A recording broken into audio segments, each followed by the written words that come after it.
Very much. I don't know if anyone's else is beaming in, but welcome to the opening of the Stream 1 hearing on the Porirua Proposed District Plan. My name is Trevor Robinson. I'm the chair of the hearing panel. In the panel, on my left, Commissioner Sinclair, then Commissioner Williams. On my right, immediate right, Commissioner McMahon, and then Commissioner Pomare. I understand we're going to have a formal opening from Mr. Parai. The floor is yours, Mr. Parai. Tēnā koutou. Tēnā koutou e whakarauhi mai kia koutou rā te rōpū tiaki tai au, te rōpū tiaki whenua, te rōpū e whakarite ai a tō tātou nei moi a te hāpura. Tēnā au te hokai nei i toku tapo e, te hokai nuhi, te hokai rang. I te hokai a tō tūwhuna tāne nui arang. I whikitia rā ngā rangi tūhāha ki te tihi o te manono. I riro hiri wai ngā te kete o te wānanga, te kete tuauri, te kete tuātia, te kete aronui. Ka tiri ka papaua, kia papa tūnuku, ka putu ki tira tangata, ki te whaiau, ki te ao mārama. Uhi, wero, tau mai te toki.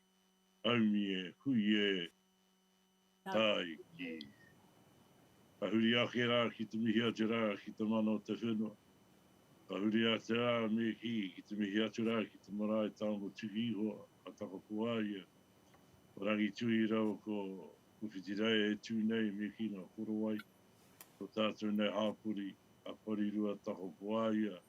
Ki te marae nei a tō ranga tira tai atu. Ki tērā taho tō mana a ki hongo weka. E mihi nei ki a kōrua e tū ake nei.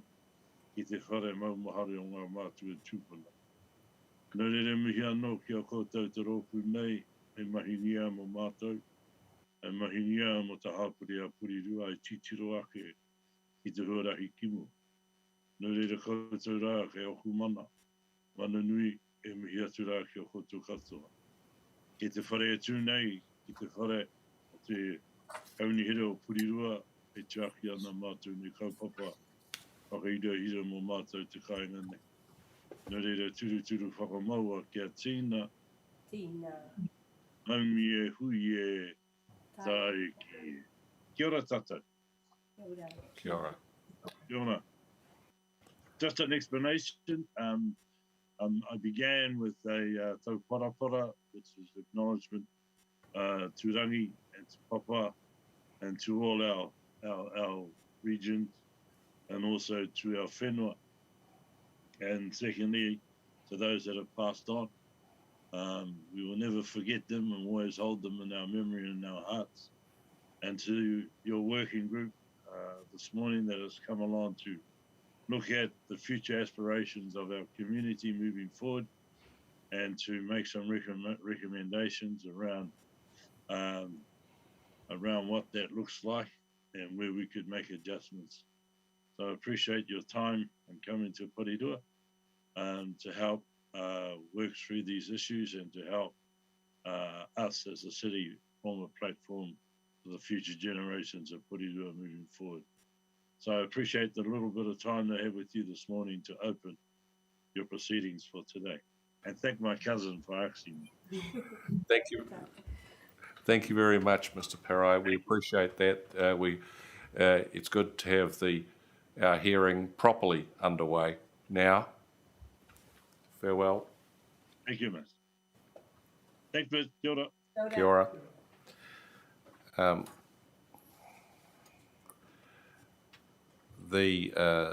I haven't had any notice of any procedural issues. Mr. Marshall, has anyone given you any notice of anything they wish to raise? Is there anyone else on the Zoom line? Doesn't look like it. What's that? Just officers. What do you mean, just officers? I think we can assume, therefore, that we're ready to go. Just preliminary, as I said, this team are here. I've released a comprehensive minute of hearing procedures, among other things, which noted that we are delegated with the hearing of decisions, with the power to make decisions on the submissions and further submissions. This hearing is devoted to what we've called Stream 1, preliminary issues, introductions, Part 1 of the plan, and a selection of wider ranging definitions. We have two 42A reports. Mr. McDonnell, do I presume that you're going to go first? Sure. And can I say that although I picked up your supplementary evidence, my colleagues did not. They've only just printed it out. I don't think any of them have had the chance to read it. So as part of your presentation, if you could pick that up at the same time.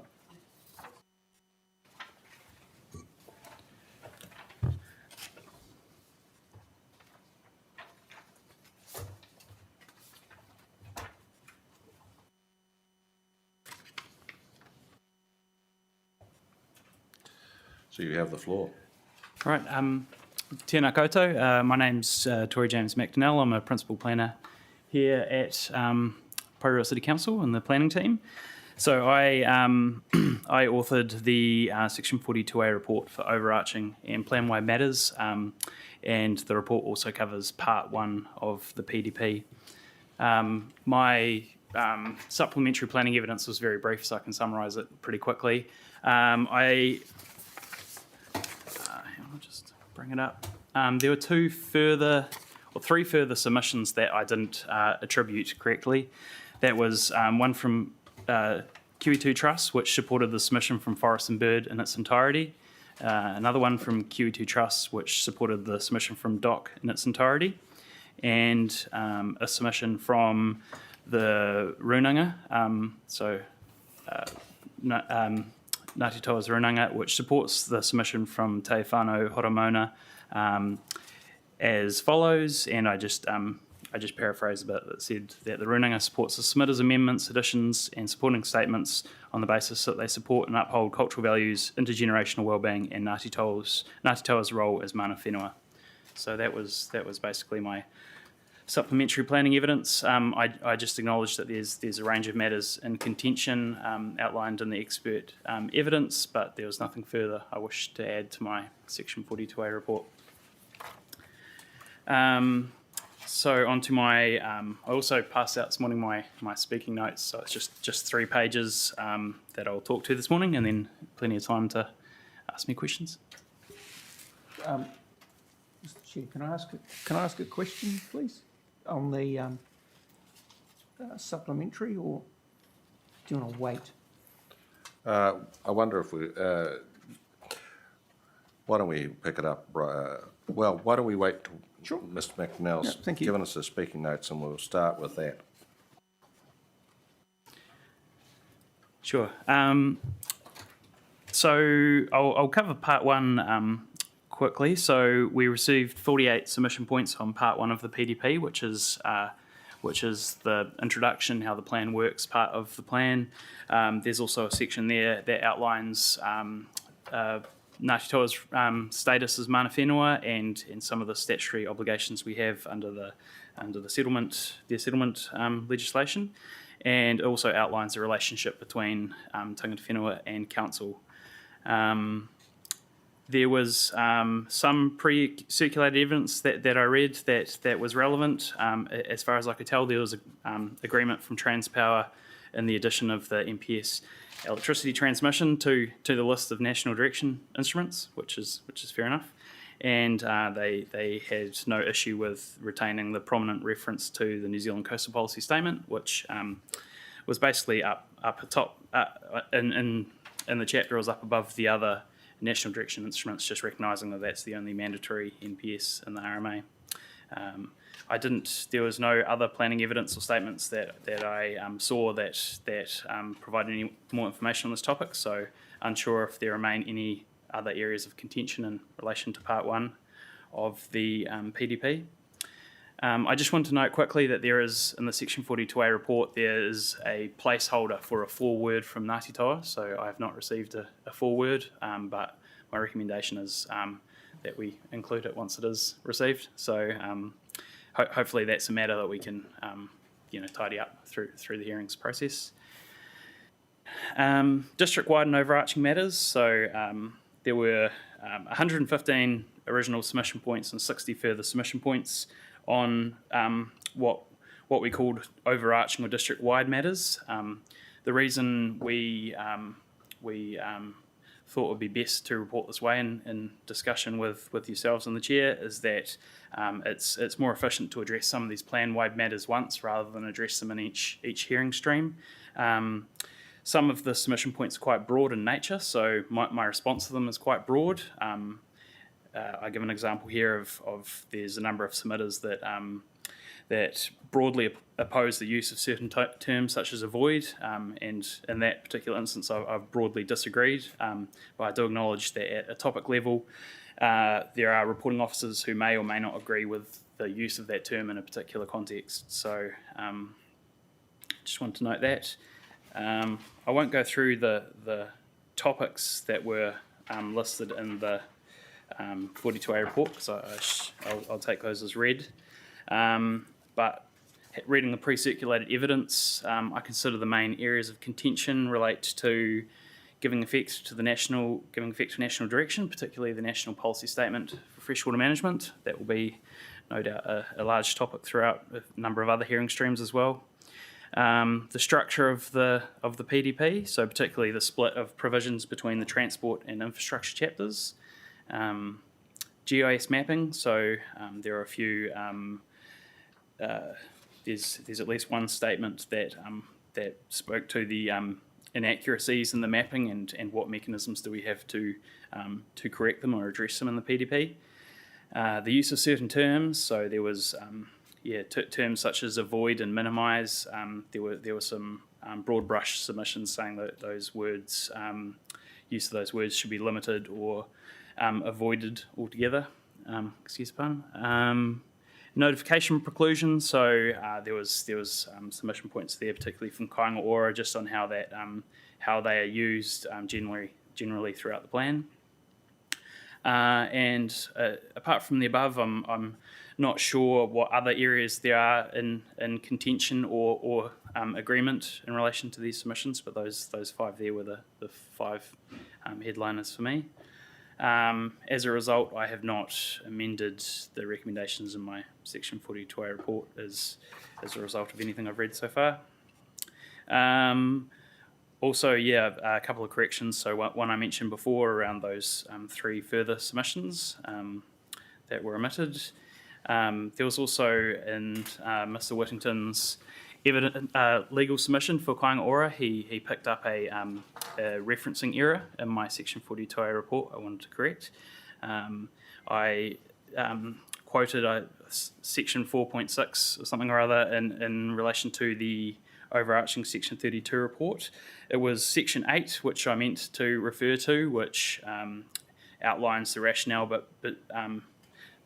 behind having the split of provisions between the transport and infrastructure chapters. So just to assist the panel, I have put in an excerpt of that section from the Section 32, the one I meant to refer to. And that's it really in closing. If you have any questions or points of clarification, happy to answer those now. Commissioner Sinclair, you had one on Mr. McDonnell's supplementary.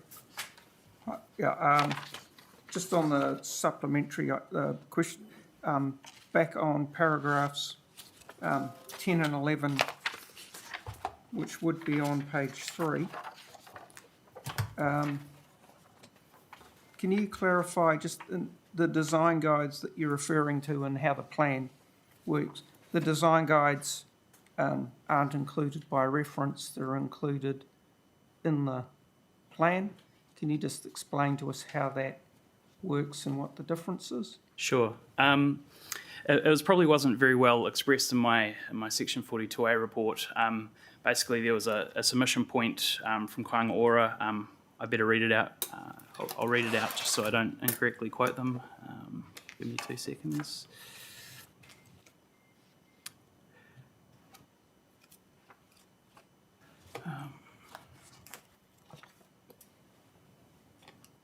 Kāinga Ora basically paragraph 173 of my Section 42A report, Kāinga Ora opposes the inclusion of and reference to non-statutory documents in the PDP.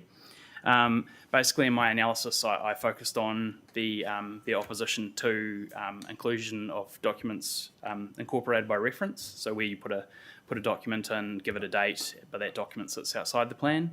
My analysis didn't get into didn't address their submission point around the use of design guides which are actually included within the plan. They're not incorporated by reference. They're a part of the plan. They're in an appendix. They basically form assessment criteria that are applied through a resource consent process to a proposal where they're triggered. So they're different. They're quite different to documents that are incorporated by reference that sit outside and give standards. They basically form sort of assessment criteria or matters of discretion that you might use. But I guess my view is that those the appropriateness of those design guides in terms of giving effect to the objectives of the chapters that they're appended to basically will be addressed in a later hearing stream. So just wanted to clear that up. And so I found those multi-unit housing, etc., those appendices. Yep. Are there any other documents that are incorporated by way of reference? Yes, there are a number of documents incorporated by reference. In fact, we have a list of them up on our website that are basically make them publicly available. A few of the documents we can't reproduce on our website, like the New Zealand Transport Standards, so they're viewable at council. But it's about 20 documents that are incorporated by reference. They're mainly sort of quite technical documents, like those transport standards are quite large. There's also ones around vibration, radio frequency fields, wind farm noise, construction noise. So most of them are New Zealand standards, and there's most of them are related to infrastructure and transport generally. There is one of our own for tracks standards, so that's building walking and cycling tracks, and there are a couple from Wellington Water around managing stormwater runoff and hydraulic neutrality, and also the regional standard for water services, which is the standard that connections have to be built to the network. Are they all dated and reference? They're all dated as per the... Okay. Yeah, as per the And RMA. my understanding is they can't be, if they're included as that, and that's the standard one, the current one in terms of the plan, then they can't be amended. Correct. Whether that's the one that, for the duration of the plan, other than by plan changes, that the correct Yes, procedure? yeah, correct. So that's the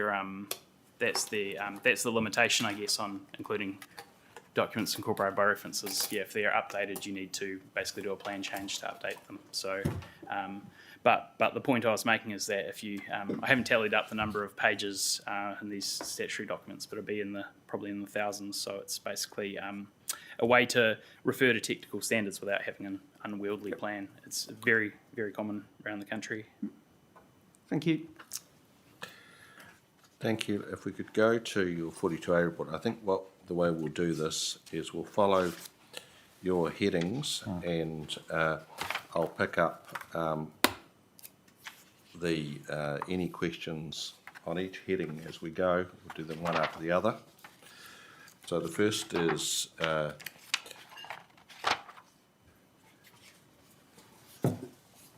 presumably, I take it no questions about the introduction.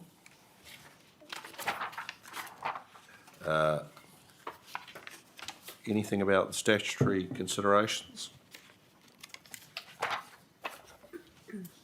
Yes. Please, Commissioner Pomare. Kia ora, Mr McDonnell. Ngā mihi nui ki a koe tēnei ata. Thank you very much for your Section 42A report and for your summary statement this morning. Just a quick question in relation to other statutory documents that you list on page 9. I'm wondering about the iwi management plans, and I do note your comment there that Ngāti Toa don't currently have an iwi management plan, but that there are a couple of documents there, the Ngāti Toa Rangatira Statement on Te Awarua or Porirua Whaitua Implementation Program. It is just that one, I think, isn't it, that's been noted as being relevant in terms of the other statutory documents. Does that mean that that statement is being regarded as an iwi management plan under the RMA? Good question. I guess we had regard to it. It's largely focused on water quality and sort of regional planning issues largely, and it's got some. My memory serves me correctly, sort of procedural or administrative guidance for how council will work. Regional council and Porirua City and Wellington City will work to develop additional plans in the future and to improve the health of the harbour. So I guess we had regards to it as far as it was relevant to us in terms of the outcomes that we're seeking, which align with the Whaitua implementation plan. So basically, for those of you who aren't aware, the Ngāti Toa are a partner to the Whaitua, but they decided that they wanted to, in addition to the Whaitua implementation plan, produce their own statement, which outlined their objectives in terms of Porirua Harbour. I guess Greater Wellington both of those documents will be key when they develop their objectives and limits through a further plan change for this Whaitua, which is the name for the catchment. Yes. Okay, thanks for that explanation. So you're saying it has been regarded as relevant to the council's considerations in terms of the PDP process, but I take it that it hasn't been formally adopted as an iwi management plan under section, I think it's 74 or something or other of the RMA. Okay. I don't think it's got any particular status, apart from being we took it at face value as a expression of Ngāti Toa's Thank you. values and interests in relation to the harbour. So okay, but not formally adopted. Yeah. Great. I'll stop there for now. Any other questions on section 3? Yes, sir. Please, Commissioner Brown. Good morning, Mr. McDonnell. Morning. Some of the questions that I've got in relation to section 3, more for contextual purposes, and some of them will be relevant to understanding the submission from Kāinga Ora also. So I'll start with an easy one. In 3.1, you talk about the ODP becoming operative in 1999. Can you recall the date it was publicly notified? I can look it up for you. It's 2 seconds. It's obviously a first generation plan under the RMA. It became operative on 1 November 1999. Yeah, and I've got the operative date. The public notification date is what I'm after. I'd have to dig into that and get back to you. That would be good. I can make Thank a note you. of it. Can you give us an approximate for the moment, accepting that you're going to come back to us with the exact date? Just give us a sense.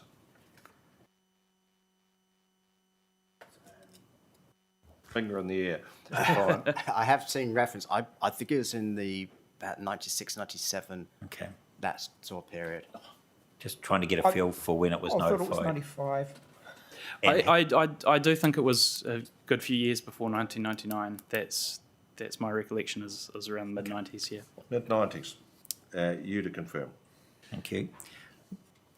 In section 3.3.1, Mr. McNally, you comment on some of the MPSs in the coastal policy statement, and at paragraph 44 you go through how the MPS UD 2020 version has been given effect to throughout the plan. I've just got a question on some of those bullet points, and this may more illustrate my ignorance with some of the documents that underpin the proposed plan. But starting with plan change 18, presumably that was a plan change to the operative plan. Yeah, correct. It was a plan change to the operative plan, and that's one reason why when you look at our planning maps on the PDP, it's a bit of a black hole in terms of the PDP. So it was decided in terms of that short-term housing supply we needed to approach the Minister for the Environment to use a streamlined planning process to rezone that land. I understand that. You've anticipated my second question, and that is, what does that mean for the proposed district plan? What do the provisions of Plan Change 18 merely carry over to the proposed district plan, or what's the status of the black hole? My understanding is that when our PDP is fully operative, it will be the provisions of the ODP will fall away, apart from those in Plan Change 18, and those will apply. It's possible that there might be through a further plan change to tidy up to uplift those provisions into the PDP, but at the moment they're separate in the ODP. Yes, but once the PDP's reached a certain point, they will then transfer over to the PDP. Is that what you're saying?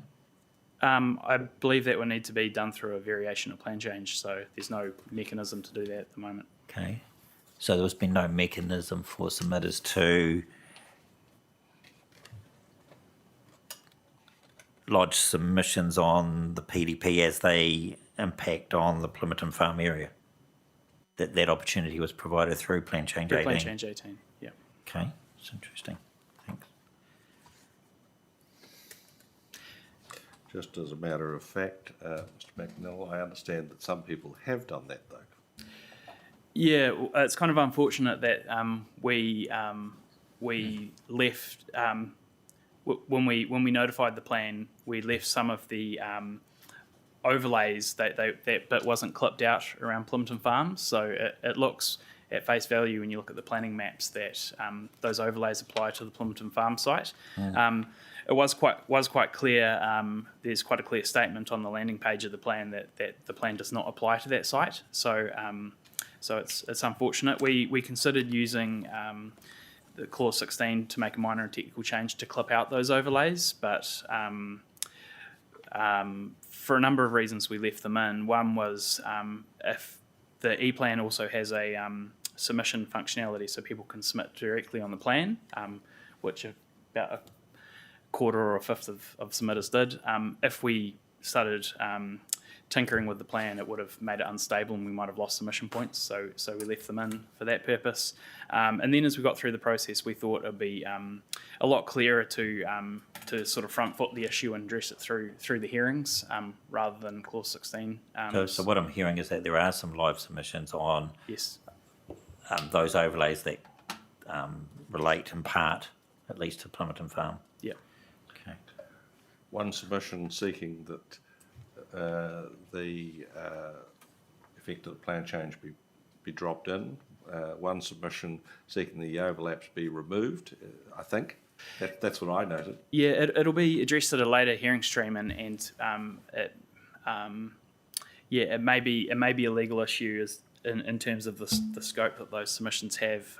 Seeing the plan is pretty clear that it doesn't apply to the area, but there are overlays, so we will address that through one of the later hearing streams directly. That was my next question. You don't happen to know which hearing stream that'll be?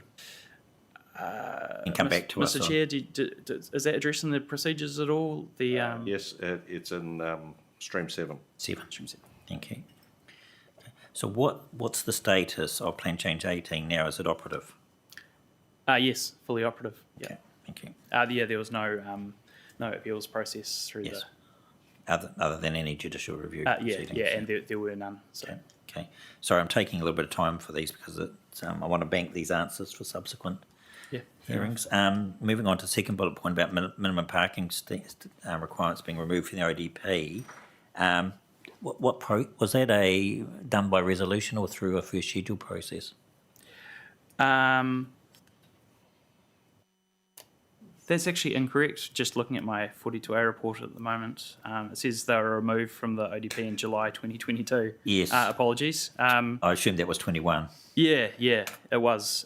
We basically the national policy statement gave councils until believe it's February 2022 to remove minimum parking standards, and it could be done without the Schedule 1 process. So there was a public notice, and Thank they you. were removed. Understand.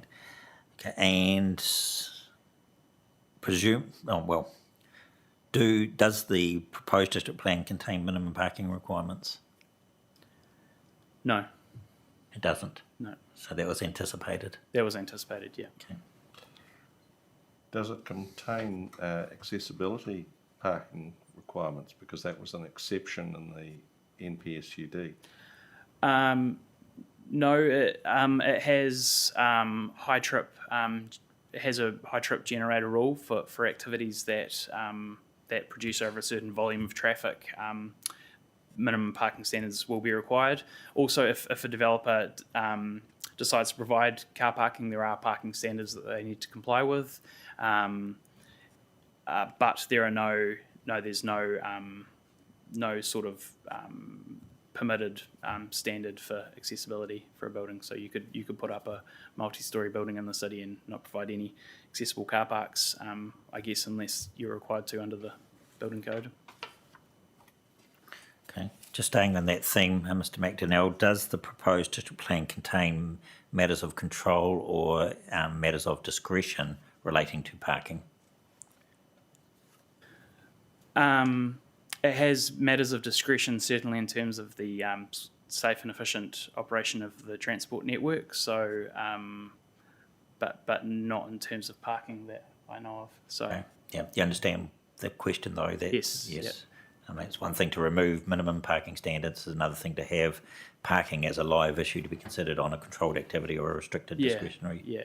No, as You've avoided that conundrum. Yeah, I didn't author that part of the plan, but I understand. Yeah, we played it. Yeah, removed it as per the Okay. NPS, so. Just another couple of questions before I finish, and I'm moving now on to the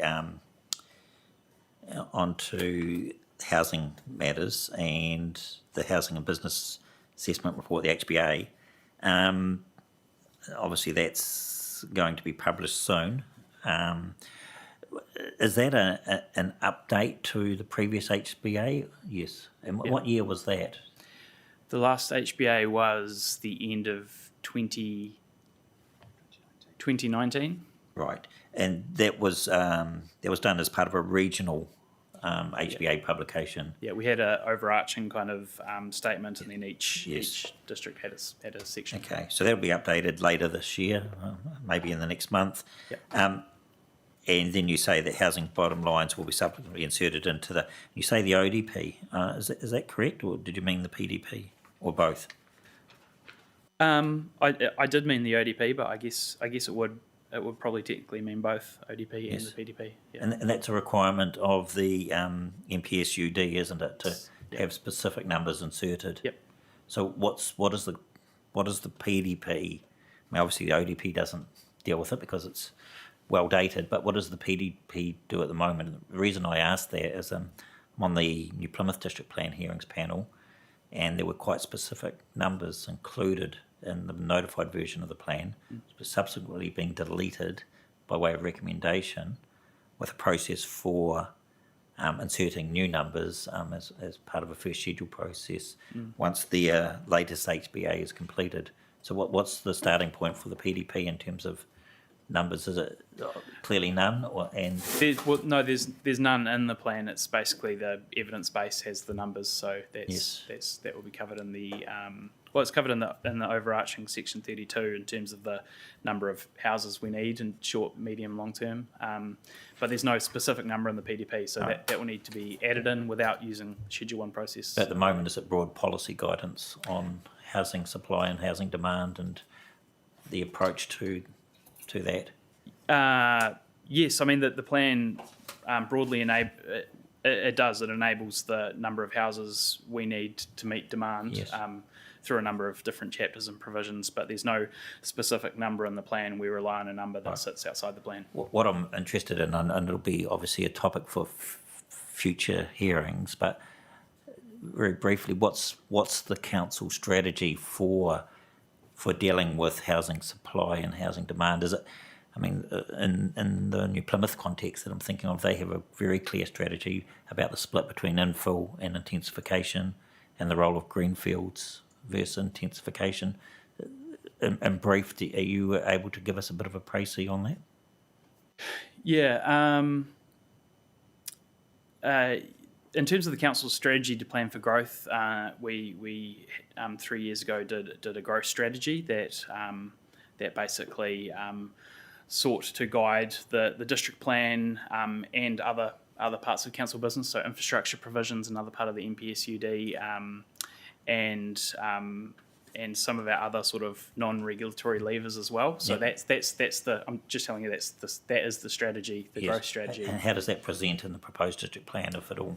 We provide for both housing and business land in the PDP to meet 30-year growth. So the split roughly is about 55% greenfield growth and 45% infill growth is what it breaks down to. Thank you. We do have some evidence that that there isn't as much, or that the infill growth isn't as feasible as the greenfield growth, just in terms of the difficulties in developing, amalgamating sites and building multi-unit buildings. But our numbers are assisted by the Eastern Porirua Regeneration Project, which is 2,000 additional homes, basically infill homes. So. The plan does provide for I believe it's 10,500 additional homes. So that's an additional 30 odd thousand people. So our current population is about 60,000. So it's half again as many people in the next 30 years. Yeah. Okay.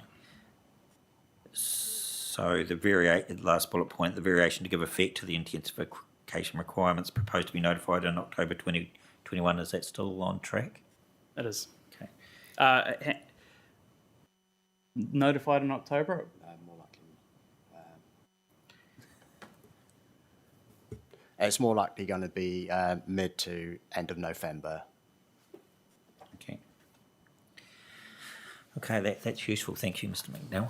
Any other questions on section 3 of 42A report? Anything on public notification?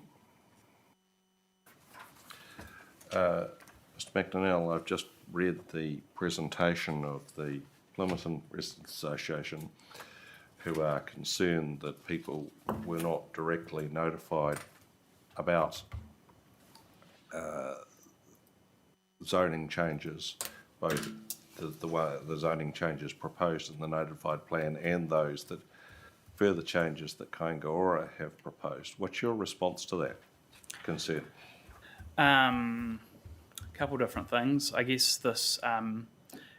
So, firstly, in terms of notification, we did write to all ratepayers as required by the RMA, plus all. Additionally, we wrote to occupiers of homes. So, if they're renting a home, we wrote to every property in the city, and we followed that up with. Another letter for properties that had some specific features, as the ones that had immediate legal effect, significant natural areas, heritage features and trees. We did a separate letter and showed them how to access the planning maps, just to recognise that those rules had legal effect, and we wanted people to get their heads around them. Prior to that though, this is I've been at council 5 years now, working on the district plan review and basically engaging for the last 5 years. We've done an extraordinary amount of consultation, and it even predates when I started. There was sort of rolling plan reviews on certain topics. So we had four general public rounds of consultation. So we had a sort of an issue. The campaign was called Make Your Mark, but it was issues and options. We had a draft district plan of objectives and policies that went out with the growth strategy. So that was another general form of consultation. The growth strategy had indicative zone boundaries, which we largely incorporated into the district plan, subject to further analysis. So that was another opportunity for people to engage in the fact that we were going to have higher density intensification. We were going to have greenfield growth in the northern growth area. There was going to be a future urban zone, industrial urban zone proposed in Judgeford, and there was going to be some other commercial plan changes around the city. So we went from that to a full draft district plan with maps. We didn't write to everyone with a full draft, but we publicised it quite widely. And yeah, it culminated in the notification of the plan. So we did a huge amount of consultation.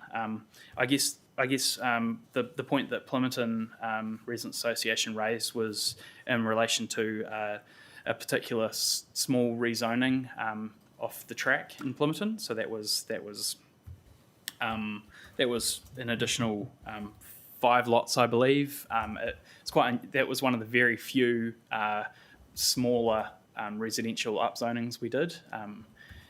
Every single one of those rezoning processes, we did also rezone a bunch of council strategic land, had its own had its own report appended to the Section 32 analysis that gave the sort of reasons why we rezoned them.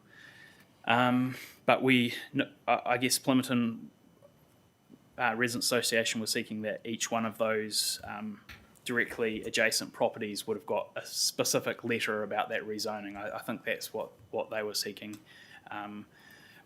My response to that is that basically zoning across the city has changed for everyone, apart from perhaps the suburban zone, which transitioned to the general residential zone.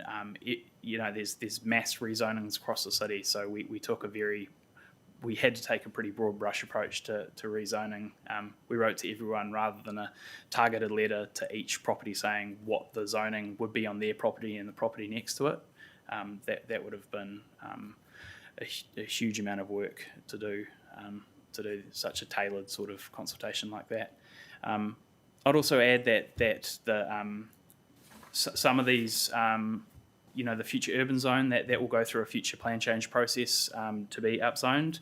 And the RMA process itself provides for, protects, adjacent landowners in terms of, the subdivision process. So it's not necessarily people's last chance to have a say on an issue that's going to affect them. So. Thank you. Could I ask a supplementary Certainly. question to that? In terms of the people that the Plimerton Residents Association are concerned about, have you had any late submissions or requests for late submissions from those parties? No. Thank you. Going on to discussion about your Section 5, Mr McDonnell, I had a question about your discussion of incomplete submissions. What is your professional opinion? Do you think the omissions are fatal? Do you think some of them are fatal? And if so, what's your criteria? So, could I just ask, Yeah. could you please explain, because it would assist me in terms of the chair's question, what do the orange bits on the table mean and which do the white bits mean? I don't understand. Yeah, good question. Yeah, the orange bits are sort of akin to a tick. So where it's orange, they so if you take the top one, 273 Roland Rich, he did not fill in the information around if he could gain if his submission related to trade competition, if he wished to be heard, or if he considered presenting a joint case. So Thank you. Getting back to the chair's question, I believe it's ultimately a question for the panel, but my view, looking down through this list, is they all appear to be lay submitters. So I personally think they should be given a bit of latitude for not filling in what is some relatively confusing paperwork that the RMA requires. So that's just my view, though. Does the council have a corporate view? Accepting you've told me your personal view. I appreciate that you've been prepared to do that. Does the council have a corporate view? No, we haven't. We haven't raised it with council, the council laws, and as a sort of team view. I think my team would sort of agree with me that they're we should just consider them in good faith as we have in our Section 42A reports. Supplementary. Yeah, just a supplementary to that. In terms of the 4 columns, none of them include whether the submission doesn't include specified relief. So presumably all of the submissions from 273 down to 267 all specify some form of relief. They do. So there's, if they are accepted as being proper, a recommendation and decision can be made on them. Yeah, my reading of the RMA is they don't even necessarily. I think they all seek relief, but they all raise matters in relation to the PDP, which is the which I see as a test for With the considering exception it, of so. submission 266, which you said is submissions not directly on the PDP. A submission by Annalita Edwards. The orange extends across to that column. Yeah.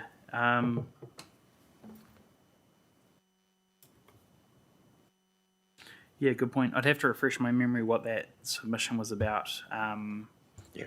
I believe it was around sort of non-regulatory issues that could be associated with the PDP. So I guess it's still a question as to how much latitude do you give submitters. I guess the question, Mr. Chair, in my mind is the what now question. So Yeah. Yes, yes, you've gone to where I was.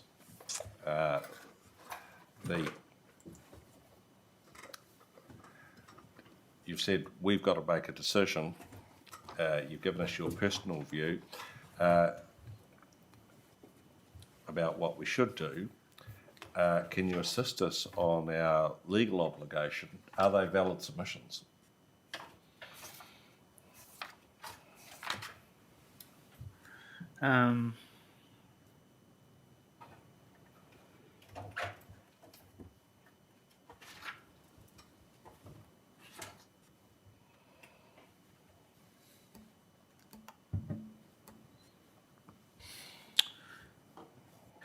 I guess it's a little bit tricky because if I, some of those columns is information they could also provide throughout the hearings process. So if it's something that they could verbally clarify at a hearing.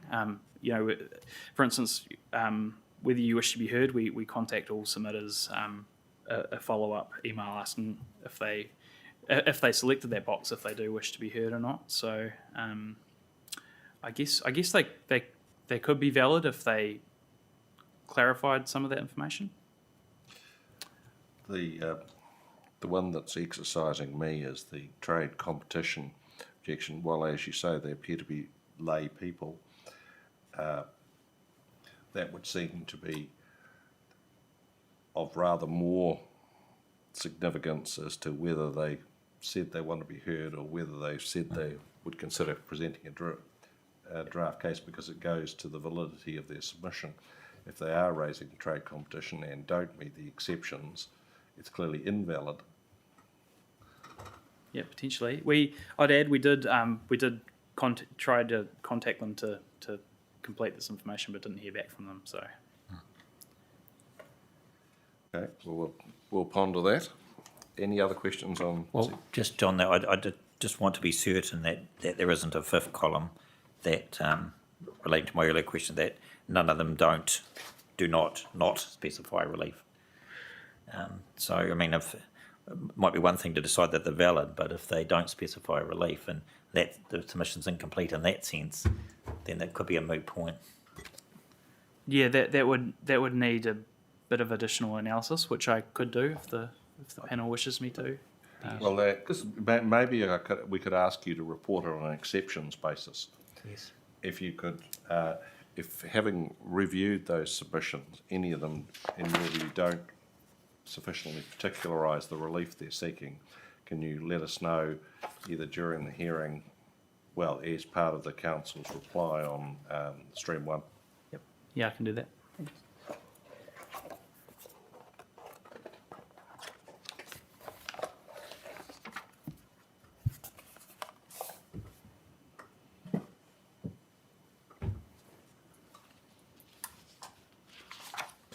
Okay.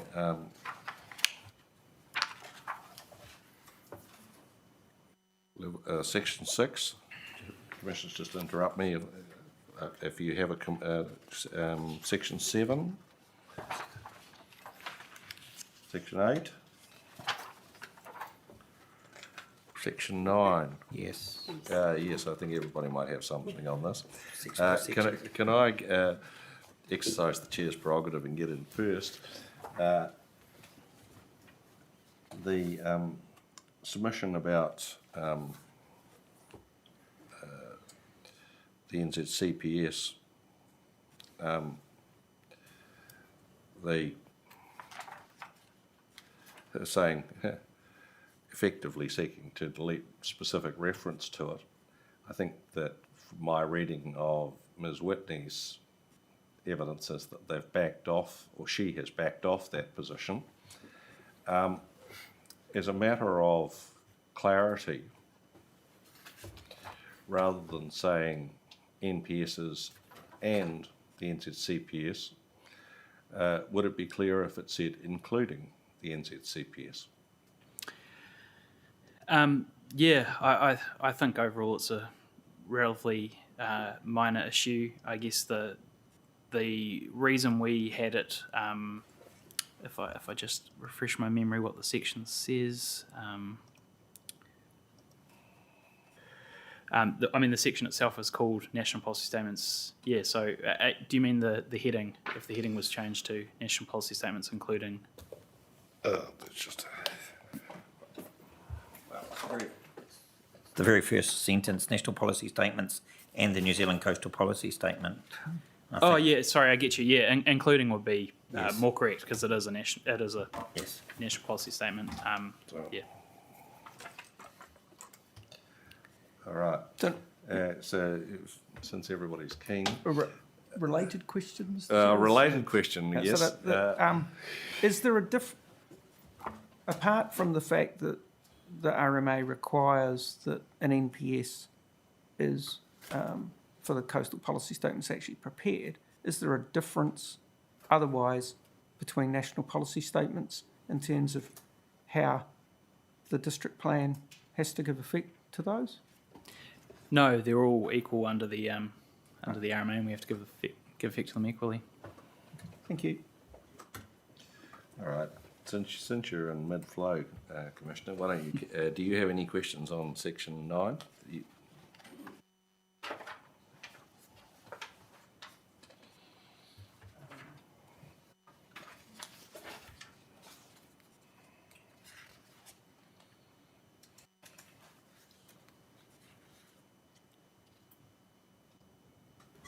Uh, 9.3.2, page 19.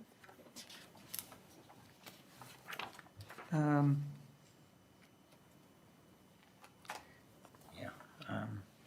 In terms of,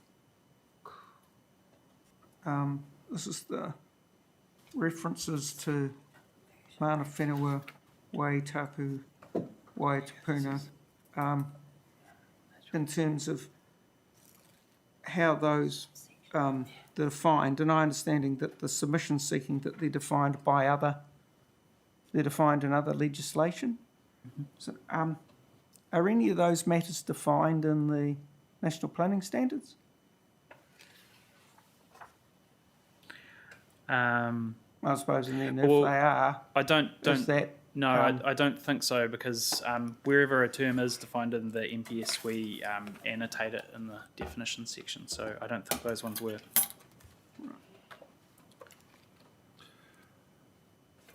I have a question also on section 9.3.2 Yes.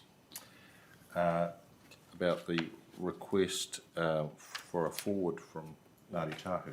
I don't have any issues with the merits. I have a question as to whether it's a valid submission to ask for something to be included in the plan that you don't say what it is. And further to that, the question is, if it was included, what status would it have in terms of weighting or statutory provision? Yeah, I mean, it would. I mean, it's a full word, so it's not the sort of thing that would be given any weighting through a resource consent process. That's why I'm personally relaxed around when I review it. You know, I can't see any. You know, it's unlikely I would challenge any of the material in it, unless I guess it did try to. Unless it did contain some statement that was incorrect or contradicted the plan. But yeah, it's the ball's in the Rununga's court. They submitted seeking a forward, and we've asked for it to be provided. So we should have checked with Uncle Taku earlier where it is. But yeah, I guess that's with the panel when you're happy to, or if you are happy to receive it. Well, just while we're there, Commissioner Murray, you were, as I leapt in, you were about to say something. It wasn't specifically about the forward, but there are other matters I'd like to raise questions on in relation to section 9, unless you're in mid-flow. I'm not in mid-flow, but the Commissioner next to me has just said that he's got something a little earlier. Yes. So we'll come forward Sure. and deal with Commissioner McMahon's question. Sorry, Mr. McDonnell, the chair was operating more speedily than I'm used to, so I had something back at 94, which is 922, and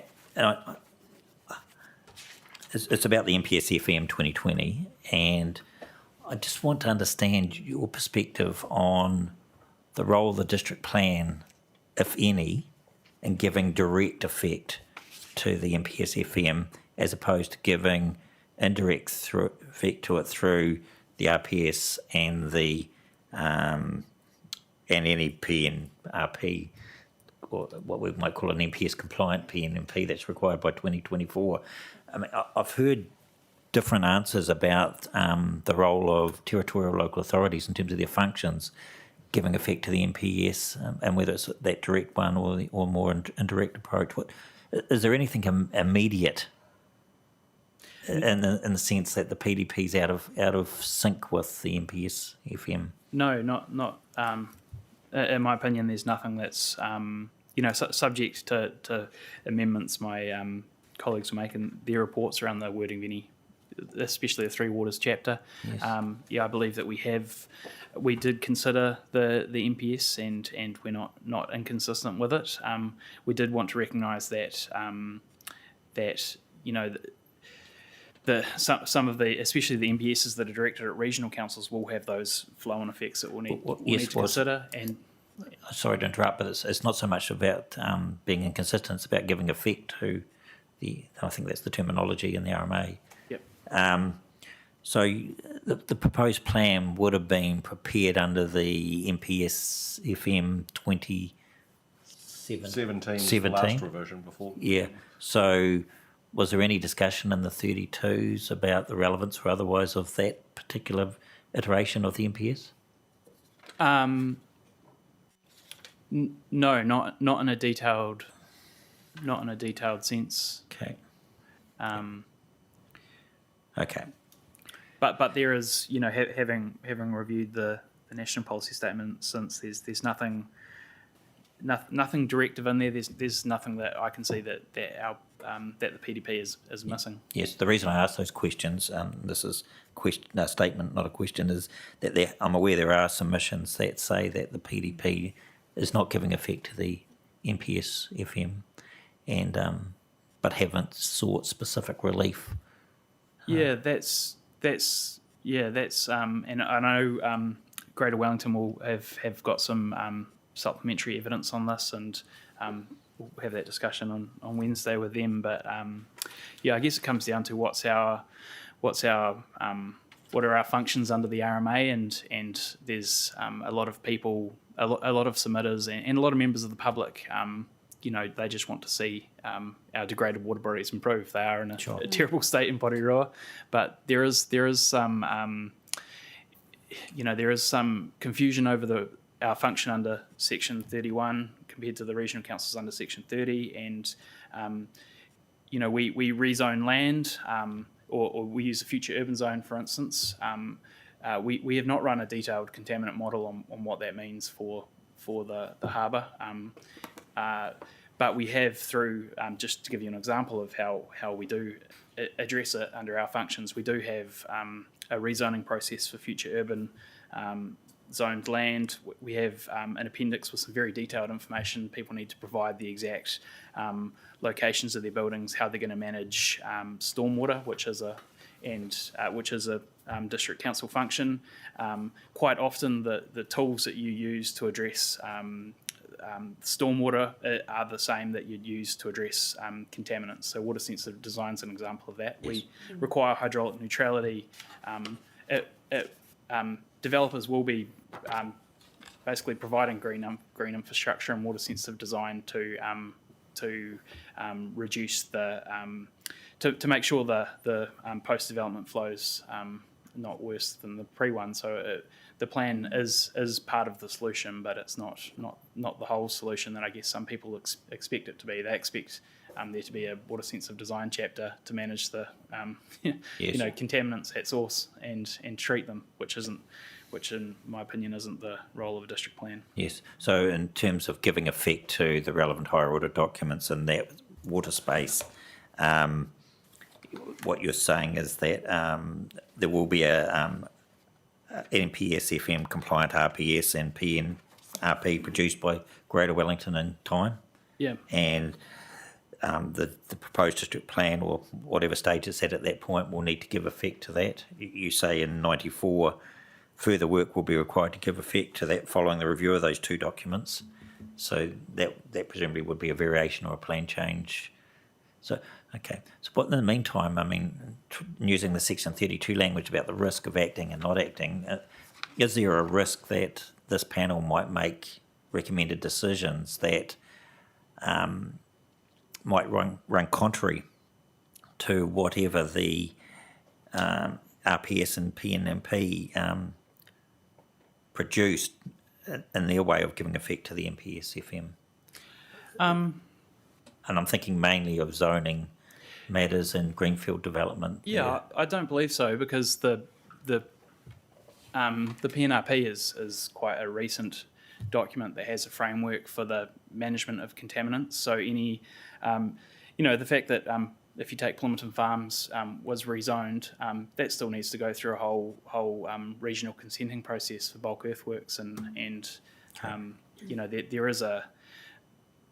there is another process it needs to go through that directly considers the effects in terms of contaminants and receiving environments. So there's that. There's also, with the future urban zone, as I mentioned before, there's a structure planning process which puts sort of front loads a whole bunch of the stuff, integrated management into a structure plan and a rezoning process. So I'd say it's I don't consider that would be any rezoning would be contrary to the NZ. To assist me, to what extent was the PNRP, the GWRC PNRP, given some consideration during the preparation of this plan? To what extent? Yes, because it was notified in 2015, I think. Hearings were held in 2017 to 2019. Decisions mid-2019, I think. We're very familiar with it, being submitters on the PNRP, being involved and through to mediation as well in the recent consent orders. So we're pretty aware of what the PNRP requires, and I'm comfortable that the process is there for contaminants to be considered through the process. So. Thank you. Thank you, sir. Follow-up question. You mentioned the submissions saying plan should implement the NPS-FM, but not saying how or where. Are they valid submissions? Is generic relief seeking implementation of a nominated document, but not identifying what needs to change in order to do that a valid submission?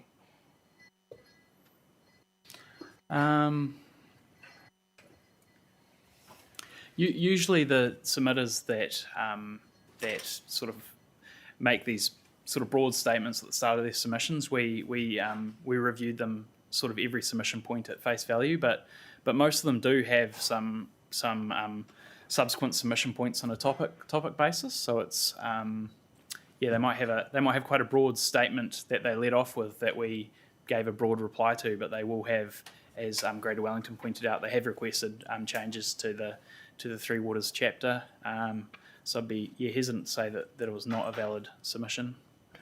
But valid, I accept that if they've followed up with more specific relief, then the specific relief is clearly valid, but to the extent that does the general statement, is that valid as submission relief?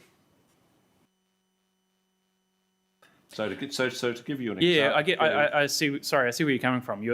They're asking for something, but they're asking for relief, but not specifying what the relief is. So are they seeking relief? Is that valid to that extent? I guess if you view that submission point in isolation, it might not be. But as I said, most of the submitters that have a lot of commentary and submission points, they'll have more detailed submission points as part of their submission. So if you looked at their submission in a whole, it probably is valid. The concern I have is that a lot of professionally written submission will have a generic statement that the PDP is contrary to the purpose and principles of the RMA. Does that give rise to relief in any respect that is not been specified, or is that to that extent merely surplusage, not a valid submission?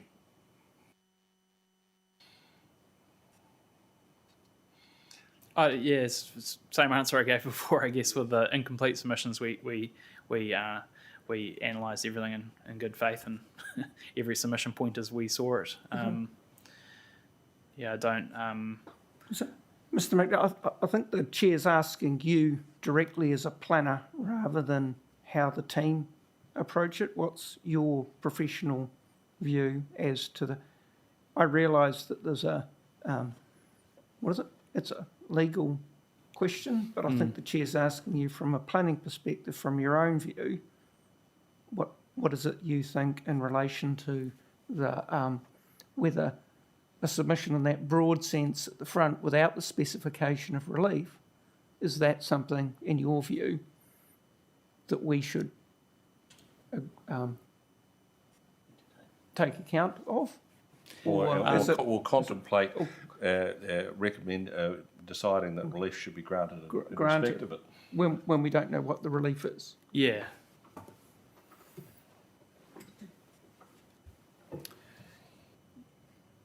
Yeah, I guess it is somewhat arbitrary how we broke it down. You're reviewing the submission as a whole. Mr. McNeil, please don't use the word we. We're asking you as your professional opinion. Well, I think yes, they should be considered, those broad submission points. Mr. McNeil, can I ask that as part of your reply, that you take some legal advice and give me the council's final view on that question, because it's brought into sharp relief by the discussion in Kaingora's legal submissions, effectively backing off the generality of the front end of their submission and saying, I'm going to ask Mr. Whittington to confirm this, but my reading of what they're saying is refer the specific stuff at the back, that's what we want. The rest is context. But as I say, I think that the Commissioner's right. We need a clear statement that if we need to make a decision on a submission seeking that the plan implement the NPSFM without any indication as to in what respect, is that a valid submission? Okay. Commissioner Murray. Over to you. Kia ora anō. Just to follow up on from the questions already asked and responded by you in relation to the NPSM, I'm still a little perplexed and I'm seeking further clarification from you on the extent to which PDP does or does not give effect to the NPSFM. You have provided further clarification, saying that nothing in the PDP is inconsistent in your view with the NPSFM, and you do say at paragraph 120 that you consider the PDP aligns with the NPSFM as far as practicable. But you also go on to accept the Greater Wellington Regional Council submission that the strategic objectives that are designed to give effect to the NPSFM will not be achieved without adding or amending objectives, policies and rules in other chapters that control key factors influencing health of the harbour and its catchments. So I'm just needing a little bit more clarification from you, albeit at a broad level, as to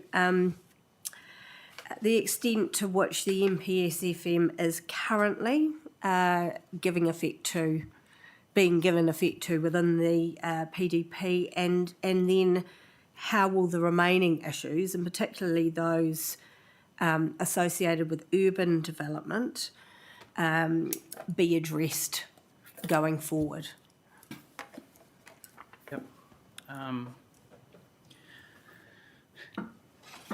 So I mean, at a high level, these NPSs are getting increasingly complex.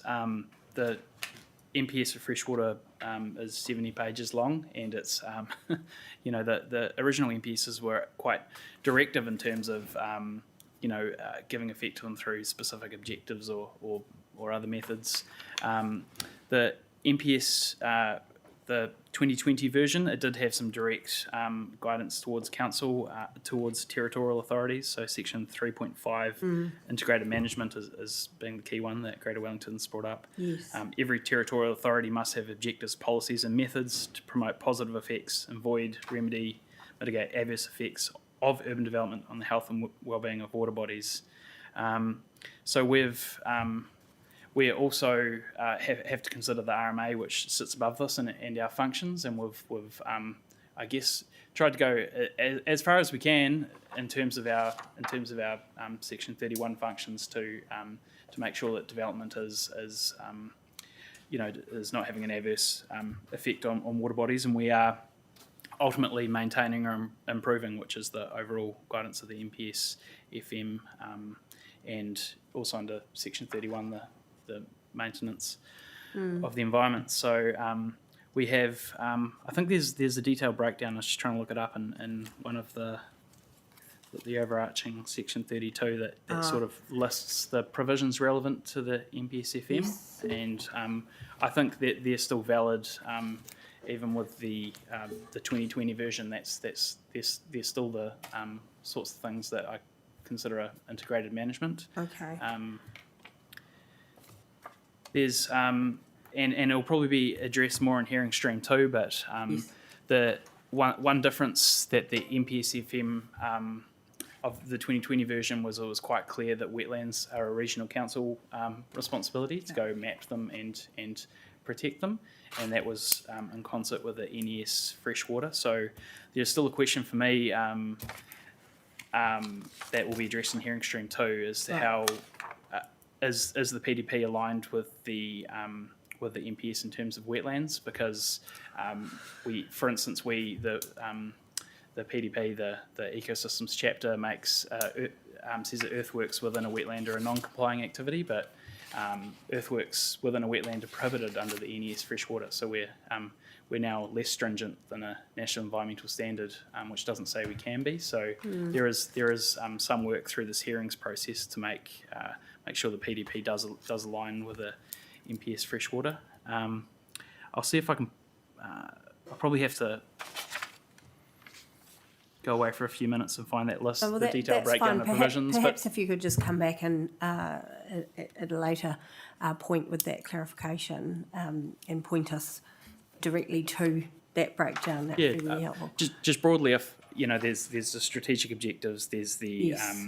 earthworks provisions where we seek to keep Yes. sediment on site. Yep.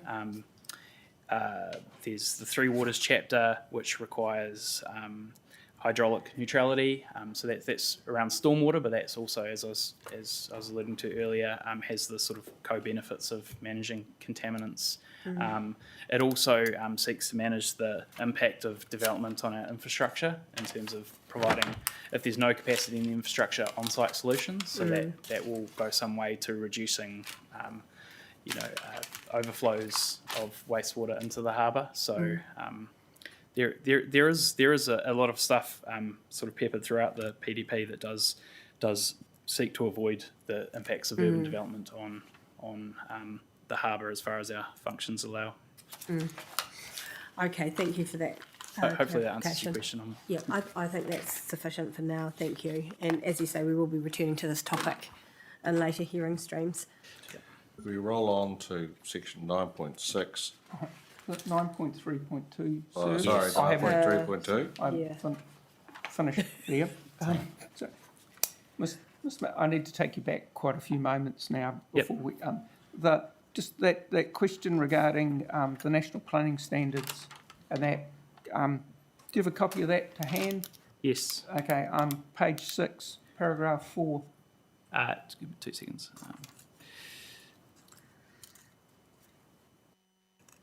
It talks about if agreement on an appropriate term cannot be reached through engagement, local authorities must use the term tangata whenua.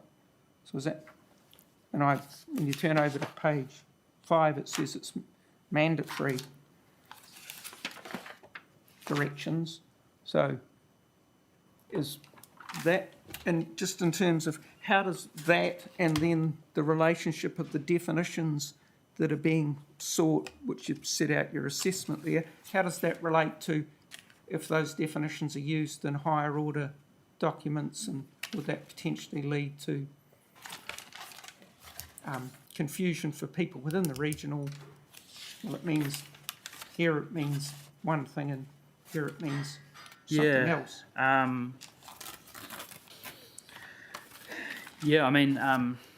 So the Runanga is a submitter on the plan, but they're also my expert advisors in terms of cultural matters. So I take my guidance from them as to what term is appropriate. I understand that Ngāti Toa, consider themselves to be both mana whenua and tangata whenua, but the term mana whenua is used in terms of having mana whenua over the rohi of which Porirua is a part of. So I guess if they consider that the definition of mana whenua that they provide aligns with their understanding of the term, then I accept their cultural advice. No.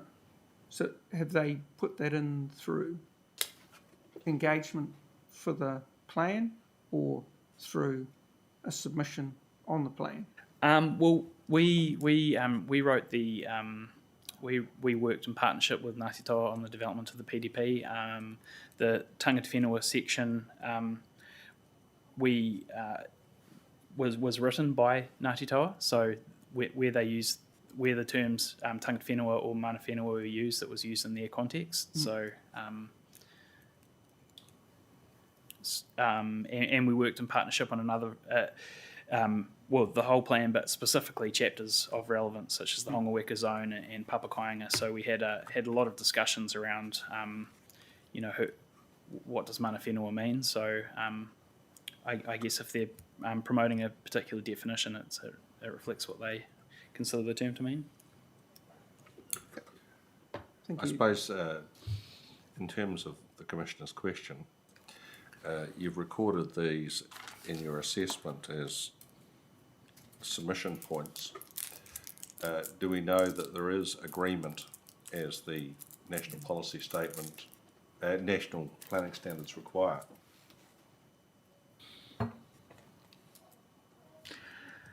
I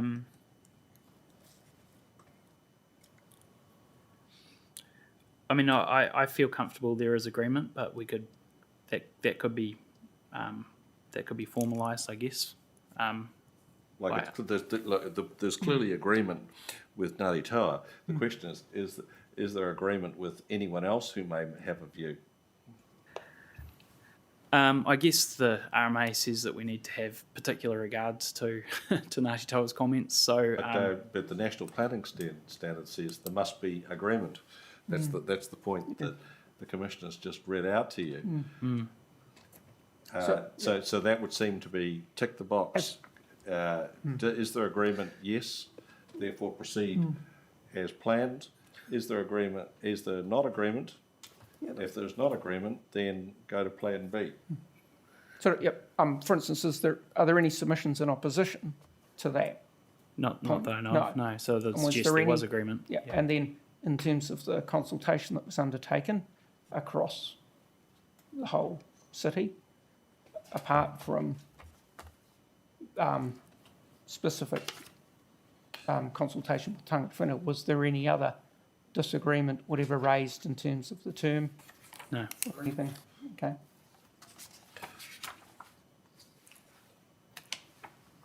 Thank you. Are we up to No, Oh, no. go? No? no, sorry.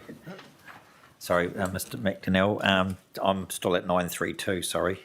And in particular, paragraph 102. Now, I'm not particularly worried about the content of 102, but it raises a couple of issues there, and some of which we'll get on to with Mr Reckland's report on definitions. But just using that example of the potential change to the term customary harvesting with the replacement term sought, I guess what I want to be assured of is that merely changing the term is not then having any sort of flow-on effects to the change in activity status or the change in direction and policy. So there's not a question there, but it's just going forward, it would be very important to know that there aren't any unintentional consequences of changing Yeah, I know what you a mean. term. Yeah, so the term customary harvesting is linked to a permitted activity standard Yes. in the Eco R1. So that's provides for vegetation removal for customary harvesting as a permitted activity. So changing the term to hohaki is it retains the same activity status, but it more accurately reflects the meaning of the term to Yes. mana whenua. So Yes. it gives more clarity to the Yes. plan. In that case, the particular example was obviously ring-fenced and the implications are constrained. But reading ahead in Mr Reckland's report, I mean, relief such as what the status of supermarkets is, whether they're large format or retailing, could have more widespread connotations. So that was the first question, but also not just looking at, I mean, if there's a change to the definition and it affects a permitted activity standard, does it also feature in the policy also? So I'm not asking for a quick answer there, but just for you and subsequent officers to be aware that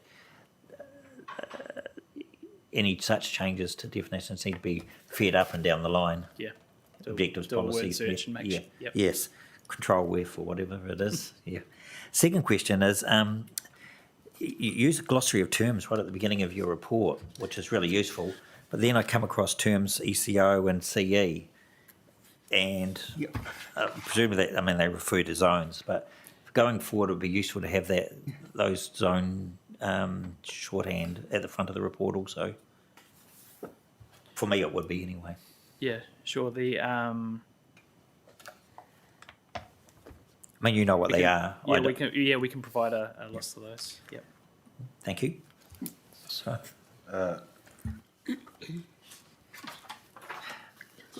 My next question's in section 9.5. Anything before 9.5? Yes. Commissioner?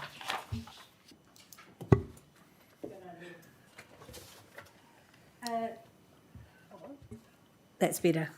Sorry about that. 9.4, paragraph 114.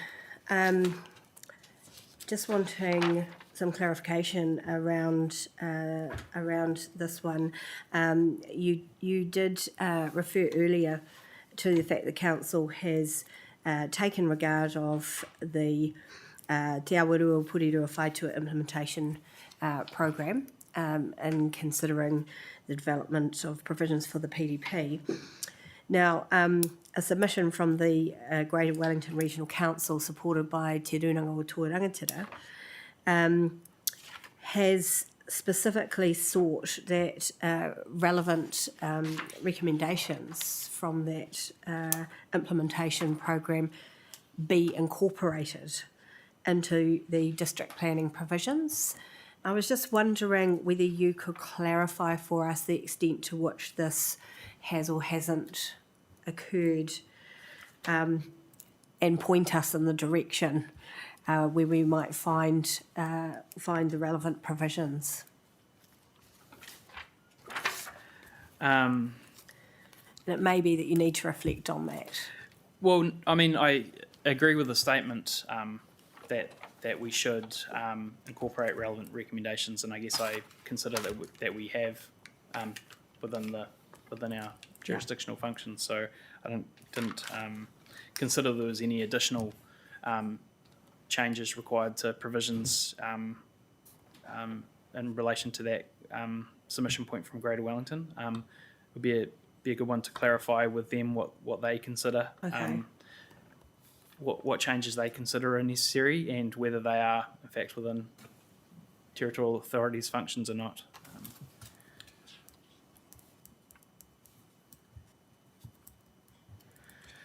So has there been any specific incorporation? Okay, so it's just a general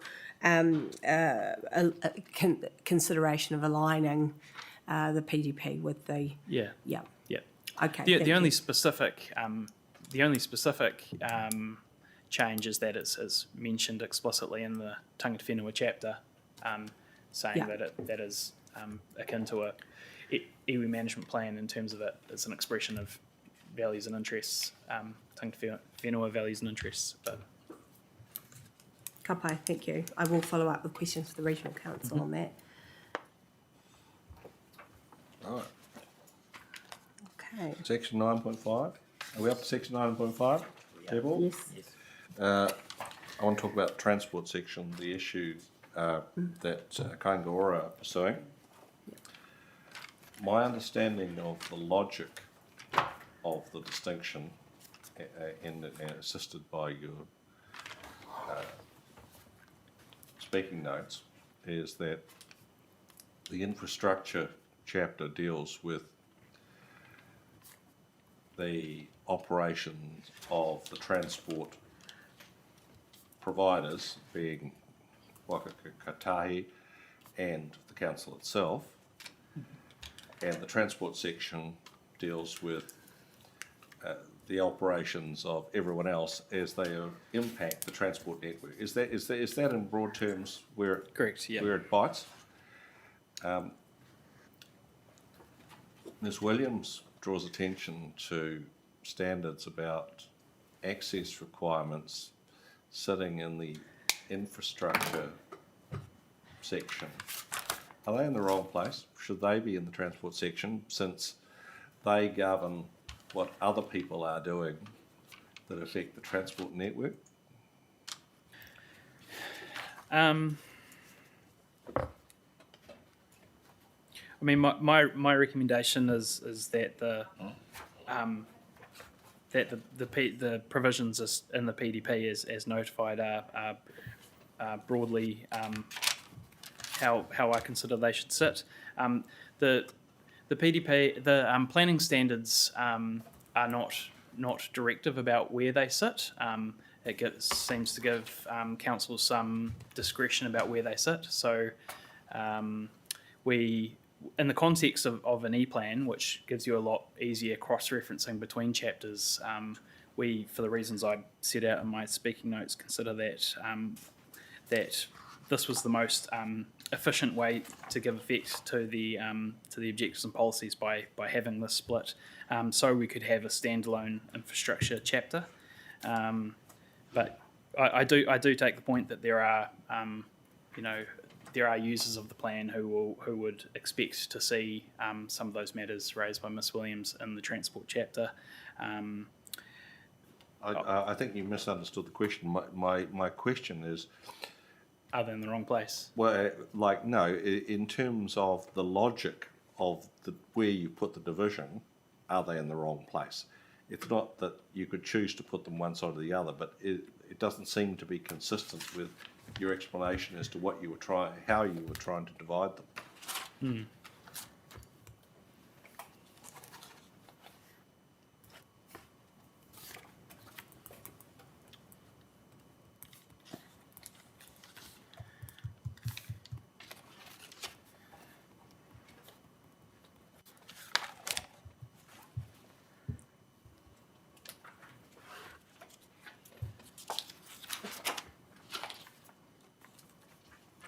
So specifically the crossings you're talking about, are they in the wrong place, or? Yes, that's specifically because Ms Williams basically leverages off that example to say they should all be in the transport section. So my question is she right to a point, namely that those access requirements, because they are standards on private development, should be in the transport section, but that doesn't say anything about the balance of the matters that are in the infrastructure section. I mean, Mr McDonnell, you might want to reflect on that, because I mean, the panel would be interested in the planning practice of other district plans and how they slice and dice these provisions. There's whether other leading district plans or contemporary plans, how they approach that issue might be of use, that you might want to come back to us on your right of reply. Yeah, I mean, Ms Williams did raise a couple good points. One being that our own Section 32 analysis determined that lots of plans do have standalone transport chapters. Our Section 32 report does say that those plans do predate the national planning standards. There are a few plans, New Plymouth District Council you'll be aware of, that do have a standalone transport chapter. So I guess it is us and a few other councils are at the cutting edge of giving effect to the national planning standards.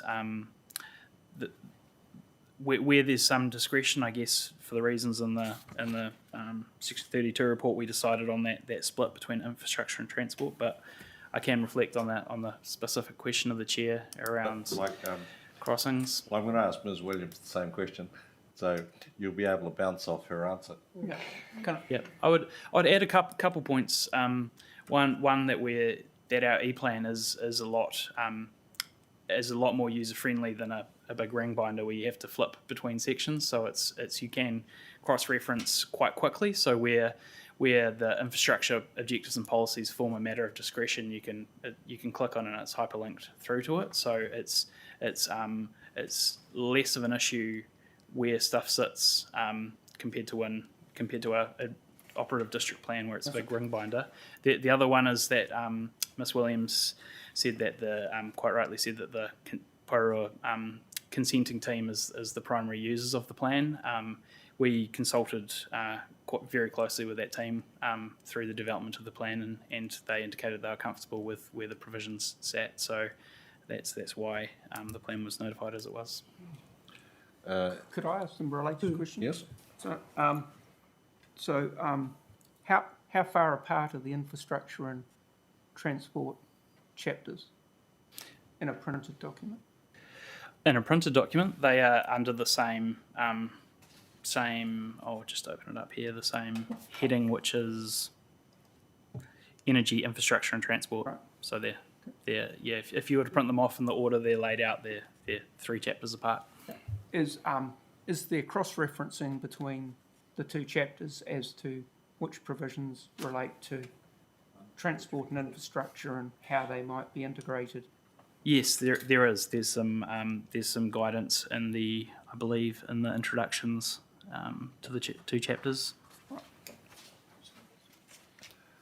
Anything else on transport? Just a follow So up the- question. Sorry. Yep. Sorry, you go ahead. Oh, sorry, in terms of the relief sought and that they, those chapters, one part should be put within another, have we had any evidence with those amendments made giving effect to the relief sought? Any evidence? Have they, has Kaingaroa, for instance, given us a copy of the chapter with the bits that they want taken out of infrastructure, No. put in transport? No, Thank you. it's a high level submission.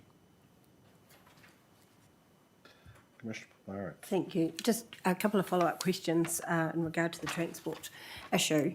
I'm interested if there are any other district plans that you're aware of that have taken a similar approach to the splitting of the transportation and infrastructure provisions. No, not that I'm aware of. Okay. And I also note that the PDP's approach to this issue, locating the provisions of transport network within the infrastructure section doesn't appear to be consistent with the approach taken in relation to other activities that will also have potential effects on infrastructure, like the subdivision, earthworks, residential, rural, open space, future urban zones. And I was just interested in your view on that. Well, generally the planning standards is quite directive around where some things sit and not around other things. So I guess where the planning standards have been directive, we've followed it. Even though I might not make sense to me, for instance, that for instance, coastal hazards are located within the coastal environment chapter. That's the planning standards is quite clear on that, so we'll follow that direction. But yeah, we did have to make. At the end of the day, our team had to make a call on where things sat in terms of what made sense to us and what was the most usable for the plan users, and we thought about who were the people who use this plan the most, and how would they be comfortable with how things landed. So. Thank you. And I'd just add another point was we were trying to reduce the length of the plan to make it quite short, and so sometimes we're driven by the desire to not reduce where there was some discretion as to where things sat. We went with where could we put it where we would have to repeat it the least. So rather than, it would be quite useful. Our current operative plan, you turn open the rural zone. Everything's in there, like the national grid, yards. It's a kind of standalone chapter, which is quite useful if you're living out in the rural zone and want to know what you're going to do. But the planning standards directs a lot of things back up to the district-wide chapters. Yes, makes sense. Thank you. I was going to move to GIS No, mapping. sorry, I've got something before that, sir. Mr. McDowell, I want to ask you some questions about the topic of the use of policies as matters of discretion. Mm-hmm. This arises out of the submission by Forest and Bird, who have sought changes to the matters of discretion, and in particular that policies are removed as matters of discretion. Yep. There, Sorry, would you mind telling me which submission point that was? So 225.24. Sorry, which paragraph? 133 and then 144.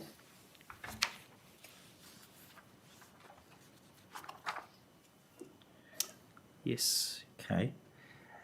Yep. So my first question is a broad one. If a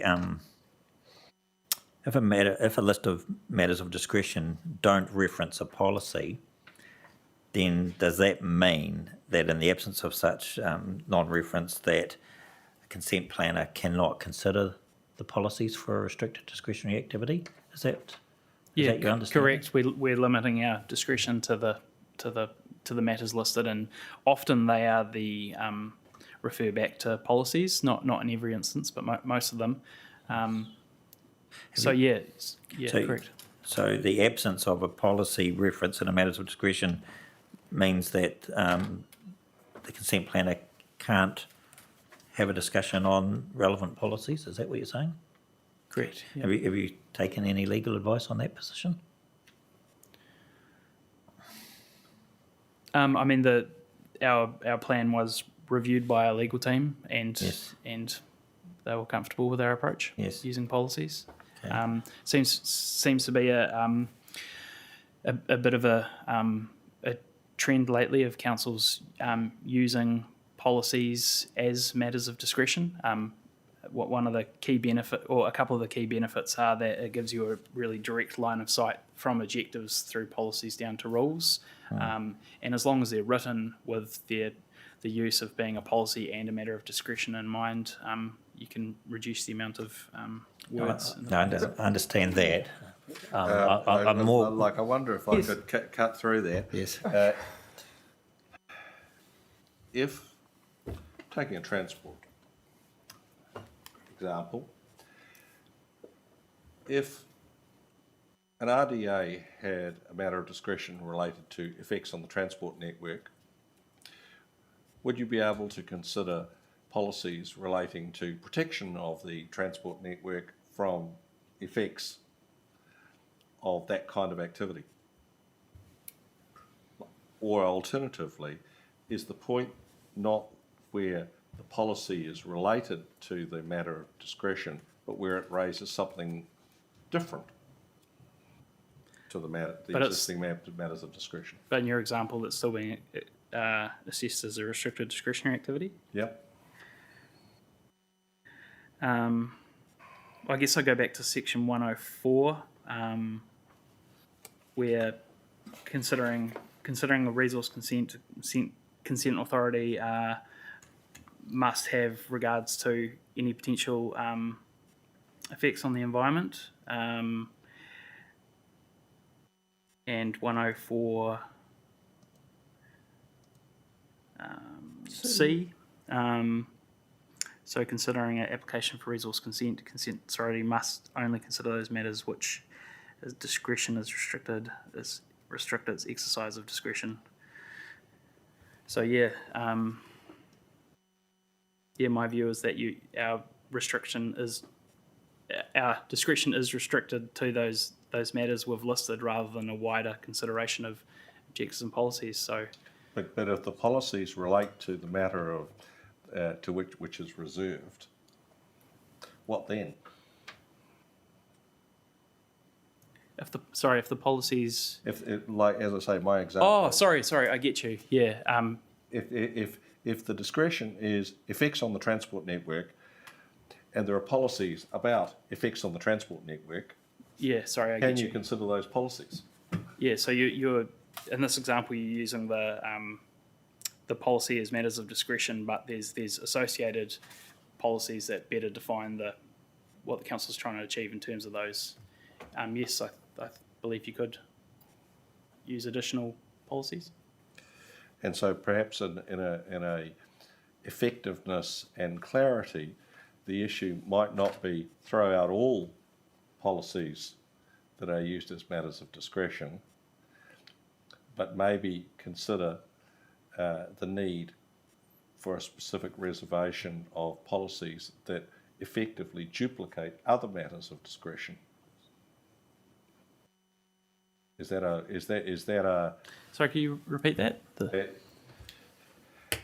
is there a rationale in terms of the Section 32 tests to consider whether a reservation of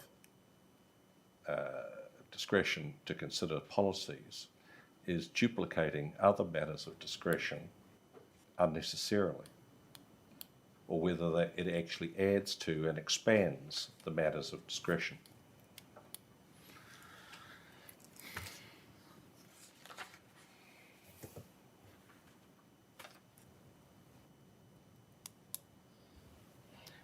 I guess whether those matters were expressed as a as a policy that was referenced as matters of discretion, or if the matters as they traditionally are set out, you'd probably either way be able to consider associated policies. So I'm not sure it's any different to the fact that we've used the policies as matters of discretion change the way in which activity will be assessed. Yes, you might have misunderstood the question from the chair. I mean, you already acknowledged that there's some efficiencies in referring to policies because it saves repeating the policy reference, it saves repeating it verbatim.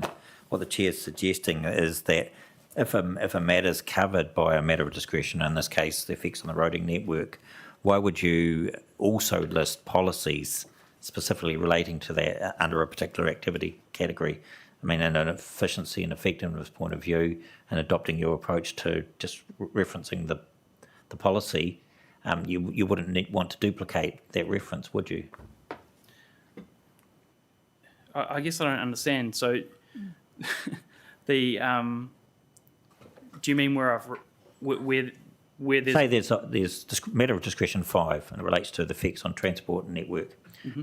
And you've also got a matter of discretion 7, policies relating to policy TW, whatever it is, relating to, which just so happens to be policies protecting the safe and efficient operation of the transport network. So there's a duplication of the same assessment matter as a specific topic and as a policy relating to that specific topic.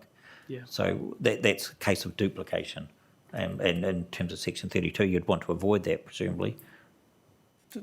Yeah, it's possible there is. I can't think without reviewing the plan think of specific examples, but it is possible there is some duplication. There are a lot of policies that are not referenced as matters of discretion because they might they might be a line of sight from the ejectors through to a discretionary or non-complying activity. So there are a wider set of policies, but I guess generally we've tried to avoid duplication where possible, but happy to review any examples. I wonder, Mr. Chair, whether it would be appropriate for Mr. McDonnell to look at a specific example, and so that we could take him through that to clarify Yeah, well, the questions. To be able to... I wonder whether we've got enough at a general level, and we deal with it in the specifics. Because I'm looking at my watch. We're now at morning tea. We're obviously a long way from being finished with our 42A authors. That I wonder, gentlemen, because we have the submitters starting to come in at 11:15, and because we just happen to have a couple of hours free in our afternoon program, can we have a cup of tea? And we'll go as far as hopefully we might finish Mr. McDonnell at least by 11:15 when the first submitter is due, and then when the submitters are concluded, we'll resume this discussion. Is that can you gentlemen accommodate that? Yeah, absolutely.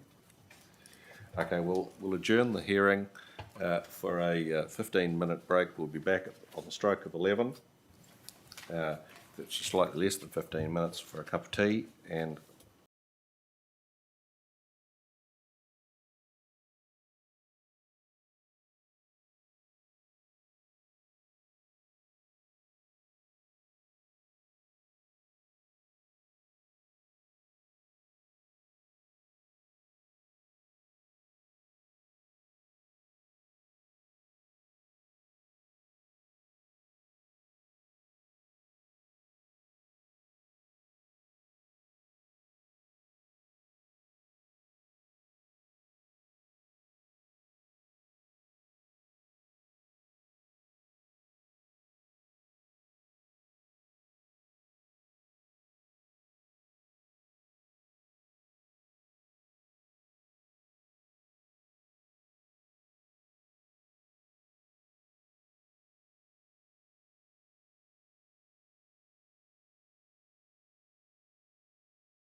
We'll resume the hearing, thank you. Mr McDonnell, just covering off the end of that discussion about reference to policies, whether it's required, whether it's duplication. I think at a general level, we've taken it as far as we need to. The request would be for you to discuss with your colleagues who will appear in later streams, that we will be interested to discuss with them whether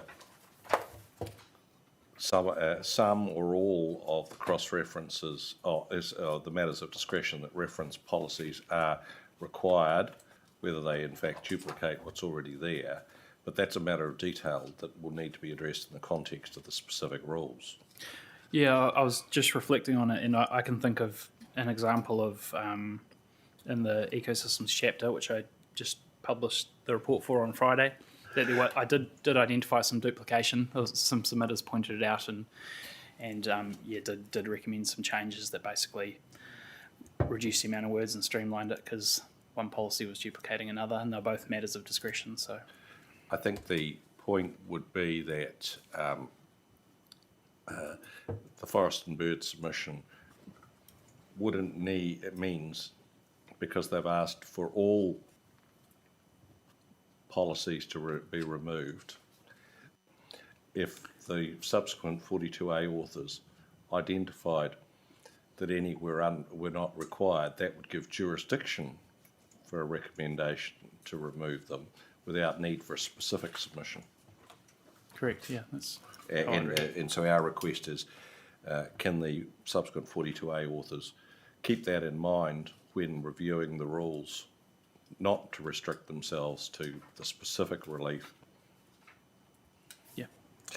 Now, my next question is on GIS mapping. Any advance on that, which is 9.6?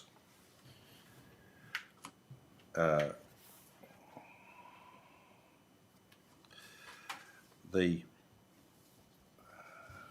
McDonnell, you will have read Mr. Botha's presentation that we're hearing this afternoon.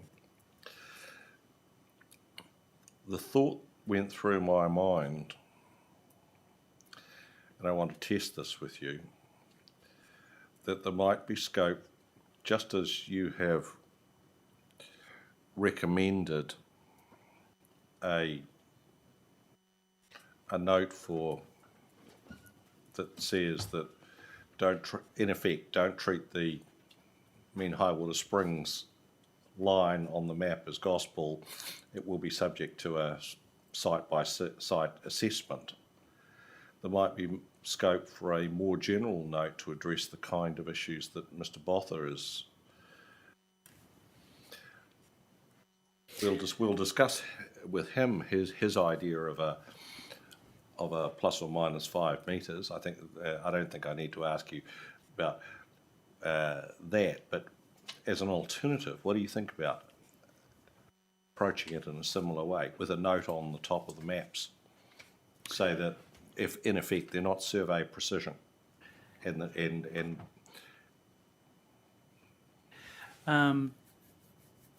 Yeah, I could see some merit in having a similar to the mean high water springs, a sort of an advice note that gives a bit of further guidance. I mean, they're not surveyed, some of these lines, these features.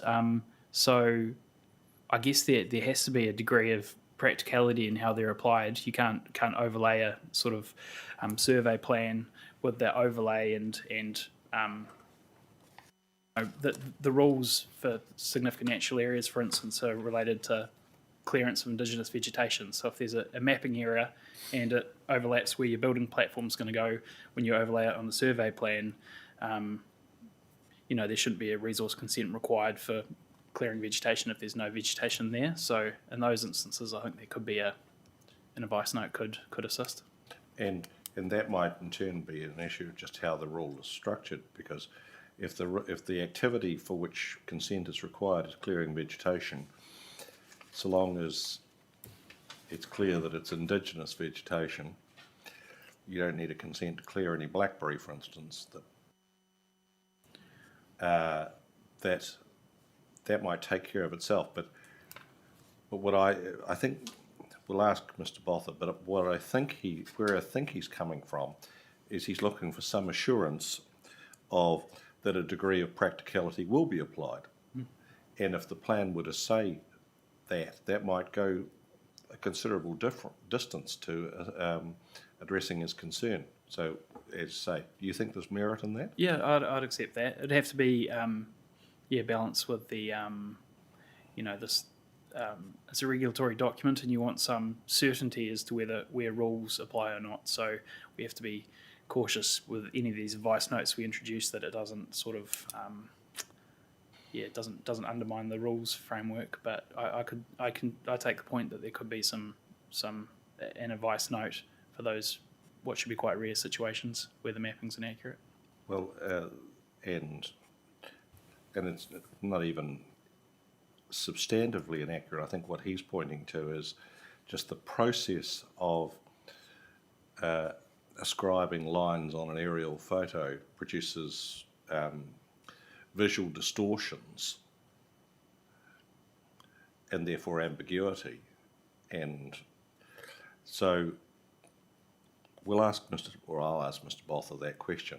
But can I ask you again, as part of the council reply, if having reflected on it, there is merit in such a note, can you address in reply what such a note might say? Certainly, go for it.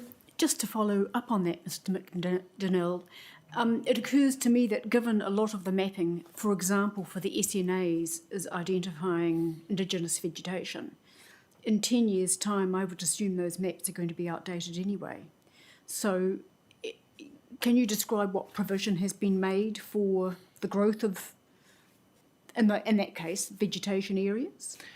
It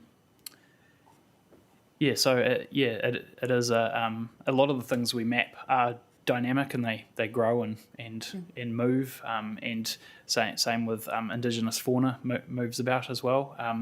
We are limited if we map something and put it in the plan, we can only change it through a plan change. So that is the process. I think I made the point that we will have an additional opportunity, especially in regards to significant natural areas with the National Policy Statement for Indigenous Biodiversity. We'll have to do a resurvey in the near future. I guess this process, that one of the reasons we've taken so long to map them is and even Mr. Botha's submission relates to the fact that we've been to a site 3 times, is testament to the amount of work that's gone into map these features. But they do grow, and at some point they will be additional areas will be considered significant, and they'll need to be reassessed by an ecologist. But the mechanism is the standard plan change review cycle of plans. There's no additional mechanism. Right, because that was my next question, where you've suggested that if anything's been challenged as inaccurate, the Schedule 1 process provides a mechanism to review these maps. I mean, can you outline the Schedule 1 process? I mean, is it something that is used by lay submitters, or it sounds fairly official and difficult? Yeah, well, I guess for mapping significant natural areas, well, a lot of these landscapes as well, we basically, councils had ecological surveys going back 20 or 30 years that we've kind of built on. A lot of those had field visits. We did a last big kind of assessment in 2018. We wrote to all landowners and we offered site visits to all of those landowners. The Schedule 1 process is yet another opportunity once we notify the plan and the associated maps. If anyone has an issue with how things are mapped in relation to their property or otherwise, they can submit on it. And we have, where Wildlands have reviewed those submissions in terms of significant natural areas, and they have offered, where they consider it necessary, a site visit. So they've undertaken a couple dozen site visits since notification to come up with the expert evidence. So this is, I guess, all part of the Schedule 1 process. Then submitters have the opportunity to appear at this hearing and plead the case and and then appeal as well. So there's a lot of opportunity, I believe, to make sure the mapping's accurate in relation to your property. But we are at a certain point limited by the tools we have, and for something like significant natural areas that cover 17% of the cities, we have to use aerial photography from a practicality perspective. I understand that. I suppose I'm thinking that if the plan is approved and goes ahead for any of these GIS mapping areas, what is the mechanism then if someone disputes it post-consented plan in 2 years' time, for example? The resource consent process. So if the mapping does trigger a resource consent, they have the that process to demonstrate that it's different as it relates to their site, the mapping or the values mapped on their site. But the maps will, even after that resource consent, the maps will stay as notified because it needs to go through a plan change to update them. So. Okay, yeah. Thank you. Mr. McDonnell, so I think we're ready to adjourn our discussion with you because I think Mr. Shaw from Parramatta Residents Association is with us.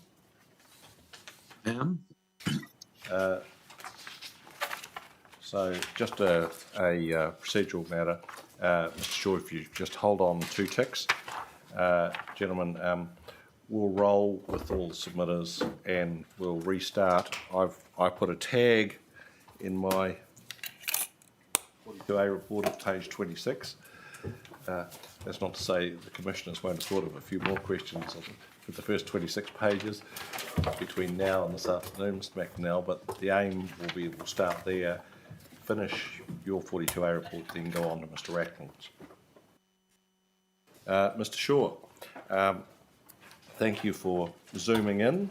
My name is Trevor Robinson. I'm the chair of the panel. I'm accompanied by my team, Commissioners St Clair, Williams, McMahon and Pomare, working from my left to my right, therefore your right to your left. That we have your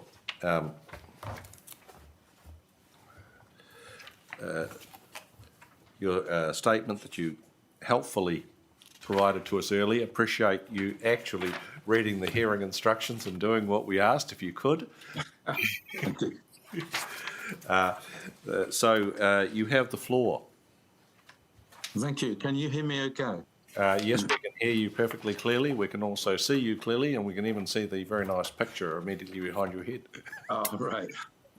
Yes, imported from Hong Kong. I have made 1 or 2 changes to that submission that I provided you Friday, but it's more in the way of additions. So obviously we're talking about the submission where we requested the council decline any multi-unit building application in Mana until the sewer main has been replaced and upgraded. And I'm not sure how much the panel knows about the sewer situation. But I think it's important that we put this submission into context by just identifying just what the situation is with the sewer. Mr. Shaw, I don't think you should assume that we know anything, and we're inviting you to tell us. Okay, well, certainly I agree, but I've only got 10 minutes. I could spend all day talking about this. The sewer main through Minor Esplanade is old. It's in poor condition and it's undersized, and it has been for quite some time, probably about 20 years, in fact. That fact is well known by everybody, the council, Wellington Water, and they've confirmed that. The problem is basically that the sewer, it was installed back in the 50s and 60s, and it takes wastewater from the north, from Porirua Bay, Plymouton, Camborne, Mana. And because of the sizing, it's a 375 millimetre diameter pipe. It's not that big. So there's no capacity for future growth, and you'll probably recollect that there's been quite a bit of growth in Porirua over the last 40 years. Now, south of Mana, over the bridge, Parramatta, the same wastewater pipe carries on through to the city centre pumping station, and it's picking up sewage from the whole of Whitby, Parramatta, Papakofi and Aotea. As you can see, with the Aotea block and with the growth in Whitby, it's been quite a large increase of sewage inflow into that pipe. Some years ago, there used to be a bypass under the harbour that bypassed the city centre pumping station, went direct to the water treatment plant. Now, that was isolated some years ago. I believe it was because it was deteriorating. But the impact of that is that instead of bypassing some of this excess sewage, wastewater, it now all has to go through the pipe all the way to the pumping station in the centre of Porirua.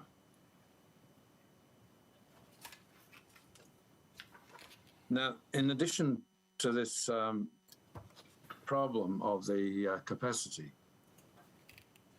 we believe that it's been exacerbated by two other factors. It's believed to be the sewer travelling through Mana, which is quite low, close to sea level.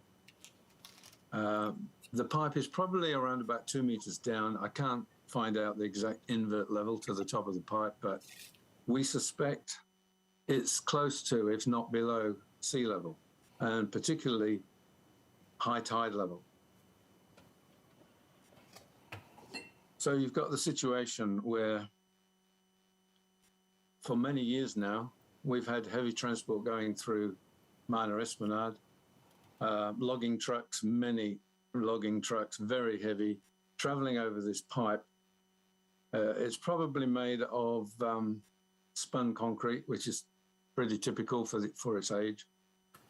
But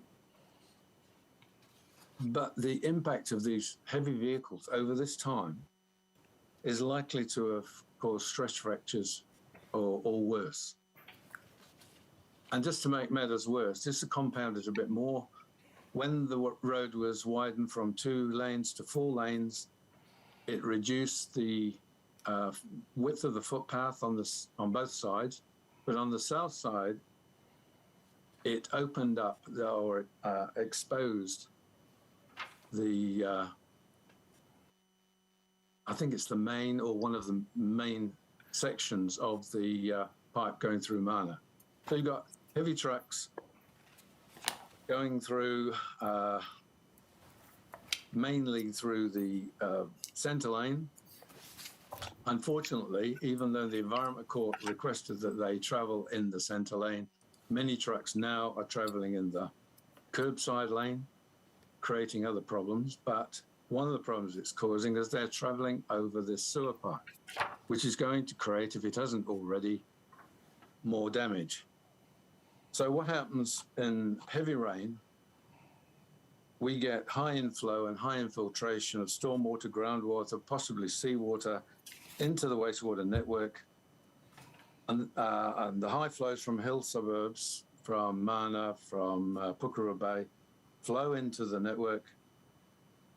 The restrictions coming from south of the bridge put back pressure onto the Mana part of the sewer network, and the result is we get surcharging manholes. And this is quite severe.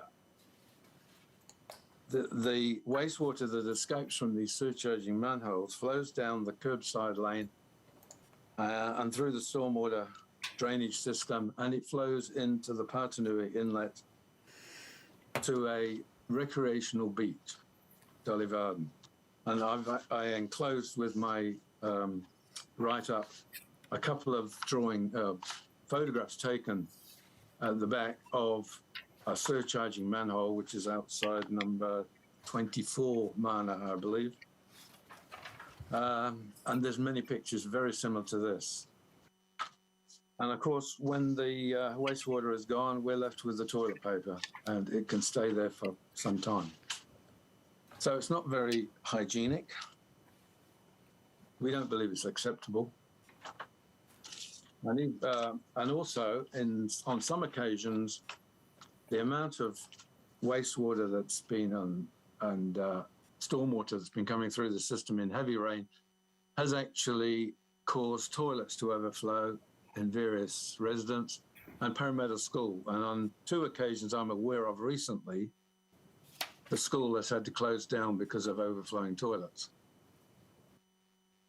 Now, we're concerned that these discharges, we're concerned about them, but we're also concerned about what impact they may be having on the inlet. We've noticed an increase in toxic algae. Of surprise to us is that GWRC, to our knowledge anyway, has not issued any infringement notices about discharges. I don't think I've ever seen, I'm not sure what sampling is done on fecal matter after these rainwater events. I've never seen a sign up at the beach, which is used by children and grown-ups alike. And so we find this totally unacceptable. Now, Wellington Water's recent response to our complaints, eventually, has been to bolt down manhole lids. I can see the logic of that, but unfortunately the water escapes around the manholes and it's still coming out through the footpaths and curbs. We've been raising this issue since about 2010. In the 2013-14 annual plan, we were informed that there was a provision to activate the existing cross-harbour sewer pipe at Parramatta to relieve pressure on the system, but nothing happened. They were talking about slip lining it to ensure it was adequate for the purpose, but nothing went ahead. We were also informed that a storage tank was going to be installed at Dullyvarden, either north or south of the Parramatta Bridge. And the idea of that would be to take excess capacity, which would reduce pressure on the system and reduce these overflows. But nothing happened. Nothing's happened to date, although there are now, we're told, future plans, probably another 10 years to do that. The council's latest long-term plan program showed capital expenditure for 3 waters on a minor esplanade sewer update starting in 2023. And at the LTP submission hearings, I said, well, that's fantastic, great. It would have been better if it had been done 2 or 3 years ago, but okay, it makes some sense to delay until Transmission Gully is open because of the traffic problems. So we're quite happy about that.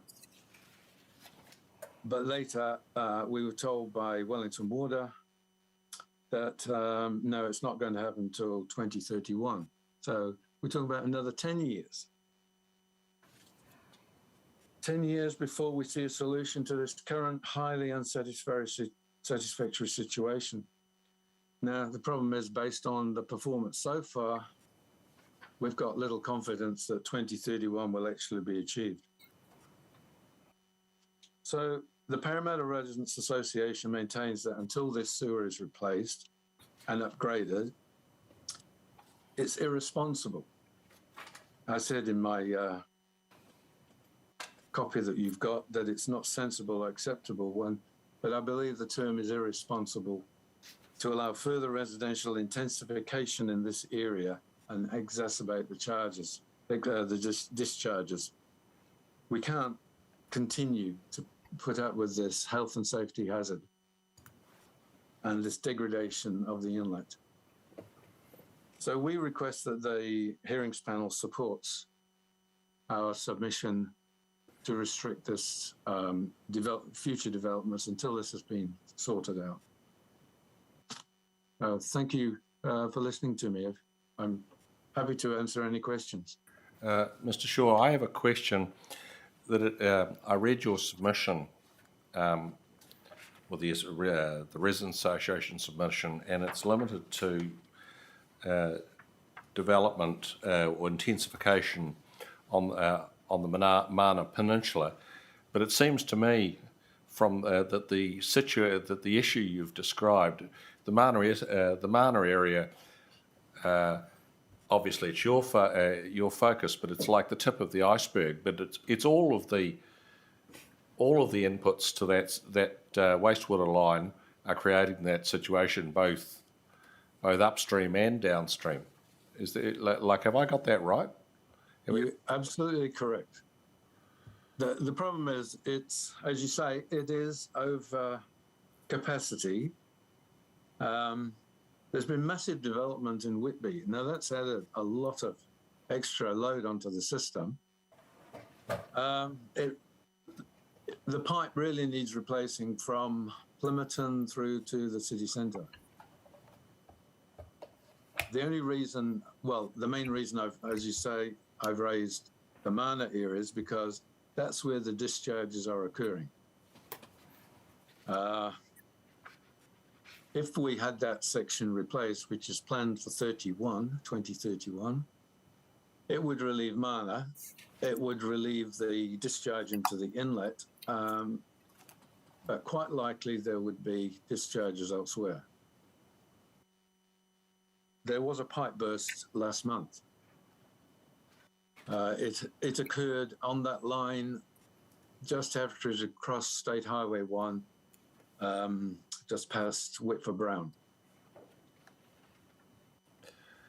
And that was obviously because of and it was during a heavy rain event, and it was obviously because of the pressure put on the system and the age of the pipe and the capacity. If it doesn't break there, it's going to break somewhere else. So you're quite correct. It's a problem for the whole pipe. Commissioner Sinclair. Thank you, Chair. Mr. Shaw, does the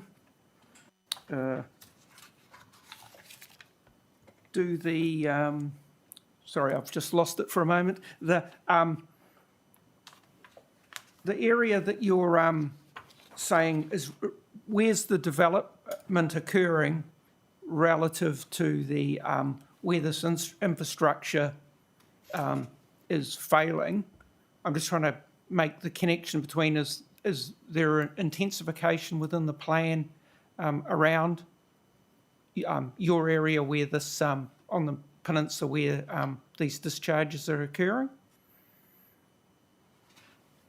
Currently, right now, there is one section that is now being converted into three, I suppose they're apartments, three separate dwellings. The intensification happens all the time. Yeah. It's happening on James Street in Plympton. Yeah. There's an apartment block planned to be built there.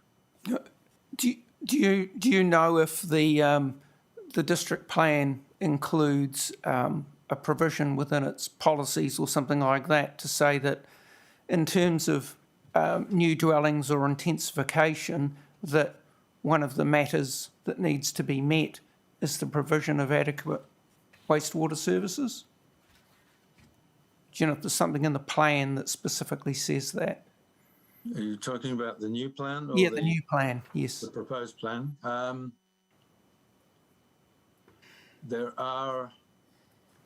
There's talk about needing new dwellings are required to have stormwater tanks or some kind of system to reduce the stormwater load. Mm. I haven't seen anything to do with wastewater. Okay. I don't suppose we're expected to go back to sewage,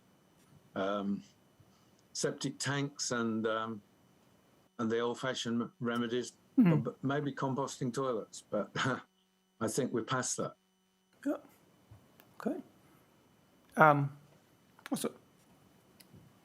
Mr. McDonnell, when when we come to talk to you later this afternoon, can you come back to us about that part of the plan I that think you might might- specify that? I think you might find that Mr McNell discusses in the section 42A. Oh, Mr Williams? No questions. Murray? Kia ora, Mr Shaw. Ngā mihi nui ki a koe tēnei ata. Kia ora. Thank you for your submission and for the way in which you've raised the concerns, very legitimate concerns, that you have around the discharges of wastewater and stormwater during high rainfall events that you perceive may be further exacerbated by proposals for residential intensification in the Mana Esplanade area. I only have one question for you, and that's around whether you've had the opportunity to review the Section 42A report and the response provided in there to your particular concerns. I did. I can't remember what it actually said now, to be honest, but I did look through that. And there was a response back from Wellington Water Yes, on opportunities to reduce the impact. yes, yes. And the general response from the Section 42A report was, of course, that it didn't agree with your concerns around the lack of capacity in the short and medium term, and with your request for relief that multi-unit housing in Mana should be declined until the sewer main is replaced and or upgraded. And it then refers us to the Three Waters chapter, which requires new multi-unit development to comply with performance standards, and that if these performance standards can't be met, then there may be a need for site-specific measures to ensure compliance, such as wastewater detention, for example.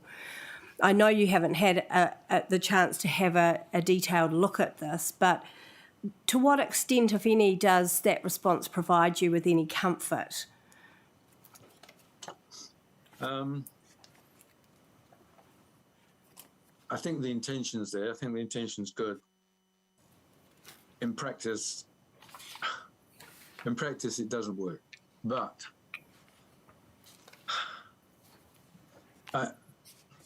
the problem is, how big a detention tank do you need to put in? And what happens when that detention tank is full? It's the same logic being used for Plimmerton Farms, but on a smaller scale. And you have to... Detention tanks for wastewater are quite difficult to maintain. They're not always reliable. It's totally different with stormwater than it is with wastewater. They have to be cleaned out. I've not seen, in my years in water and waste, I have not seen them used for domestic purposes. Thank you very much for your response. No further questions from me. Mr McMahon? Yes, good morning, Mr Shaw. David McMahon here. I won't keep you too much longer. That's fine.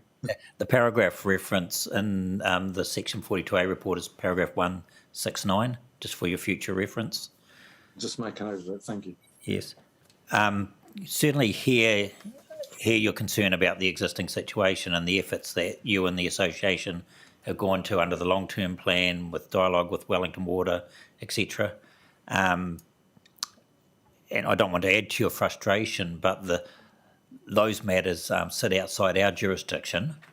Where our jurisdiction does begin, though, is enabling any new development that might exacerbate that situation. And Mr McDonnell has, as Commissioner Pamari's indicated that one of the rules in the Three Waters Plan, and it's Three Waters Plan Rule 5, sets up a process whereby if you don't have satisfactory connection, then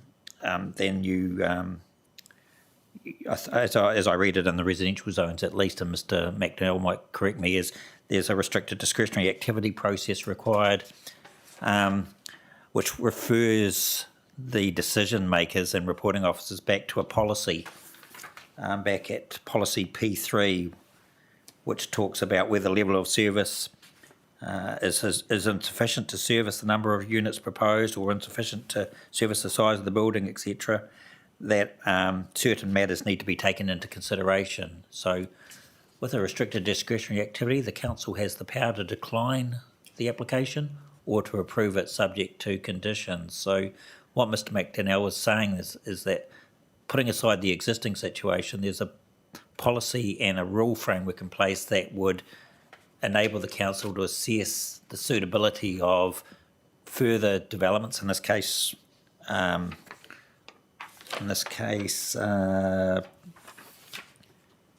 multi-unit developments, I believe, but as to the suitability for approval, having regard to the wastewater system and other 3 water matters. So it's a process, doesn't deal with the existing situation by any means, I acknowledge that, but it's trying to put a cap on future development until such time as improvements to the network are in place. And so that's really just repeating Commissioner Pomari's question to you, that does that provide a level of comfort in at least part of the equation? I think it's certainly a help. Yes. I may well have got the facts right, and Mr. McDonnell will correct me if I have, but my understanding is that there's a consenting process being suggested when it comes to this sort of development, and the focus is definitely on capacity and the ability of new connections to be accommodated, and if they can't, what the alternatives might be. So no question there, Mr. Shaw, just a paraphrasing of my understanding, and as I said, Mr. McDonnell will comment on that later in the proceedings. Thank you very much. Yes. Mr. Shaw, thank you very much for your contribution. On behalf of the association, we've taken on board your concern. We'll discuss it further with Mr. McDonnell and we'll see where we get to. Thank you very much. Thank you. Sign off and move to Plymouth Residents Association. If we got Mr. Jones? Yes, I'm here. Oh, Ms. Jones. Hi. So I'm Trevor Robinson. I'm the chair of the panel. I'm accompanied by my fellow commissioners, Sinclair, Williams, McMahon and Pomare. We have your statement that you've kindly provided to us. So would you like to take us through that? Yes. Tēnā koutou katoa. Good morning, everyone. Firstly, I must apologise a bit in advance for any additional sound effects today. I have a dog. Hopefully he will remain quiet. So first of all, it's good that you've actually received the note. I must apologise, I sent it through yesterday, so a little bit later than my much more efficient colleague at Parramatta. But thank you very much for the opportunity to present to this hearing today and speaking to our submission 218 on behalf of the Plymouth Residents Association. I'm just addressing one point in our submission, the one that falls under hearing stream 1, the overarching matters. Now, this point is the notification that's been given to affected property owners and residents of the significant zoning changes that are planned under the district plan, the proposed district plan. Now, this is all the more important with the curveball that's been thrown into the mix by the substantive Kāinga Ora submission, which, if accepted by PCC and the panel, would just be a game changer for established communities in our city. So I'm not really just referring to I am referring to our original submission, but obviously there was a later submission as well. Now, please note, none of our comments that follow are in any way a criticism of council officers. We understand that there is a legal process being followed here, a rather complex one, I have to say, as a layperson, and that PCC has certainly put a significant amount of effort into public engagement. There's no argument there. In our submission, we asked that residents be properly informed of the changes proposed that would affect their own or neighbouring properties. And we note that PCC's planner agrees with our submission in this regard, as stated in the Section 42A report. And I've got the references there for you. It's 9.9.2, 9.9.3. We don't disagree with the planner's view that the requirements of consulting with the community and ratepayers have been met through general publicity and community engagement activities. As I said before, those have been significant. We don't disagree that attempts have been made to contact every ratepayer in Porirua, and that a general letter was sent out to all ratepayers advising them of the district plan review. We do, however, believe that where significant changes are proposed under a district plan review, such as rezoning, that the individual property owners affected by such changes should be advised of the specific impact for their property. So how effective was the consultation and engagement? And when I'm talking about effectiveness, I'm talking about how many in the community, how many residents actually responded and put submissions in. The PCC submissions website describes the response as, quote, a great response, but an analysis of those original submissions received might suggest otherwise. Now, I have to say my analysis of this is pretty informal and very unscientific, so I'm just creating a general impression here. So if I've got my numbers slightly wrong, I think it's just the general comment that we're making. There were 274 submissions received in total from across the city to the original district plan. An informal assessment would show that about 98 of those would seem to be either duplicates, multiples, or from organisations and other agencies. Now, that leaves about 176 from individual residents or households of Porirua. Around 1% of the 17,800 odd occupied private dwellings is reported in the 2018 census.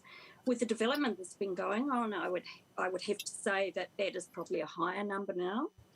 And it was just 0.3% of the residents recorded at the time. Now, I think it's probably fairer to make it an assessment of households because quite often people have put in a joint submission from one household. So let's just leave it at the household figure. Of these, and of direct relevance to our submission, being the Plimmerton Residents Association, there were 29 submissions received from individual residents and households in our catchment of Plimmerton-Camborne, which is around 1,500 to 1,600 dwellings, so 1,572 in 2018 census. So that's about 1.8% of the households in our area who chose to put in submissions. Of the 29 submissions in our area that were put in, over 50%, 15 of them, were submitting on the assignment of SNAs, so significant natural areas on their land. And I have to say that several of those have actually expressed complaints and concerns about the notification process to them. A little more on that later. 5 were concerned about coastal and natural hazard designations for their properties, so the flood mapping and the natural hazard modelling. And just 8 really put in submissions about the zoning changes. And I will add there were some other issues noted as well, and that some submitters obviously referred to more than one issue in their submission. Now, as an aside, we need to note that our residents express a wide range of views. We can't, there's support for some provisions and opposition to others. And as an association, we certainly can't say that we're representing everybody's opinions in our community. That's just not possible. Our main concern is the lack of response to the proposed zoning changes from those whose properties are directly affected. We've no way of knowing if that lack of response equates to, acceptance of the proposed district plan. We don't know if it's just lack of awareness. We don't know if it's apathy, or perhaps it's frustration with the complex process of making a submission as a layperson or an individual householder. And I have to say, from trying to make a submission myself, and it's not the first time I've been involved in this sort of process, it's a daunting process. It's hugely complex. And with the online tools and things, it was, for some people, I think it would have been very difficult for them to engage in that manner. While we accept that PCC provided general public notice of the PDP in the media, we still believe that individual property owners needed to have their awareness raised by getting some sort of individual notification of what was planned for their property. And it shouldn't be difficult to do that. Individual properties were identified to particular zones. In the original proposal, it was the MRZ zone, and it's only those properties affected that need to be contacted. And our understanding is that property owners affected by the environmental values, the SNAs, the high value landscapes and notable trees were contacted individually with specific information about their property. And so there's a precedent for this. We note that in the draft 2020 District Plan Engagement Report that was issued in March 2020, it's noted that in June 2018, all landowners affected by the above environmental values, which I've just listed, were sent letters and maps with an open invitation to have a visit from various technical experts and a council planner. And that goes on. So effectively, council were able to contact individual landowners to notify them of changes affecting their property, as opposed to sending a general letter out to everybody in Porirua, every ratepayer. Maybe that explains why over 50% of the responses in our area relate to the SNAs on their property. Maybe that's because they had individual notification. Furthermore, only in the original proposed district plan that went out, only around 70 to 75 residential properties in Plymouth and Camborne were affected by the medium density residential zone that was proposed. But that position changed significantly with Kāinga Ora's submission. And if Kāinga Ora's proposals for high density and medium density zones are accepted by PCC, then zoning will change for a much greater number of properties. We note there was some general publicity regarding Kāinga Ora's submission and the opportunity to make further submissions. And I know that there were some advertisements, I think, in the Kapimana News and whatever. But the magnitude of what's been proposed by Kāinga Ora should require individual notification to those affected and the opportunity to comment. It's basically a new district plan that they've proposed. I mean, it was huge. And I would argue there should be a whole new round of consultation that's appropriate to the magnitude of what they have suggested. I don't really know anything about the legal sense of when you get such a substantive commission. That's not my field of expertise. But the scale of that submission was absolutely daunting. And the fact that there were only 70 further submissions received across the city for such an amazing submission that really required a lot more action on it, I think, or reaction, was quite surprising to me.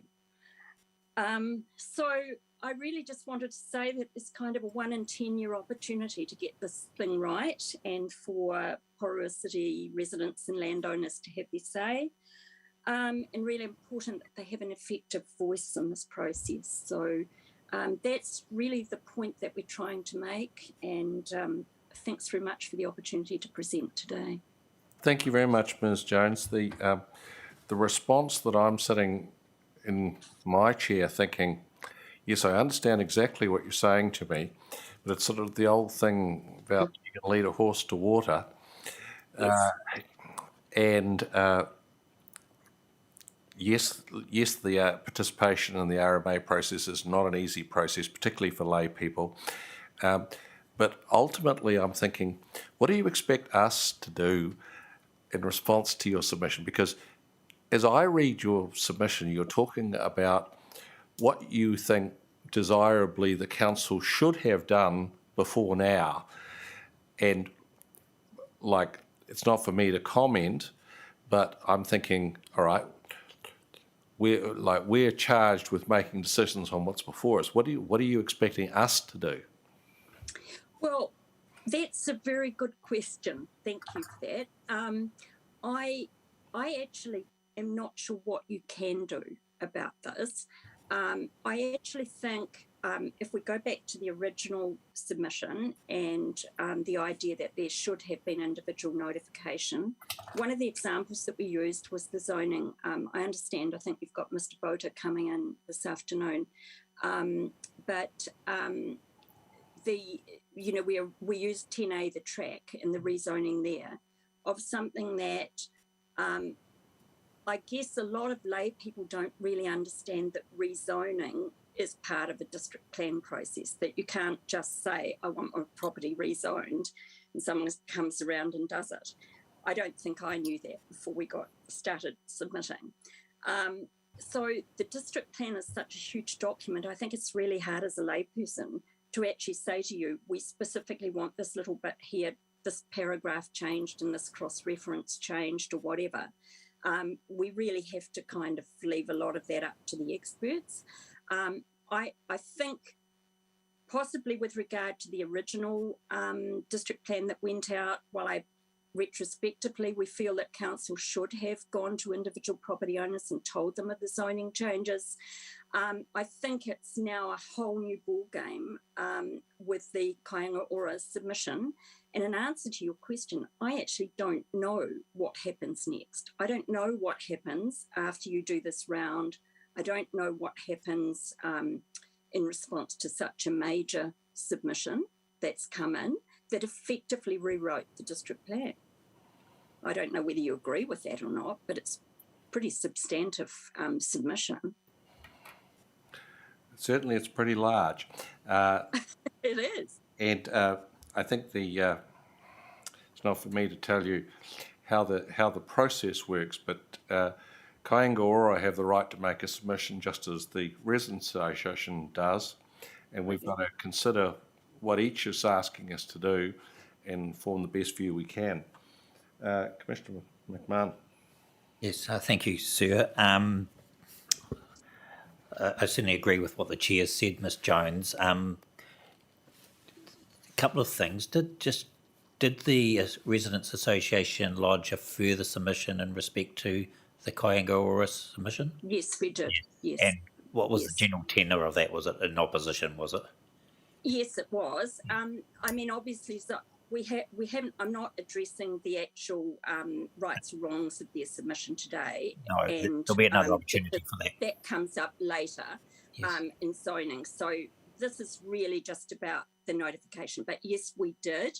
But it was, when I opened it up and looked at it, was like, goodness. And we tried to let as many people know as we could. I mean, as an organisation, one of our main roles is communication with the community and providing a point of liaison between council and council processes and the community. So we have a regular newsletter and we have a Facebook page and those kind of things to get messages out. And I totally agree with what's been said about you can lead a horse to water, but you can't make it drink. But I think that you can make it drink if you actually make sure that it knows that there's a direct impact on it. You'll get a much greater response when people see individually what's going to happen to them or to their property or whatever. And I think the SNA response is the example of that. You've got a much higher response from individual contact with people. Okay. So in terms of what happens next, in terms of the Plimerton Residents Association's further submission to the Kāinga Ora, that will crop up in several hearing streams, and you'll have an opportunity to speak to that. That's Absolutely. the first thing that happens next. The second thing is, and the reporting officers will report on not just Kaingora submission, but any other submissions relating to every aspect of the plan. The second thing that will happen is the council told us this morning, and is that they will be preparing a variation to the plan to give effect to the National Policy Statement on Urban Development. So that's a national policy directive from central government that came out after the council prepared their plan, although there was an earlier, less directive version, 2016, so which the proposed plan would have taken some consideration of, but they are required to give effect to that national policy statement. So the best way to do that is through a new variation, and every resident of the city will have an opportunity to lodge submissions. So it's, in a way, it's a mini plan. So it'll go through the submissions and further submissions process, as I understand it, and there'll be an opportunity. And at some stage, that process will catch up with the proposed district plan, and the common matters will, I think, be heard together. I think that's the intention. So future process that guarantees your involvement or involvement of the association should they wish to get involved. Right. So, yes, I think, and can I say that when that variation is notified, that, you know, if council could consider sending individual notices to individual property owners who are going to have their zoning changed, rather than just sending out a general letter, which is the same letter to every household. Yes, can't really comment on that process, but I think the officers are here and listening. So yes, exactly. And that's the opportunity to say that to them, to say, you know, that's really what we're asking you to consider doing. Yes. Now, whether that variation will include new zonings, we don't know. I mean, it'll include policies and references and methods. So what it will do is try and give effect to the housing and business study that the council's continually updating. So they have a requirement under the MPS UD to match supply with demand for housing and business. Mr. McDonnell gave us some figures this morning about what the housing supply and demand figures look like, and for the next 30 years. So there's a direct requirement for the council to put specific figures into the plan to reflect that those aspirations in terms of supply. So that's one thing that the variation may do. So. Right. Okay. Apart from that, I don't really have any further questions of you, Ms. Jones. Thank you. Commissioner Murray? Kia ora, Ms. Jones. Ngā mihi nui ki a koe tēnei ata. Thank you very much for your submission, and also for the important work that the Plymouth Residents Association does in promoting the sustainable management of the city's physical and natural resources. So kia ora. I really just have a question of clarification for you around the issues you raise in the process that I understand was followed. We've heard from the reporting officer this morning, Mr. McDonnell, about the way in which the consultation was undertaken with affected property owners.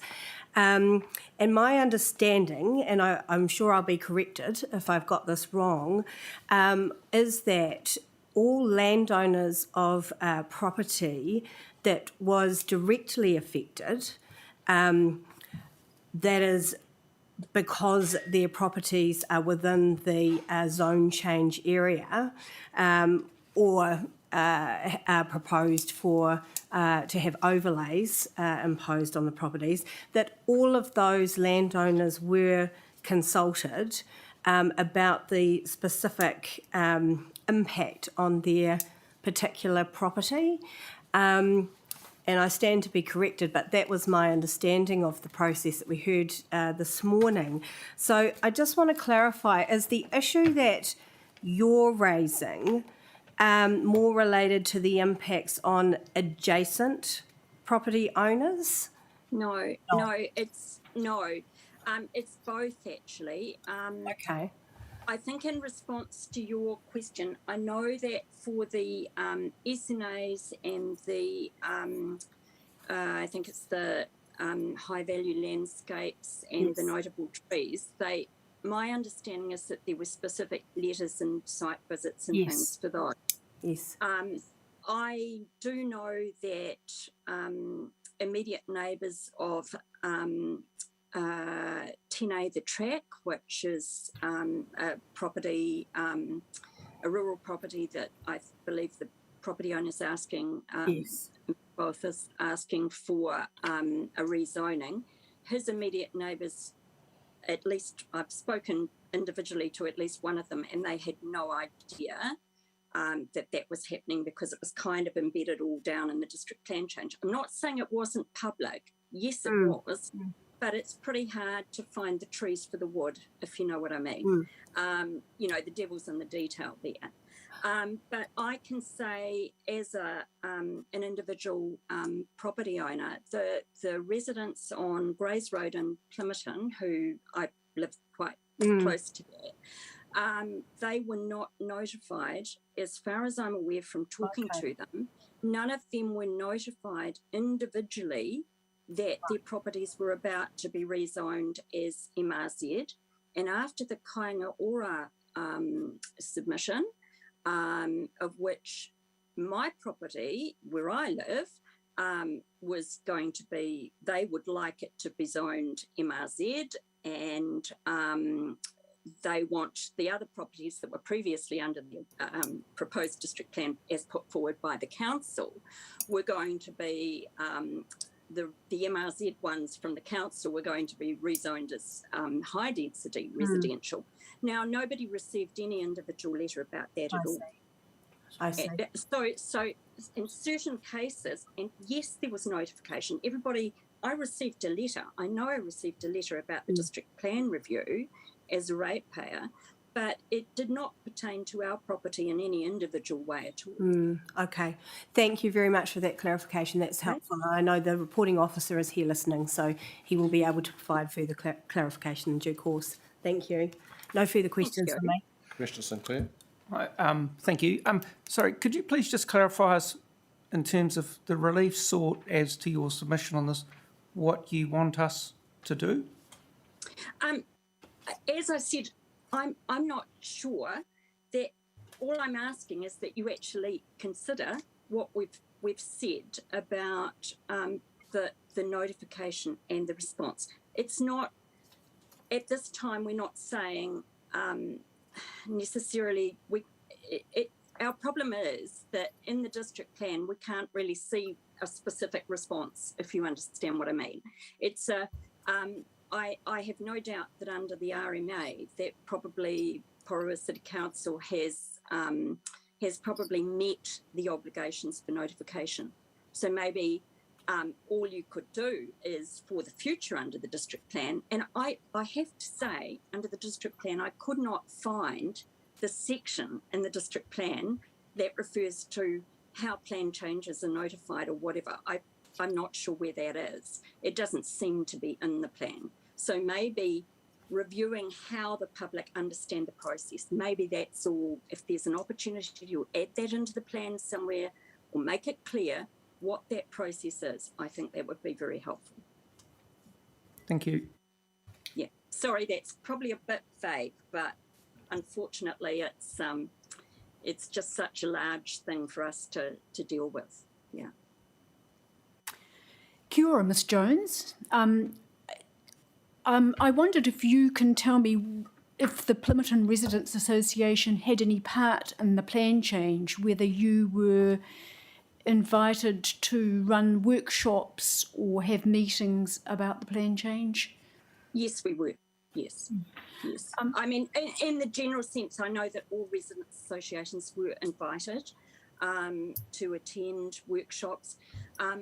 I know it dates back to probably 2018. I couldn't tell you, I can't without going back check just who didn't attend any of those workshops or whatever. But we're not disputing the community engagement. What we're talking about here is individual notification of plan change provisions that affect individual property owners. Yes, I suppose I was just ruminating about horses being led to water and drinking. Yes. As someone with a lot of experience in residents' associations, I know how difficult it is to get people engaged in the plan. Absolutely. I suppose what I'm thinking is that given that Commissioner Forrest has sort of alluded to the fact that there might be a mini plan change coming up which will involve urban development, that perhaps a remedy for you might be to be involved on your residents' part of trying to act as a communication sort of conduit to people who, to let them know the implications of what is being proposed. Well, we have done that. I mean, it's a bit like the leading the horse to water again. On a general level, we have notified through our newsletter, which we have a regular newsletter that goes out to an email group that people sign up for. There's several hundred people on that email group. And so when we receive notification from council of submissions that are important and we need to we need to get the message out, we pass that on. We do it through social media as well. Where appropriate, we will work with council or with other agencies to try and host workshops or publicise workshops, that sort of thing. So we've been publicising that and passing that on. But again, it's a question of, does that elicit a response when it comes to meaningful engagement in a district plan submission process? Or does it need to be more targeted to those who are going to be individually affected? Well, thank you. That's a useful point of view. Yeah, thank you. Thank you very much, Ms Jones, for your contribution. We appreciate hearing from you, and we'll look forward to hearing from you again in subsequent streams. Thank you. Thanks so much for your time this morning. Thank you. Mr Wakefield has been listening patiently. We appreciate that, Mr Wakefield. Yes, good morning. Yes, I'm a resident in Porirua, and I was motivated to put my submission in when it directly sort of affected me, or I consider it could potentially affect me. And my submission was fundamentally around the building coverage, increasing that to from 35% to 40%, and some experience I'd had in declining a proposed structure. It's in my submission, and I suppose you've all seen that. I just didn't think that structure was appropriate. Then I looked at the definition of building and saw that it's very broad. I understand from the Section 42 report that that my suggestion that or amending the definition of building to tighten it up has been declined, because that's part of the National Policy Statement definition, and I accept that the definition does need to be very broad, so that you can capture all sorts of structures and cover them within a regulatory structure. But in making it quite broad, it also makes it permissible for unusual structures, I'd say, which are not in keeping with a neighbourhood. Yeah, that's basically it. But I do note that I'll have an opportunity to submit under the another stream when the building coverage is covered. But at this stage, I do accept that I think it was the Section 42 conclusion. I think the Section 42A conclusion is really saying the council doesn't have an option because it's been directed by government through these superior documents. But it also made me wonder whether, from your point of view, with something quite odd on your boundary, it's a good thing that the definition of building is broad because it captured that and required its consideration, where if it wasn't a building, it might not have. So I'm wondering whether, even if we had the power, it would serve your purposes if we were to tighten. It's not so much, we'll put it another way, it's not so much how a building is defined, it's what the rules say around what buildings are appropriate and where.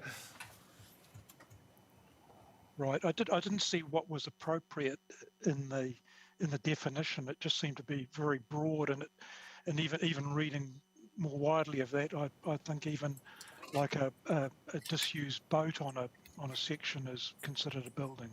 The point being that where it bites is where the rules in the zone that you're located in, where they say what buildings are permitted and to what you've pinpointed the coverage issue, and so the issue might be that, in a future hearing, that you focus on what those rules say about what buildings can be constructed in your zone. Right. So that's Okay. No. that's just a suggestion as to because a later hearing will consider those issues. I'm not sure. I reread your submission this morning, and that was just what occurred to me. But I'll pass over to my colleagues to see if they have any questions. Commissioner Pomaro? Commissioner No questions. McMahon? No, that's a pass from us, but I took on board your issue about building coverage. That's something we'll need to think about. Okay. Certainly, I understand where you're coming from, because traditionally building coverage was the means by which the amenity of local areas was preserved, local residential areas was preserved. It's probably important that you know that we've got some cross currents. We've got Kaingaroa suggesting it should be pushed in the opposite direction to you, and saying that those rules should be loosened up. So, as say, be aware, we've got lots of people telling us different things, and we're trying to work our way through that. Right. Well, look, I would agree in terms of, more intensity in terms of, the housing, but, in terms of other structures, I think that's my concern. Understand. Thank you very much for your contribution here. So we appreciate you waiting patiently to tell us that, and for participating in the process. Okay. Well, thank you for the opportunity. Thank you. Thanks. Okay. Bye. Bye. We've got the Foodstuffs New Zealand team next. Yep. Afternoon, everyone. My name is Pamela Santos, and I'm a senior planner at Barker Associates, an independent planning consultancy that has been engaged to make submissions, further submissions, and how to prepare and present evidence on the proposed Porirua district plan definitions and nesting table topic on behalf of Foodstuffs North Island Limited. My qualifications and experience are contained in paragraphs 1.2 and 1.3 of my evidence. I have read and agreed to comply with a Code of Conduct for Expert Witness 2014 contained in the Environment Code Practice Note. I also confirm I have no conflicts of interest to declare. Overall, Foodstuffs is generally supportive of the proposed district plan and the majority of the recommendations contained within the Section 42A report, Part B. There's one main area where my opinions differ from the position and recommendations within the 42A report, and this relates to the inclusion of supermarkets within large format retail activities definitions nesting table. Foodstuffs' primary submission relating to the requested removal of supermarkets from the large format retail activities nesting table and its relocation within the retail activities nesting table is addressed by Mr. Racklin in section 3.5.1.2, paragraph 88 of the 42A report. Mr. Racklin has rejected this submission, recommending supermarkets be retained within the large format retail activities nesting table as notified. While I acknowledge that supermarkets are generally a form of large format retail, primarily due to their size, supermarkets have a range of store formats and sizes, which are not all large format. This includes store formats referred to as full service, discount, superette, and metro stores, the latter of which are relatively smaller stores. Mr. Ackland stated in his reasons for rejecting the submission point that the rule framework distinguishes between supermarkets and other large format retail activities through the application of different management regimes. In other words, specific reference is made to the relevant activity definition and the zone's rules and standards. If the rule framework makes this differentiation, then it makes more sense for these two activities to be separated and for large format retail activities to specifically exclude supermarkets. This is supported by Kaingora's primary submission, requesting the definition of large format retail activities to be amended to exclude supermarkets. I agree with Kaingora on this point. In my opinion, the standalone listing of supermarkets under the retail activities listing table is more appropriate. This will recognize the characteristics of supermarkets in terms of the service they provide to people and communities. Their operational and functional requirements and their site requirements are different from large format retail activities. As an example, the proposed new Plymouth District Plan notified on the 23rd of September 2019 has separated out large supermarkets and large format retail activities in their definitions listing table. In my opinion, without the specific exclusion of supermarkets from large format retail activities listing table, there remains a risk that supermarket activities will be unintentionally captured within the large format retail activity classification. The recommended amended changes to the definitions listing table are provided within paragraph 3.7 of my evidence. Overall, it is my opinion that the recommendations of Council supported by Foodstuffs and the further amendments outlined in my evidence are the most appropriate methods for achieving the purpose of the Act and the higher order objectives of the proposed district plan. I'm happy to take any questions you may have. Thanks. Ms. Santos, I have a question. You've effectively reasoned from the possibility that supermarkets may be quite small to the fact that they're not large format retail activities. Is the contrary proposition that they can actually be quite large and be remarkably like big box retail activities, and so that's I'll explain the follow-up question so you can get them both. Is the answer that supermarkets should be nested within large format retail activities above a trigger gross floor area? No, well, I think they're two separate activities. They're two different type of retail activities, in my opinion.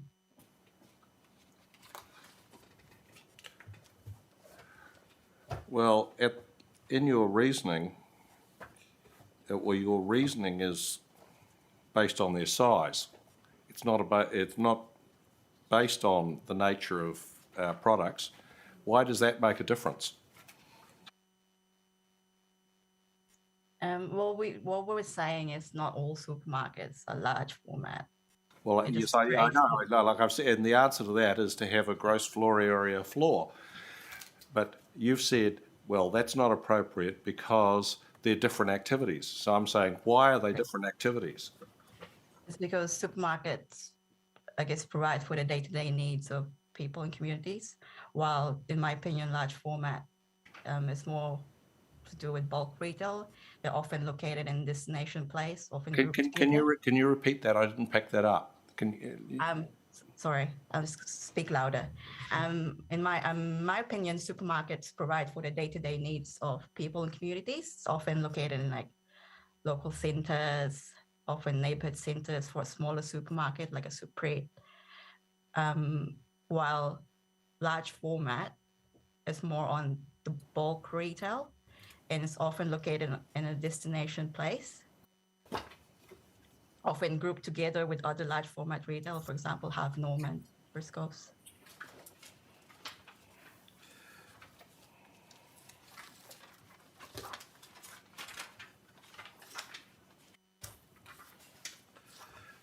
Commissioner Sinclair.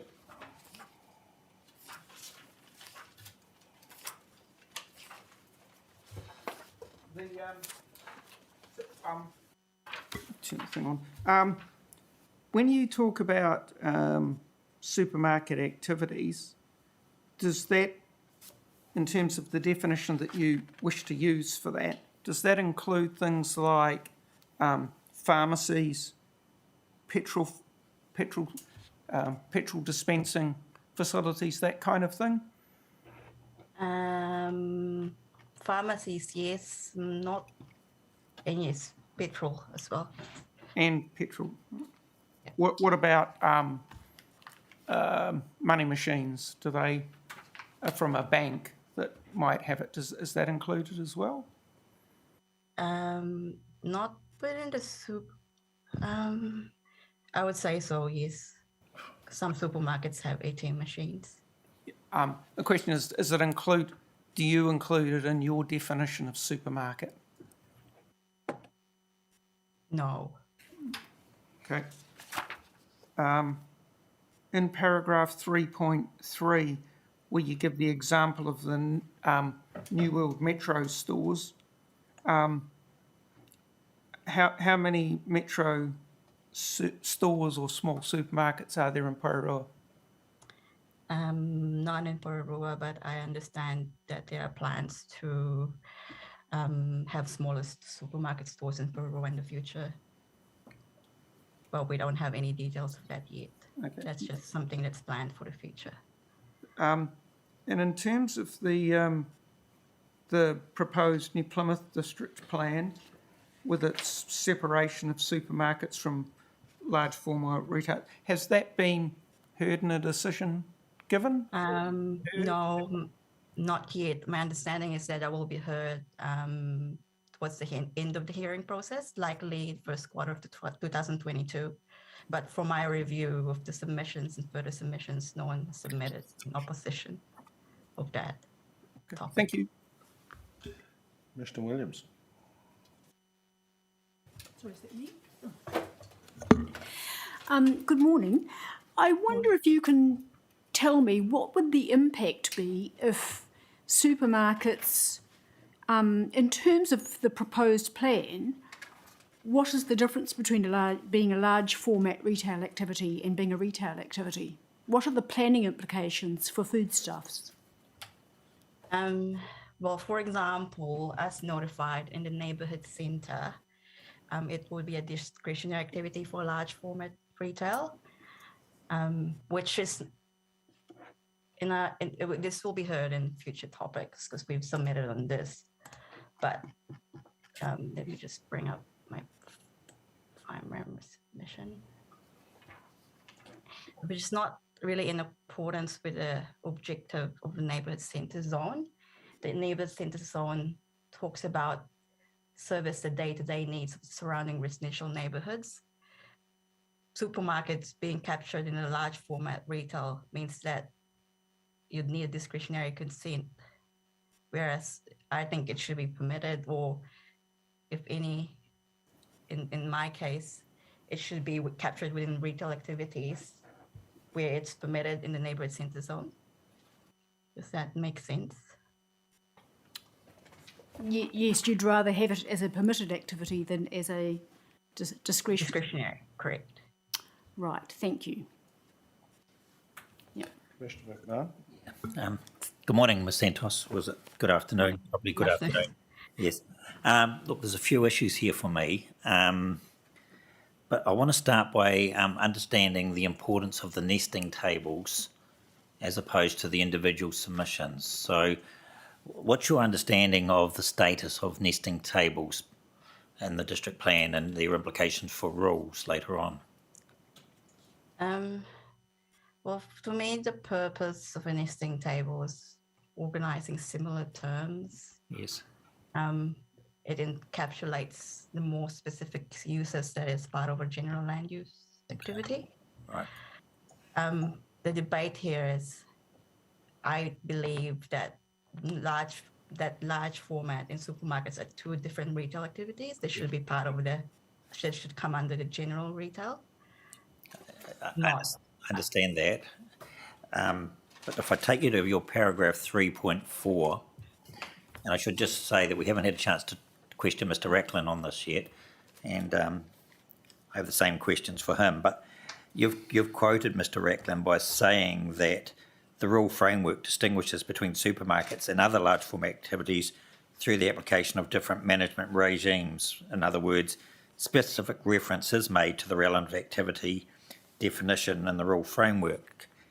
And so I guess my question to you, Ms. Santos, is if the rules use the terms supermarket, does it really matter how they're sliced and diced in the nesting table?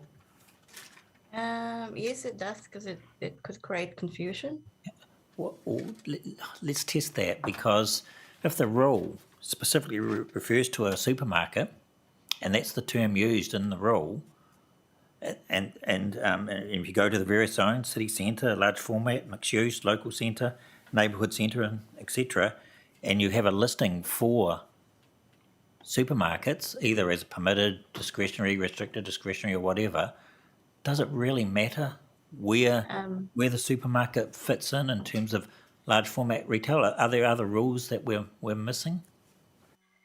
The currently how the plan's notified, yes, it does matter, because it's only in the local centre zone that they refer to specifically supermarkets.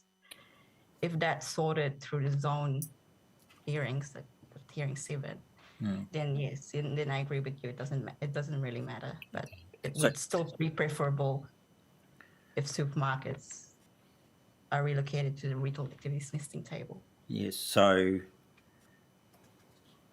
the local centre is the only Correct.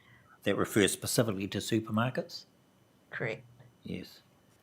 But aren't you requiring the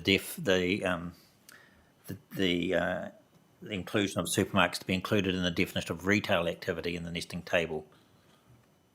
Yes. Yes. And so presumably retail activity has its own activity statuses in the other zones. Correct. Yes, and which could range from permitted through to non-complying depending on the zone. Correct. Okay. And you'll be in some hearing streams yes. commenting on the activity status for those, presumably, those different zones. Yes. Yes. Okay. But isn't that the answer? Isn't that the solution? I mean, if you get the activity status correct from food stuff's perspective, doesn't really matter where it appears in the nesting table, does it? Yep, that's correct. Okay. I guess, Mr. Racklin, I know we haven't had the chance to come to you yet, but you provided us useful table 3, in relation to trade supply and retail activity status. It'd be useful to have that similar table for supermarkets. You did start to comment on it on paragraph 88, as far as the local centre zone was concerned, but it may be that it's very one-dimensional, that sort of table, but it still might be useful to give the panel an understanding what the activity status is. I do, by coincidence, have a table meant for my own purposes, I have to say. One that you prepared earlier. I can get copies made up of that. Yes. Unfortunately, it goes over on 2 pages, but I'll try and get it onto 1 page and get copies of that and distribute them this afternoon. Okay. So, Ms. Santos, that's just a long way of saying, I guess we'll return to the issue of definitions once we've had a discussion on the activity status of these activities in various zones throughout subsequent hearing streams. Sure. Commissioner Mara? Kia ora, Ms. Santos. Ngā mihi nui ki a koe. Thanks very much for your submission. Most of my questions have been thoroughly exhausted. So I do have a much better understanding now of your submission and what relief specifically you're asking for. So thank you for that. Just one further question. Now, I was going to ask the final question that hadn't been asked until Commissioner McMahon asked it a moment ago was, if the activity status is correct, then does it really matter where on the nesting table supermarkets actually sit? And my understanding of your response to that question was that it doesn't matter. Is that correct? Yes, to an extent. Doesn't matter if we get the activity status right in the zone provision. Yes, thank you. So My angle on that question now is just slightly different from the point of view of ensuring that supermarkets are able to fully provide the services that they are, the essential services that they are required to, in terms of ensuring that business growth is enabled alongside the growth of the residential population and servicing their needs. To what extent does the relief that you are seeking have a direct and material connection to achieving that particular outcome?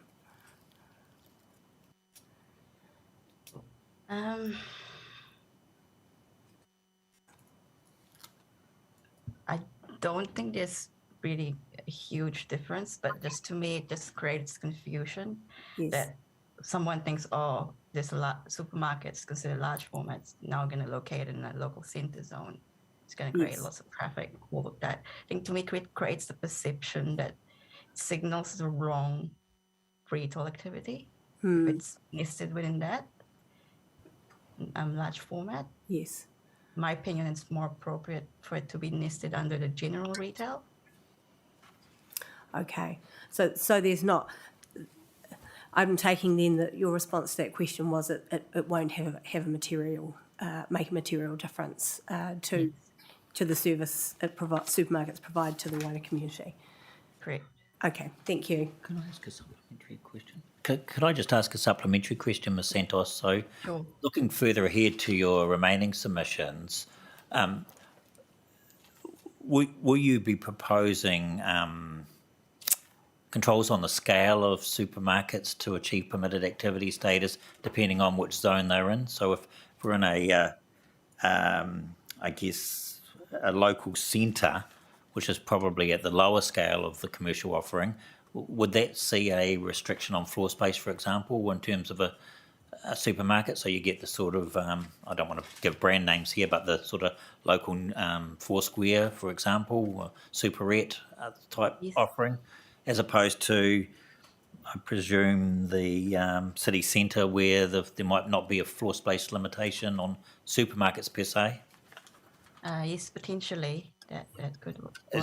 Does your submission, first or two things, does your submission already offer that floor space differentiation, or if it doesn't, does it have enough robustness to offer that during the course of evidence? I'm just checking our submissions, just wanted to double check. No, we haven't offered floor space area restriction, but I guess that's something we can look into as we get to that topic. Thank you. closer to time. That was all from me. Thank you, sir. Thank you very much, Ms. Santos. We'll look forward to hearing from you again in future streams. Thanks, everyone. Thank you. Thank you. We'll adjourn the hearing, restart at 1:30.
Resume the hearing, Mr. Hudspeth. You're here for Transpower. You're assisted by or accompanied by Ms. Ing and Ms.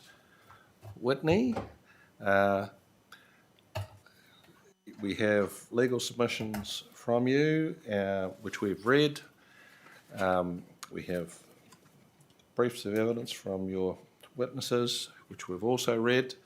So I invite you to address us. Can I just emphasise, we know who Transpower is, so you don't need to tell us that. But beyond that, it's over to you. Well, thank you, Mr. Chair and Commissioners, for hearing us today, and thanks for that introduction. I dare say that did short circuit things in a helpful way somewhat. Appreciate the panel will be having many people to hear from, so I will speak to the main points of the submissions. I don't intend to read them. As you mentioned, you will be aware who Transpower is. Ms. Ing speaks to the assets, activities and aspirations, if you like, of Transpower within Porirua City. I'm happy to say that Transpower's submissions on the plan as a whole are largely in support. There are some areas of refinement sought, but it's not a drastic opposition by any stretch. There's just refinements, the way Transpower sees it. In particular, Transpower supports the approach of the plan in seeking to ring fence to some degree the infrastructure provisions and the provisions that deal with the national grid. That's considered helpful in terms of simplicity, so that users of the plan have one place to go primarily, but also in terms of providing certainty.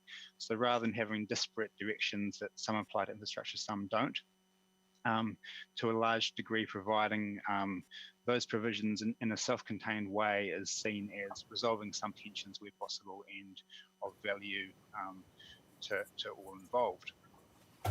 In terms of the broader submission, I'll speak to this very briefly. Transpower does seek some refinements to better give effect to their national policy statement on electricity transmission, and the commissioners will be aware and familiar with the direction to give effect to a national policy statement. There's some case law in that, of course, but I don't intend to labour it here. But Ms. Pauline Whitney's evidence does address in more detail what we say the national policy statement requires in substance. I'd refer to that in terms of the particular requirements. Beyond that, there are some submissions largely to be heard in later chapters in terms of the rules as to buildings, sensitive land uses, earthworks, national grid yards, and so on. But that does largely fall to be heard in later chapters, so I won't continue with that today. The focus of this hearing for Transpower is definitions, the National Direction Policy Framework and plan-wide matters. And Ms. Whitney will speak to the relief being sought in that regard. In broad terms, however, Transpower does either support or accept all of the relevant recommendations in the Section 42A report. There's a table that records that attached to Ms. Whitney's evidence. The only two potential issues that are commented on in some detail in the submissions are the questions around the use of the word avoid and the use of the word minimise. I think in both cases it very much comes down to a context-specific evaluation of what's most appropriate, having regard to the subject matter of what the direction is and what national policy statement might be needed to give effect to. And in that regard, in particular with the avoid issue, I have had the advantage of reading the legal submissions for Kāinga Order in terms of that. And I could comment that as far as the law goes, I don't think there's any difference really at all. But it may be that in later chapters, the evidence has differing views as to what's the most appropriate wording in the plan. So unless there are any questions on any of that, I'm happy to hand over firstly to Ms. Ing from Transpower to talk to the nature of the national grid within the district, and then Ms. Whitney to talk to planning matters. Mr. Hudspeth, I had two questions only. The first is really a scene setter for the same question that I'm going to ask Ms. Whitney, which is when you read in a rule or policy, more particularly a policy because it's more specifically a policy issue, the word minimise, what do you interpret that to mean? Off the top of my head, I'd read it to mean reduce to the as far as possible, I suppose. Yeah, reduce as far as possible if we're talking about an effect on the environment, for example. That's how I'd read it. The follow-up question is that as far as possible or as far as practicable? Because I'm sure you understand the difference. I do. I suppose I'd be concerned from Transpower's point of view that if it wasn't qualified, it would be taken to mean as far as possible, regardless of proportionality or context or costs. So that's perhaps why that word in some contexts does give rise to concerns. Would it assist in terms of clarity if the term were to be defined to that extent? Because I have heard the argument that you've just, or the concern you've just expressed before on other occasions from infrastructure providers, including for Transpower, that it's always possible, you just don't undertake the activity.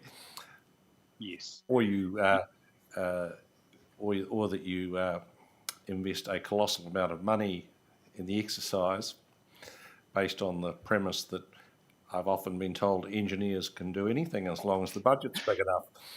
Correct. Or possibly you divert 100 kilometres to the west and have effects on another environment. So I think, yeah, so, there's a concern about it being a blunt tool, if you like. So is the value in defining it? Yes, I'd say there is, subject to what that definition is. Second question, yes, obviously. We'll leave it to the planners to assist us with how it might be defined.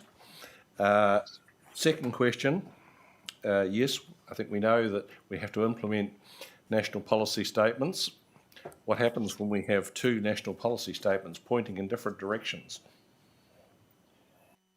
On that, I'd say, and we didn't cite it in the submissions, but the Tauranga Environmental Protection Society and Tauranga City Council High Court Transpower case from earlier this year touches on that. And what that case says, which I agree with, is that neither the NZCPS, for example, or the NPS should necessarily or automatically be seen as trumping the other.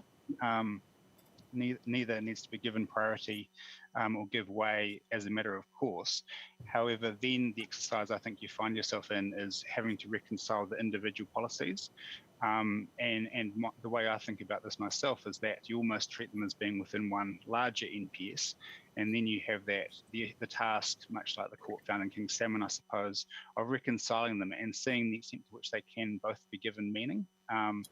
And I'd suggest ideally, rather than deciding which one trumps, trying to reconcile them for the purposes of the plan, acknowledging, I suppose, that some policies are framed in more directive and unqualified language than others, and that's something that the hearing panel will have to consider.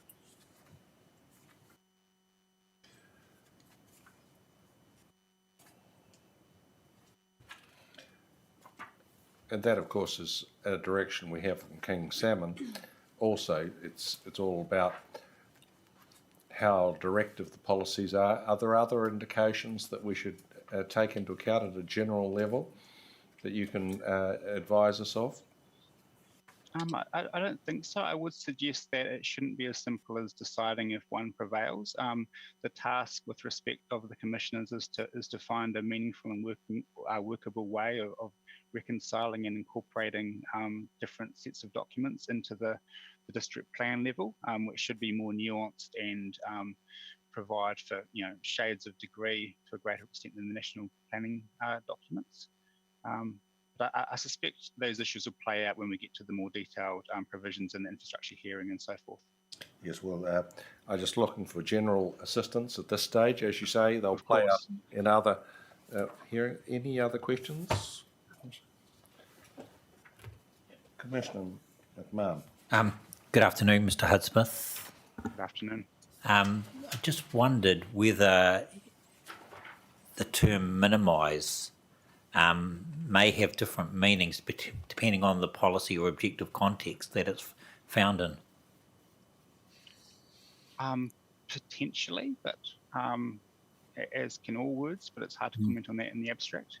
Yes. I'm just, I guess I'm responding to your answer to the chair about the benefits of having a definition of the term. Right. I think your answer was along the lines, yes, so long as it's appropriate, which is a qualifier in itself. But I'm just wondering whether a definition that's appropriate might be so broad as to be generic and to try and account for all different policy settings. Yes, I suppose there is a risk of that, that having a definition that's too broad. And if that were the case, then, I mean, this is a planning question really, but it may be preferable to build in more nuance or context or direction to the policies themselves or a particular set of policies. Yes, and maybe we'll take that up with Ms Whitney, but certainly I'm interested as to whether the ordinary and plain meaning of the term accepted meaning might suffice in a specific context, but we'll take that up with Ms Whitney. Yes, and I'd suggest as long as that's truly what's intended, it's a bit like the word avoid. The ordinary meaning is fine if that's really what the commissioners and the district council means. If not, then some care is required. Okay, thank you. Thank you, Mr Hudspeth. Should we go on to Ms Eng first, presumably? That's right, thank you.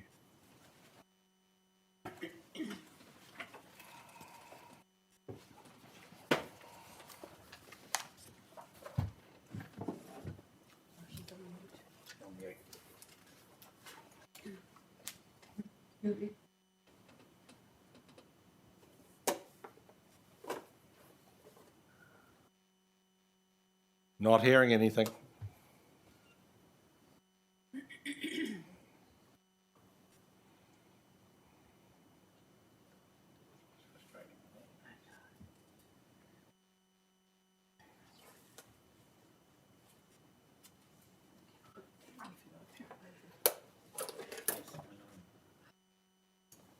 I can always go next if you'd like, and then. Why don't we do that, Ms Whitney, and sort out the IT problems, Yeah, hopefully in the background. yeah, she's going to leave and dial back in. Okay. Classic IT solution, switch it off, switch it back on again.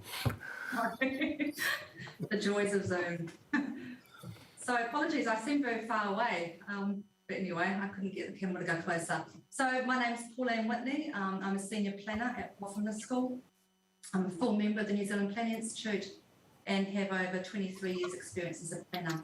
So you have my evidence, and that included a 3-page exec summary. So I'm not going to go through any of that. That all stands and nothing's changed. So as this is the first hearing on the proposed Porirua district plan, just in the main part of my evidence, I have outlined some background and contextual information in relation to the national grid and the RMO framework, as well as providing a bit of an overview and summary of Transpower's submission points. And the reason I did that was just to give a bit of a feel and overview of Transpower's submission to the plan and the integrated nature of all the submission points. As with everyone, you know, what happens in one hearing has implications for what happens in others. So I just wanted to give a bit of an overview of the types of issues and support largely that Transpower has for the proposed plan. So I've then just responded to some of the specific points raised in hearing stream 1. So I've also attached to my evidence a table summarising the recommendations and my response. So if it's helpful to the panel and officers, I'll do that at subsequent hearings, if that's of assistance. So in terms of hearing stream 1, Transpower only had 11 original submission points and 10 further submission points. And as I've said, I'm in agreement with all the recommendations. There's just a couple of wee points maybe I'd just like to highlight. Also, if I can just note one correction, in paragraph 8.15 of my evidence, the main body, I said I've attached the RPS provisions. I actually failed to include those, so I can send them through to the hearing panel coordinator if that would be of assistance to the panel. So apologies for that. It wasn't any, it was purely just an extract of the relevant provisions rather than any commentary. So, Can I just respond to that? If you could produce a selection of RPS provisions which you're suggesting are relevant to our decisions, then that would be of assistance. thank you. Yeah, it's only 1 page long, so I've already compiled them. So, One page is good. yeah. Thank you. I'll send those through this afternoon. So just in terms of the couple of points, in terms of the comment in paragraph 8.5 of my evidence relation to national policy direction, that was regarding the reference to the NZCPS and the MPS. As discussed this morning, I was listening in. Transpower is not pursuing that submission point. I note there was some discussion this morning about including the word including. And certainly while it would be helpful, I just probably have some reservations because it wouldn't reflect the mandatory directions of the National Planning Standards, which is in Table 9, Section 6. So I think maybe we might just be best to stick with what is in the proposed plan. So, and then the other 2 points really were under the plan-wide matters. So they're addressed in paragraphs 1.8 and 1.9 of my exec summary. Ms. Whitney, before you go on, could you just give me that reference to the National Planning Standards? Sorry. Table 9, Section 6. So it's on page 29. No, 28. And 29. Yeah. Thank you. Thank you. So then obviously the other 2 matters are really just to the term avoid and minimise. So at this stage, I'm fine with the officer's recommendations. I think it really just depends on the context of how those terms are used. I won't probably say any more. I think it's all outlined in the summary, and obviously welcome questions on those 2 particular points and anything else in my summary and evidence. So following up on the question I asked Mr. Hudspeth, is your recommendation that we should see how minimise is used in the individual provisions and then decide, does it accord with the ordinary and natural meaning which you've set out, as small as possible, as opposed to as small as practicable? And if it doesn't, then that might suggest a different word is required or a definition is required. Have I got that right? Yeah, this arose up in the Greater Wellington Regional Council proposed natural resources plan, just in my experience on that plan with the word minimise. And I think there was a lack of uncertainty at the start about what the term meant, so a lack of a clear definition. And some parties wanted it defined, and that would help. Other parties said it depended on context. In my opinion, a definition would be helpful, but it's not going to be the answer. I think you really need to look at it in the context. A definition at the onset, I think, would help frame it and give people some context about whether it would be helpful in that particular circumstance. But just for example, I was looking at policy INF, that's the infrastructure chapter P8.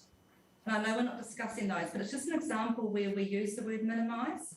So it states any adverse effects on amenity values are minimised, taking into account, and this is in relation to RSI, you know, the bulk, height, scale, colour, earthworks and everything like that. It's really broad, and minimised there is quite an onerous and restrictive term, I would think, when you consider it in the context of that policy.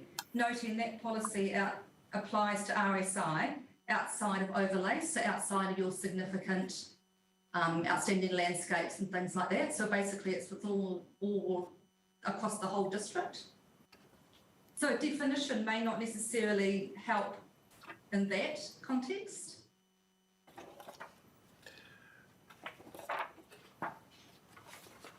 But I think a definition would certainly help as a starting point, and then you need to look about how that would be applied within each particular policy. Yes, we're getting that message quite loud and clear, Ms. Whitney.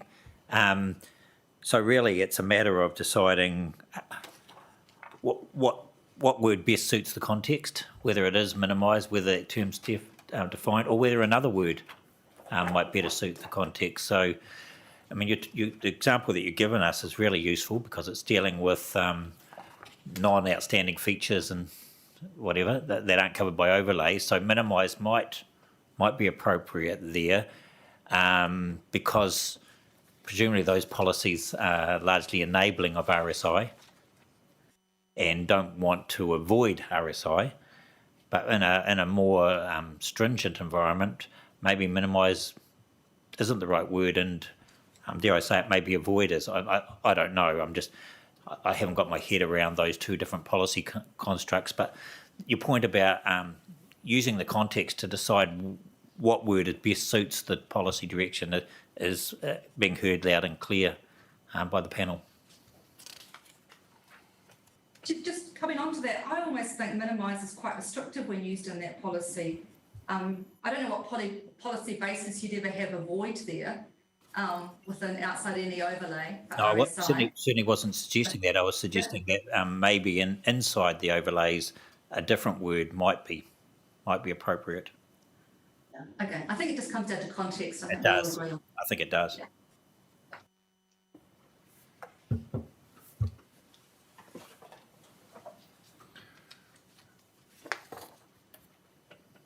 I guess the same applies for the word avoid as well.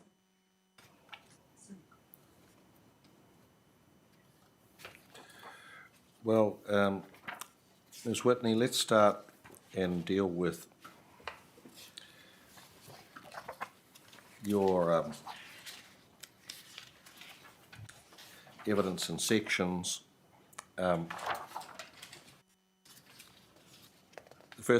first question I had for you was under section 5. Anything before section 5, panel?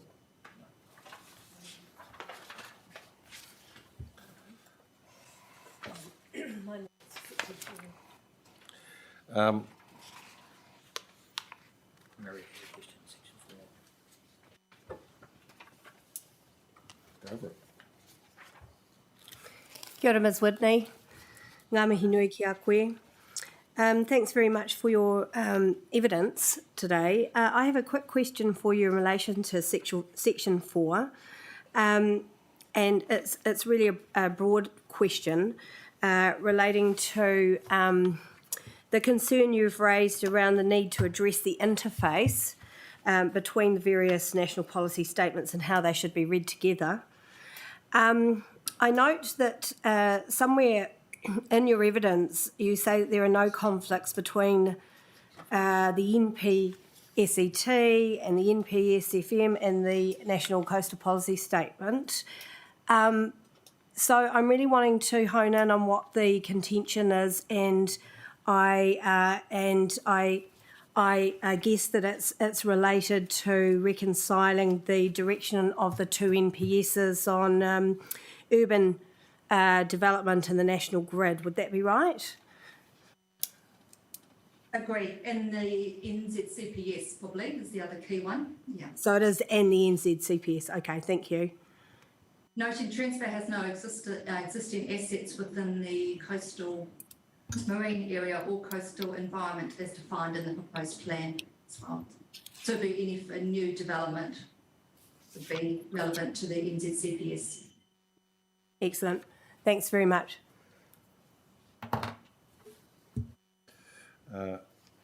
My question is about your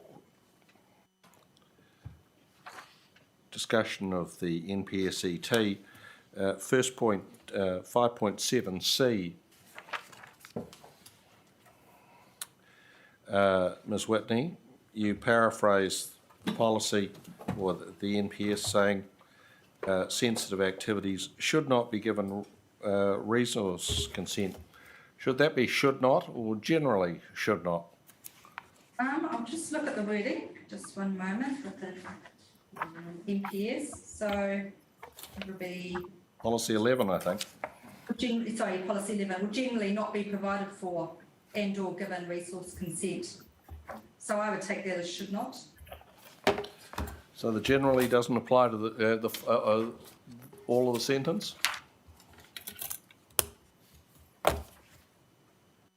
What generally not provide for would be a very exceptional circumstance that you would allow provided for. And I think you have to read policy 11 as well with policy 10, which again is quite strongly directive in terms of avoiding reverse sensitivity effects and ensuring the grid is not compromised.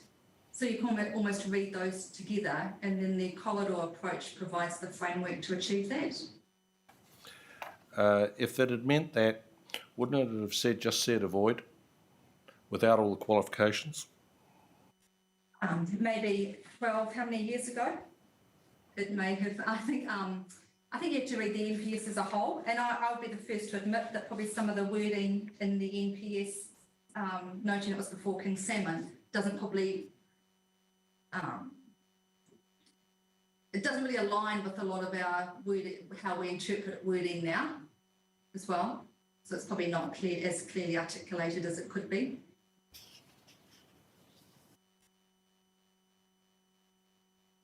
I think the policy approach within Policy 11 is pretty strong, that generally not be provided for. I guess if there was, maybe it was a minor extension or something like that to an existing sensitive activity, it might be okay, but certainly a new one.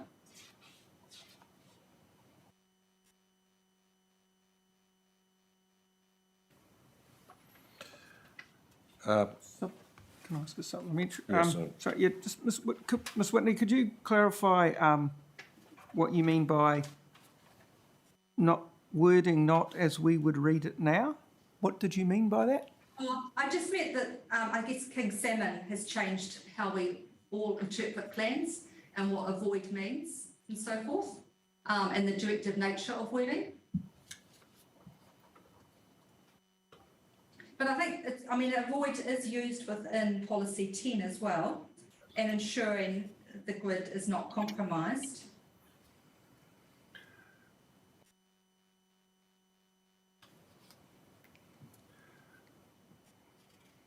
And I guess Mr. Hudspeth will probably be able to comment more. I think it has been the corridor approach, we'll obviously discuss in hearing 4, but it has been through numerous Environment Court and council processes in terms of the status of sensitive activities within those corridors, and it was discussed in the Auckland Unitary Plan that went to the High Court.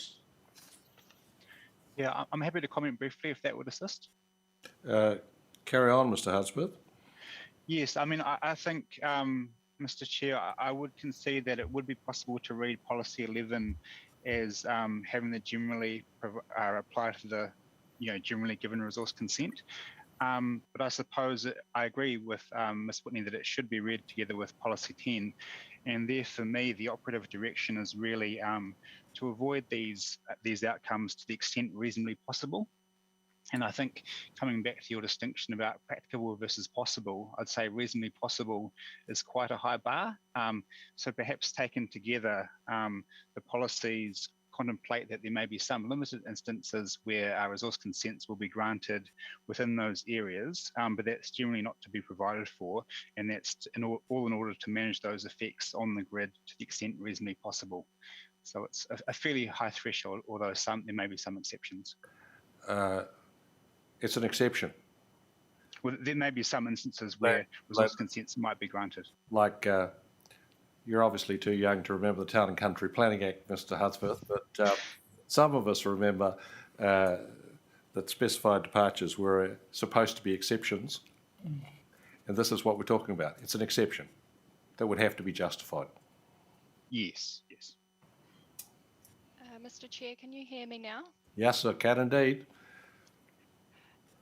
I hope you don't mind. I can speak to an example that might be useful to illustrate an exception such as this that I'm aware of recently. Happy to have your contribution, Izzy.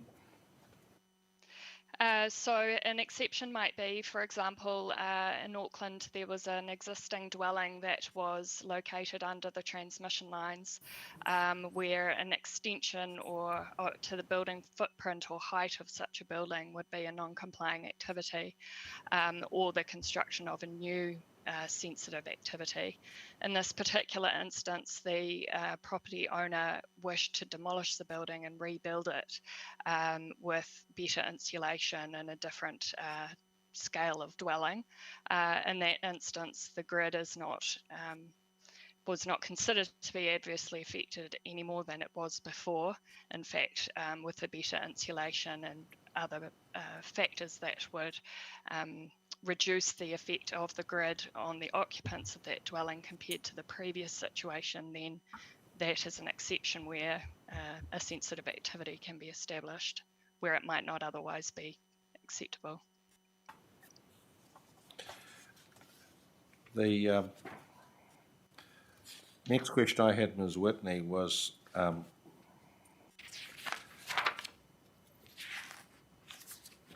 about policy 1 of the NPSET and what it actually means.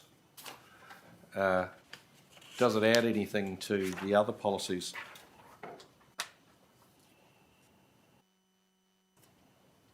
I would say yes, because it is focused on the benefits and then brings into the sustainable, secure and efficient electricity supply. I think it does. As I said, it's part of a whole package within the NPS. I mean, the fact it is there, so the plan is required to give effect to it.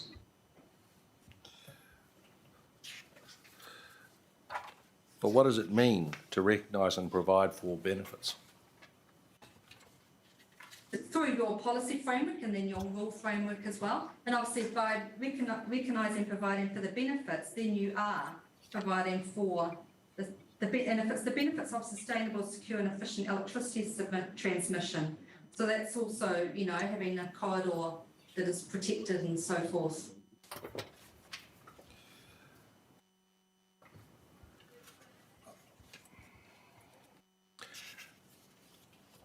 My next question is on section 7. Anything advanced on section 7, people? And that's about the division between the infrastructure chapter and the other chapters. Mr. Hudspeth referred to this. I can understand that Transpower would quite like all the provisions that were of interest to it to be in the infrastructure chapter. But is there a logic in having the provisions that relate to what Transpower does in the infrastructure chapter and what other people do on their land in the respective zone provisions? That among other things, for instance, that the people who might not, well, it's hard to miss one of Transpower's lines, but in terms of the use of the plan, that if, for instance, in the general residential zone, there is a specific provision about activities in the National Grid yard, that will make it less likely for those provisions to be overlooked. Certainly with a traditional plan where it was paper, I think that would be the case. Maybe with an e-plan, I think where you often click on your copy and it brings up all the relevant provisions within the plan that apply. I think it would be harder to overlook. Transpower's preference, as it's outlined in its submission, is that they will be placed in the infrastructure chapter. Yeah, it's the preference. I don't think, personally, I wouldn't, it's not a be all and end all, to be honest. But I think in terms of making a more efficient, shorter plan, it would be better having it within the infrastructure chapter, particularly if because you'd have to repeat it across multiple zone chapters, which is done. So it does increase the length and also increases the potential for error, just in terms of provisions not being aligned when corrections are done and so forth. So I just think for efficiency, you can have it within the infrastructure chapter, and the e-plan capability allows you to clearly link to it and see that it's relevant. The devil's advocate would say, well, if it's an e-plan, who cares how long it is? This is true. But I guess you're reading through multiple provisions then, and they can be quite daunting to people when you're reading through scrolls of rules, you know, and then they're trying to work out, oh, well, does that apply to me? Even they may not have a grid on their line, on their property side, so they're confused as to why that provision is within that chapter. So all the more reason perhaps that you should have it there so that they ask themselves that question. Agree, but if you have all the linkages, and usually, I guess we're talking to lay people who don't use the plan on a day-to-day basis. So usually they would also then click on their property, and it does bring up then all the relevant overlays and restrictions, which they then can refer to. And they're probably going to use that feature, I would think, more than a whole list of rules having to go through each of those. Thank you, Ms. Whitney. Mr. McMahon? Right. I think we're ready for Ms. Eng. Hopefully you can hear me again. Yes, that's a success. That's great. Apologies for that slightly unconventional start for my part.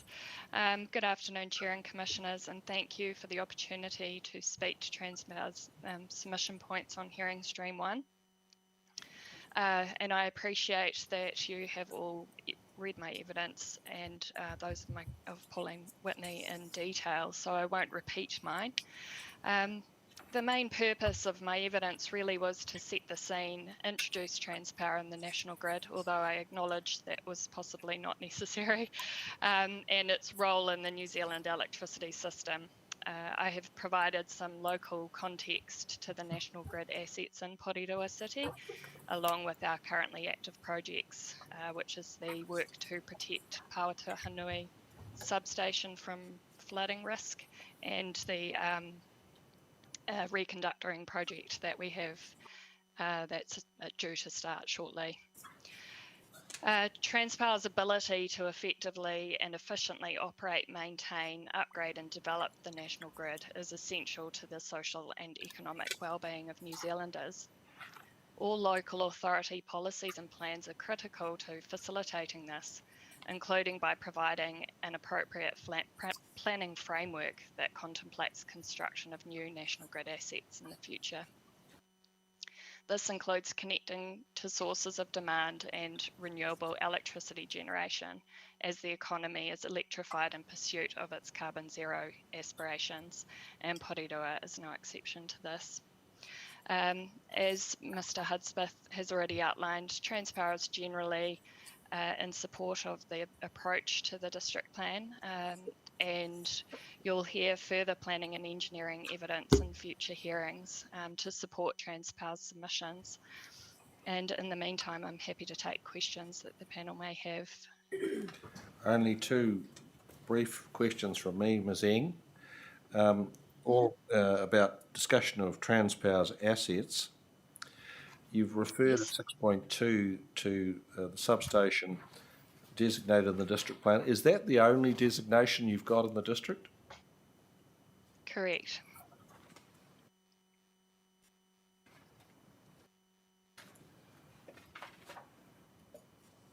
And what is Transpower's policy in relation to designations? Why is that designated and the lines, for instance, are not? The majority of the national grid was constructed up to 100 years ago, at which time it wasn't Transpower, for various reasons, was unable to avail itself of that mechanism. However, in terms of new lines and substations, Transpower's general preference is to designate and for lines to have associated easements with those. But it doesn't retrospectively designate generally. And lastly, a point of clarification. There's a reference in the list in 6.1 to lines terminating at Judgeford. What is the Judgeford? Is it just a T intersection, or is there a substation or something?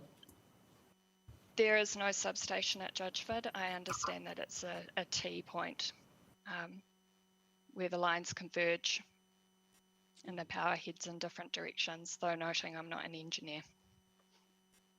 Very wise. Commissioner Murray? Kia ora, Mazing. You've referred in your evidence to the national grid connections to new sources of electricity generation in the context of New Zealand's commitment to the Paris Agreement and to the decarbonisation of our economy. And at paragraph 9.6, you make the statement that New Zealand's electricity transmission system is in the infrastructure on which our zero carbon future will be built. I'm really interested in your take, given that, on how well you think, if you're in a position to comment, local authority policy statements and plans across the country are faring in terms of providing an approval pathway to support New Zealand's zero carbon commitment. Should we just limit that to the transmission system? I was going to get to that, but yes, you may not be in a position to comment more generally, and if not, then more specifically would be very helpful.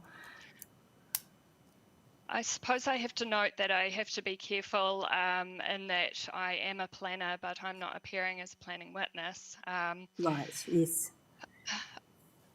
Um, Just in terms of your familiarity with plans across country of a similar nature to this, you know, are you aware of, so it's fine if you're not, but the extent to which, you know, we're tracking towards meeting those carbon neutral outcomes, and within that context, how does the PDP, where does the PDP sit?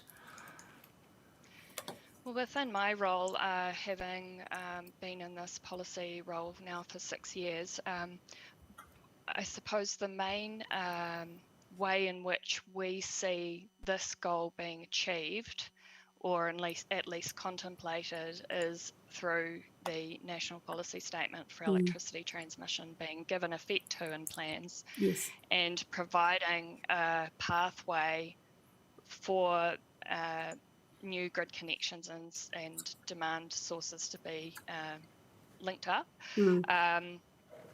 Noting that we being Transpower, can't always predict where these connections will be needed, albeit it has a critical role to provide them. And that's the way in which we see that work. It's part of the bigger wheel, a big cog of processes that need to be worked through in order for that outcome to be achieved. And that's the role that these plans play, including by reconciling and providing a pathway by reconciling other national policy statements. But I'll Thank you. Thanks for that response. And so in that context, do you think the PDP achieves that general direction? I wouldn't like to comment on that specifically without referring back to what Transpower sought in its submission, but from recollection, it was heading generally in the right direction, subject to some wording tweaks. Thanks very much. That's helpful. Mr. McNutt? No, nothing. I think that's it for the Transpower team. Many thanks. Oh, wait for it. Too soon, too fast. Page 6 and 7 of your evidence, Mazing, the Transpower assets, if in 6.1 to F they're not designated, what kind of, how are they protected at all? Are there easements? What's the mechanism for the protection of the those particular assets from Transpower's perspective? Thank you, sir. Do you mean protection from the activities of others on the grid, or in terms of its enabling? Protection's possibly not the right word. How do you maintain access to them legally, that kind of thing, or is there any other protection of those assets outside of the NPS through way of easements or something like that, or agreements you have with parties to it? I'm just trying to understand, how do you manage that asset? There's a few different ways. So Transpower has legal rights to access under the Electricity Act, but that doesn't guarantee physical access. So one way, for example, access to towers can be cut off by earthworks. So that's the way the district plan comes in and enables those two things to work together. We work really hard on our relationships with our landowners. So we have a landowner team and very clear processes to access assets for maintenance and operation. And occasionally we have access tracks that are covered by easements.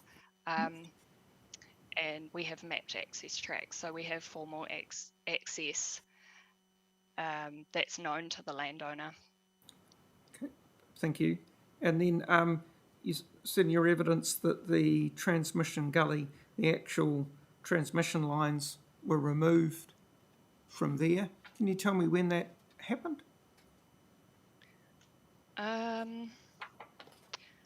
I can't recall the exact date, but it was, I think it was within my tenure at Transpower, so within the last 6 years. But I could get back to you on that. I don't recall the exact date. That's okay. Can we leave it on an exception basis that if it's not within the last 6 years, you come back to us? Like I think that Yes. for the commissioner's purpose, that's fine. specific enough. Yep. Thank you. Sure. Commissioner Williams, did I forget you? Well, having had one false start, I'll now thank you for your assistance, the Transpower team, and we'll look forward to hearing from you again in later streams. All right, thank you very much. Thank you. Thank you. And now we have the Kaingaora team. Can you hear us? We can indeed. Hello, Mr. Whittington. Tēnā koutou, ko Nick Whittington tōku ingoa. He roia hau kei Kaingaora e mihi ana ki te tangata whenua o tēnei rohi, nā reira, Ngāti tō rangatira kei te mihi. Good afternoon to the panel, Mr. Chair. Nick Whittington, as you know, from Kaingaora. And before beginning, I just acknowledged the tangata whenua of the Porirua region, Ngāti tō rangatira, and as perhaps an opening comment, Kaingaora is extremely, very much looking forward to working with the council and the panel as we sit here at the start of the process. And many of the Kaingaora team, in particular Brendan Liggett and Gurv Singh, tuned in on the YouTube watching, and we've been watching this morning as well with the council's opening. And in case you have similar questions for us, I can advise that we've just been watching Mr. Hudspeth and the Transpower team as well. Look, in the vein of collaboration, I just also note a helpful query that I received from Mr. Winchester on Friday relating to the evidence of Karen Williams, and she's sitting with me here. We're distanced, obviously, but in the same room. And in her evidence, Ms. Williams mentioned working previously being employed at the Wellington City Council, and in fact she's also been a consultant at the Porirua City Council, and I just thought I'd ask her to clarify that for you. Kia ora koutou to the chair and panel. Thanks, Mr. Whittington. Just carrying on from that point, so in the preparation of my evidence, I've obviously read the Environment Court's expert witness code of conduct, and in my view abided by that in the preparation of my written evidence. But just on this procedural matter, having had it raised, I would like to just be very clear and state for the record that I do have a history of consulting to Porirua City Council, specifically between approximately April 2017 through to May 2019. I was a consultant in the wider district plan review team, my involvement in that was primarily in the initial policy analysis and development of the commercial-based chapters and the Homeweka Special Purpose Zone. In addition to that role, that consulting role, I was also in a temporary acting manager's role for the Resource Consent and Compliance team for Porirua City Council. That role was between February 2019 through to June 2019. And just for full disclosure, I also continue to process resource consents occasionally on behalf of Porirua City Council. So I just wanted to make that very clear for the record. There was no intent to omit those details of fact, and I'd be happy to provide an updated statement if that was requested. I think I'd need to consult with my team about the last point. I suppose, can I just express personally, I'm a bit surprised that if you were involved in the development of the plan, Ms. Williams, you didn't think that that was something that you should have drawn to our attention at the outset. However, time is short. We will reflect on that. I'll discuss it with my colleagues. If we need to take it further, we'll come back to you. Well, please do, Mr. Chair. I just note that Ms. Williams' involvement ended something like 15 months before the plan was notified. So there was a good 15 months worth of development and as she noted, her involvement was specific to certain areas. It certainly wasn't a plan-wide involvement. So, but happy for you to come back to us if you see that as an issue. So, look, I've seen how things have worked with previous witnesses, and our submissions are relatively brief, as is the evidence of Ms. Williams. So if there are any questions that you'd like to ask, please just jump in. I'm happy to present a summary or go through the issues one by one, but equally I'm in your hands if you'd really rather just jump straight to the questioning. Mr. Wellington, certainly your submissions are very succinct. I don't think you need to summarise them further. From my point of view, I'm happy to go straight to questions. My colleagues, you. The question that immediately occurred to me, firstly reading Ms. Williams' evidence and then your submissions, is that her evidence and your submission deal with a proportion of the submission points raised by Kāinga and that have been ascribed for hearing.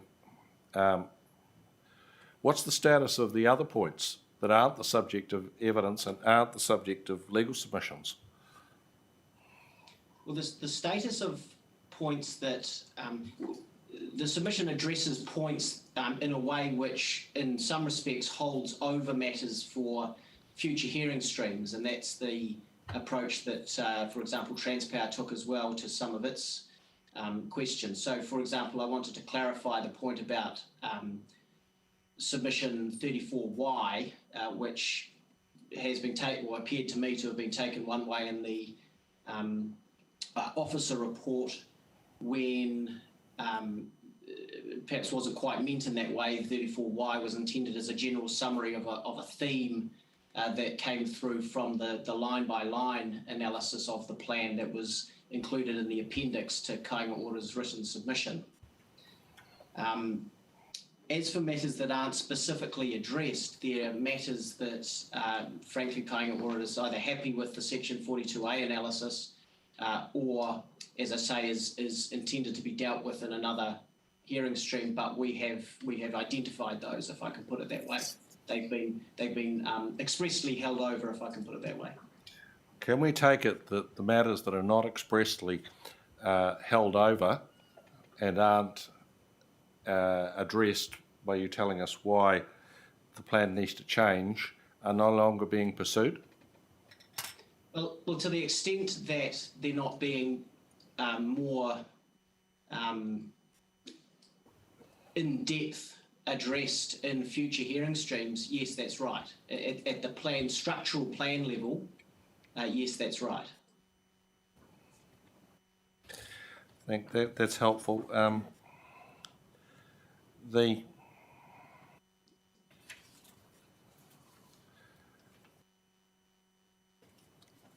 in relation to your discussion that, as you say, the council may have taken the general submission in 34Y as a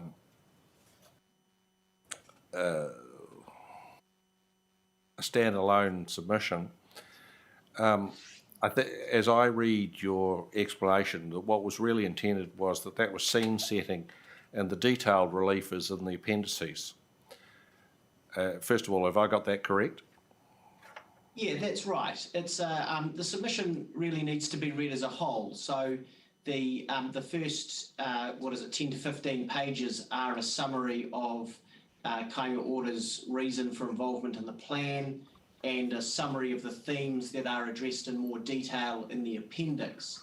I wouldn't say, I think I saw a question asked of Mr. McDonnell earlier in the proceeding today about whether the earlier part of the submission can effectively be disregarded as not being a written submission. I don't think that's the case. It certainly is part of the submission, and the relief that flows from those thematic submissions is picked up or addressed in detail later on in the appendix. So they are linked in that way. It's not as if they are just introductory guff that can be ignored. But certainly I'd accept that they don't specifically provide for individualised responses or relief. But it needs to be read as a whole. Can I ask a related question? Does Mr. Whitting, do I have it right then that you're separating the whole thing's the submission, the front part's the submission, the back part, the appendix, is the relief sought, and therefore under clause 10 in the first schedule, you're asking us to make a decision on the relief sought, not on the front part of the submission where there's that overall context provided. Have I summarised that correctly? Well, I don't know that I'd be quite so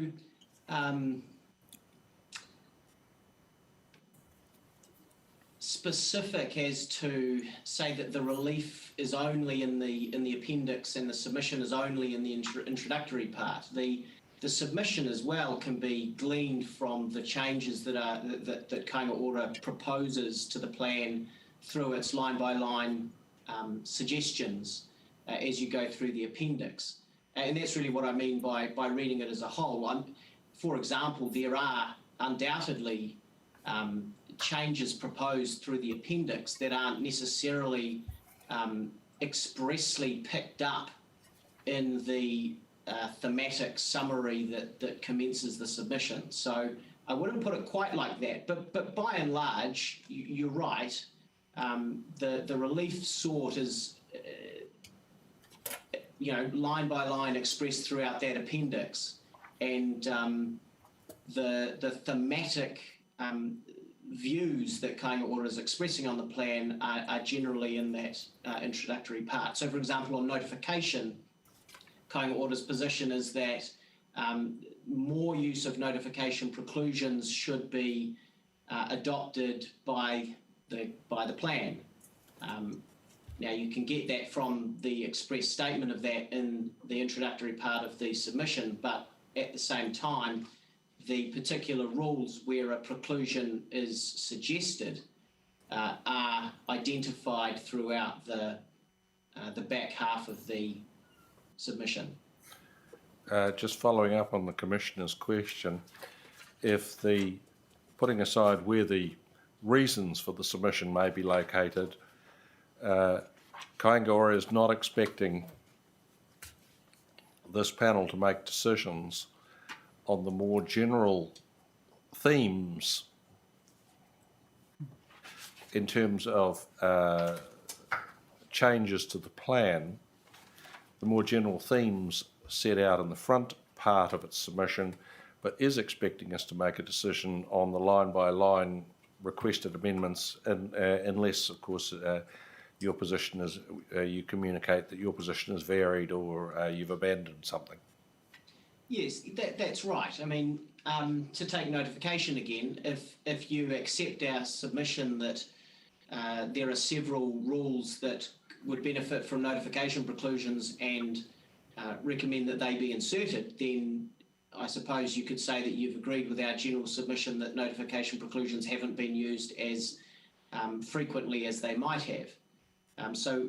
But certainly we're not asking you to make a ruling in a generalised sense like that.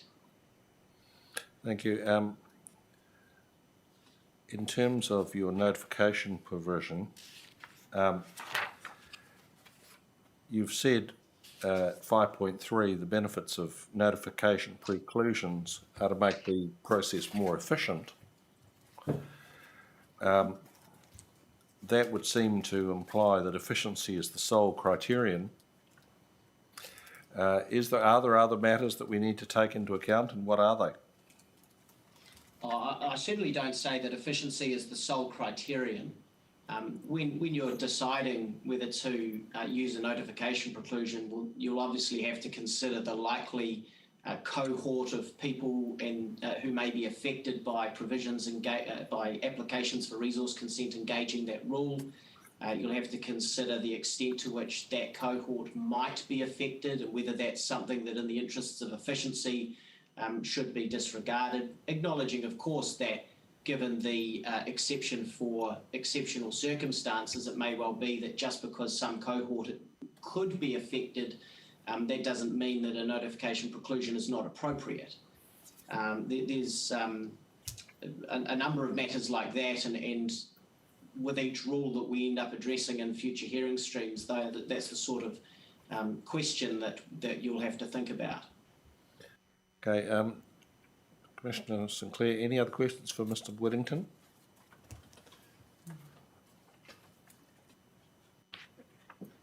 Commissioner McMahon?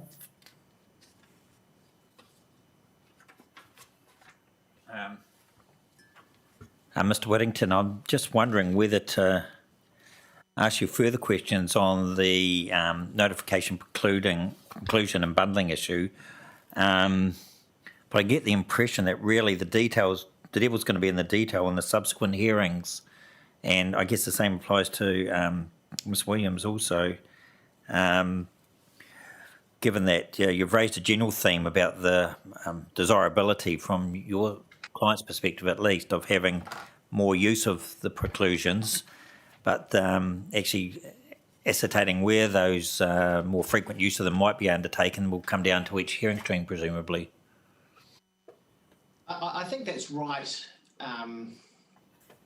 Ms. Williams can probably talk to a practical example or a hypothetical example that often arises, which should be able to talk you through where you're talking about a general residential development and a number of notification preclusions apply, but something like a transport issue is engaged that effectively results in preclusion being lost to the entire project when the effect is relatively minor. So that's the sort of thing that Kāinga Ora, as a largely residential developer, although there's obviously an infrastructure question as well as part of its mandate, but as a largely residential developer is going to be engaged. Yes, I was hoping you would suggest that, because I think the panel would find quite a bit of utility in hearing from Ms. Williams on that sort of example, and that'll give a flavour for what we might expect in subsequent hearing streams.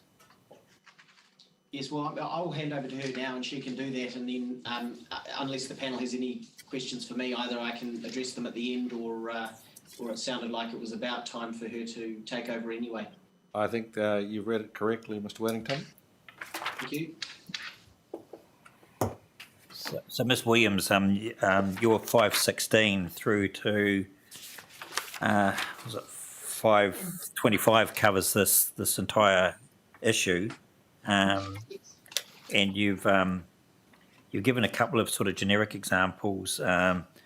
in 520, etc. But look, the floor is yours in taking us through where the divisions might lie between the sort of performance standards that might lead themselves to non-notification exclusions and those that might not. Yeah, thank you for that. So my evidence touches on that in a fairly general nature, where a development package will often trigger multiple reasons for resource consent.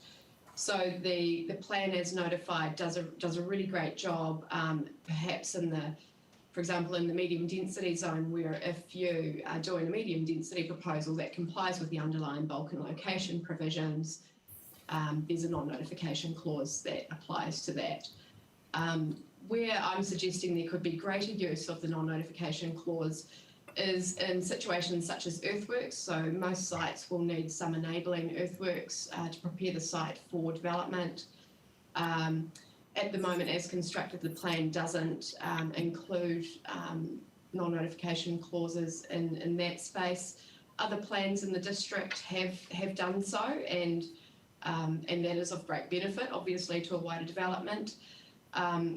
As mentioned by Mr. Whittington, transport such as site access is a really common matter for consent.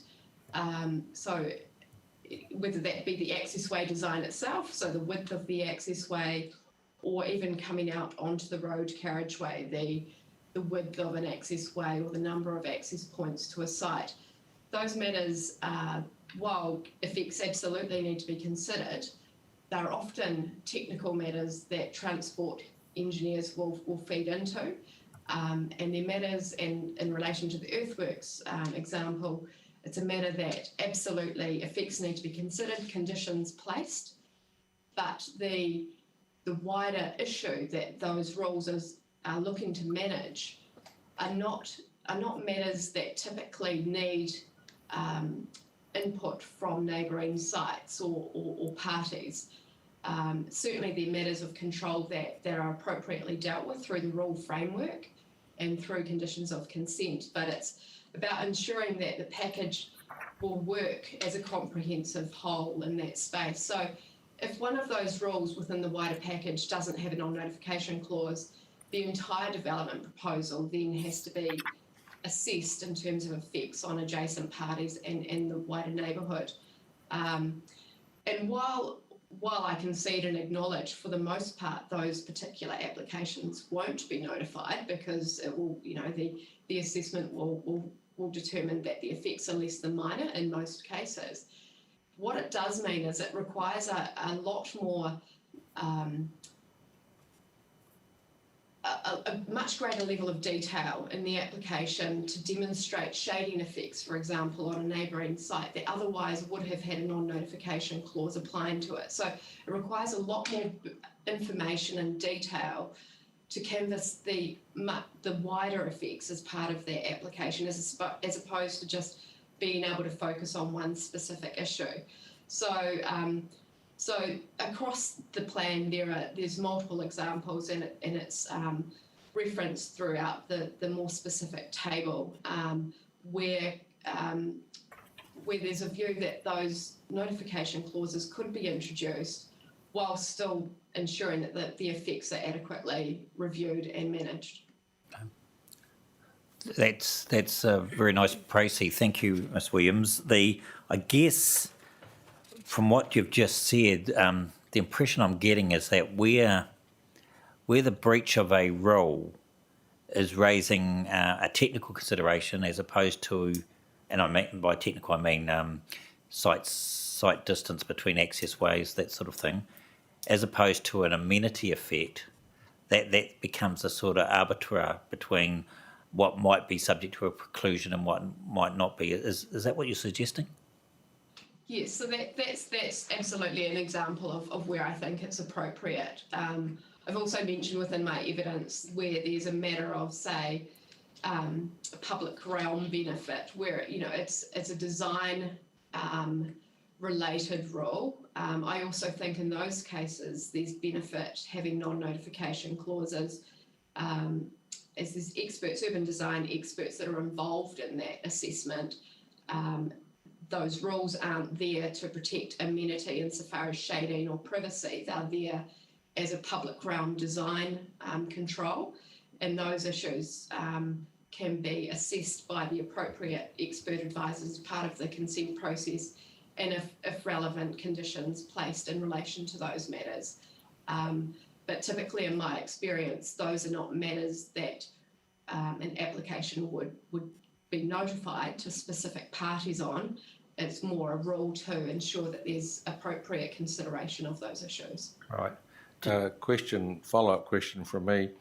Isn't the distinction you've drawn between local amenity and public ground the distinction that differs limited notification from public notification? Public notification is about effects on the wider environment, not just the local, the immediately adjacent individuals, provided it's more than minor. Yes, so you're correct. So the plan as notified does often preclude public notification, but it doesn't always follow that limited notification is also precluded, and that's appropriate in some cases. I guess my opinion on this is that for the matters such as design, notification should be precluded both from a public notification test and also from a limited notification test, in that the matter of assessment isn't an effect or an issue that would typically be notified to parties, and therefore it would be appropriate for the rule to have a non-notification clause applicable to it. Sorry, I interrupted. That's okay. Let's maybe think of a subsequent question.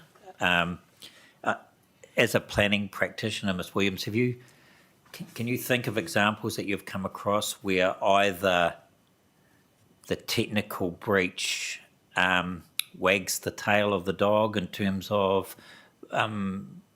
precluding non-notification, or have you come across those sort of examples in your day-to-day work? Yes, repeatedly.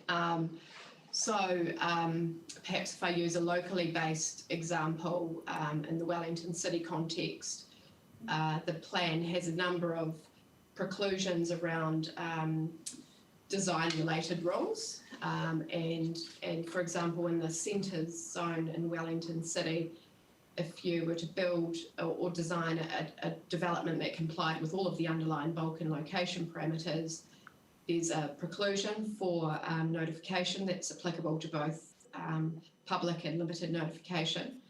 However, the original drafting of the earthworks chapters also included preclusions for notification. However, since the amendments to the Act, those preclusion statements don't align adequately insofar as those amendments to the Act have been drafted.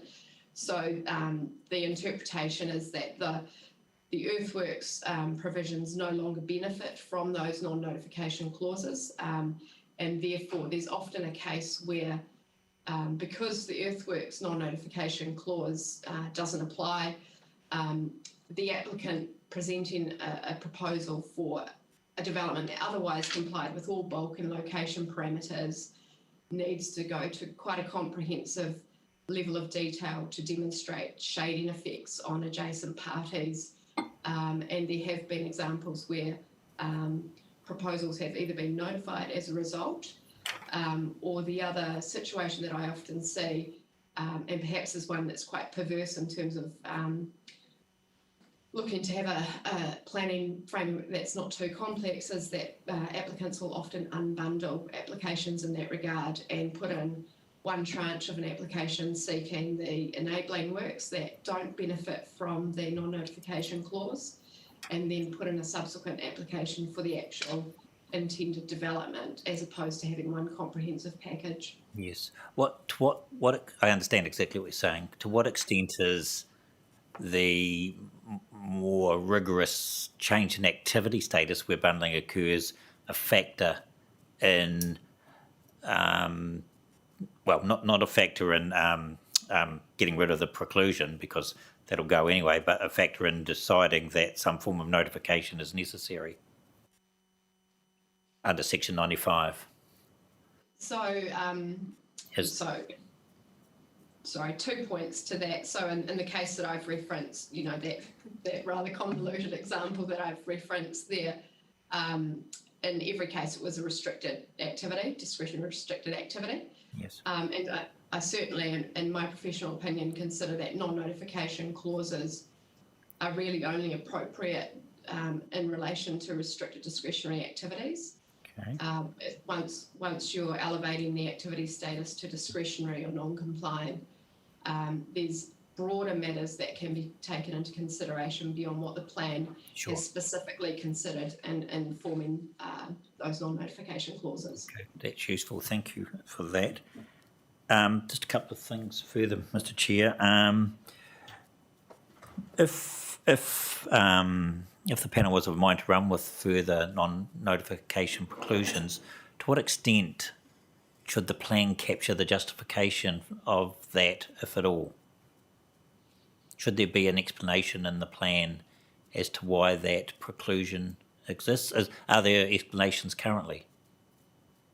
Typically, no. I wouldn't expect to see that within the non-notification clause. Generally, across plans that I'm working with on a daily basis, that explanation isn't captured within the plan itself. Okay, and presumably it's captured in the Section 32 assessment. Correct. That's where I'd expect the analysis around the application of such use to be found. And any changes that we may or may not recommend would be captured under Section 32 AA.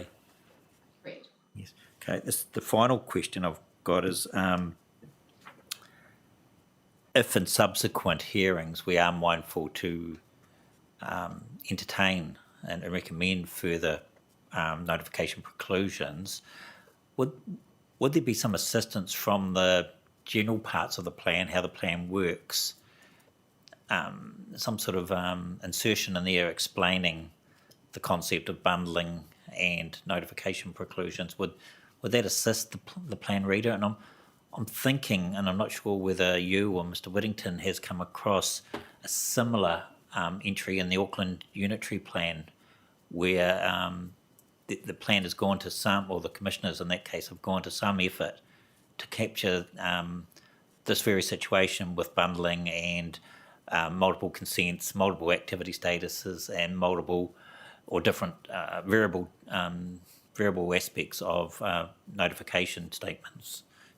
Is that something, whether or not you're familiar with the Auckland plan, is that something that might be of assistance there in that general section of how the plan works? Yeah, I might perhaps refer to Mr. Whittington around the legalities of that bundling for notification purposes. Certainly, if there was a pathway in that sense where that was a legal option, I can see that there would be some benefit to that. But on that point, I perhaps might defer to Mr. Whittington around the legalities of bundling. Well, Mr. Whittington, firstly, are you familiar with the? Sorry for that garbled introduction. Are you familiar with the provisions I'm referring to in the Auckland Unitary Plan? Only in a relatively distant past now, some 3 or 4 years ago. But I am aware that there is a lot of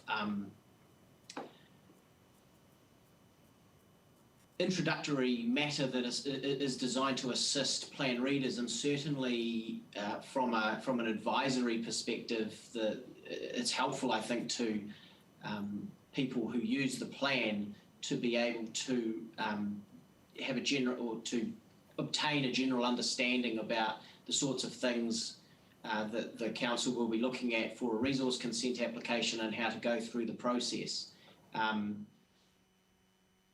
I think my interpretation of your question may be slightly different to Ms. Williams. I'm aware of some debate recently about the question whether bundling applies to notification in the way that I submitted to you that it did, and whether it would be possible for a plan provision or I suppose an advisory note to advise that the council will seek to treat matters for which there are notification preclusions as not being something that submitters could address if a particular proposal was nonetheless notified.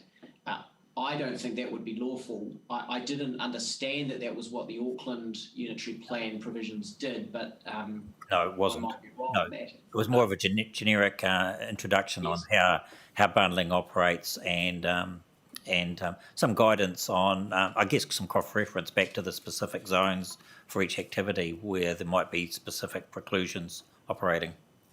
Yes. Well, it's certainly up to you the extent to which you express your reasons for the decisions you make, as opposed to inserting some of those reasons into advice notes or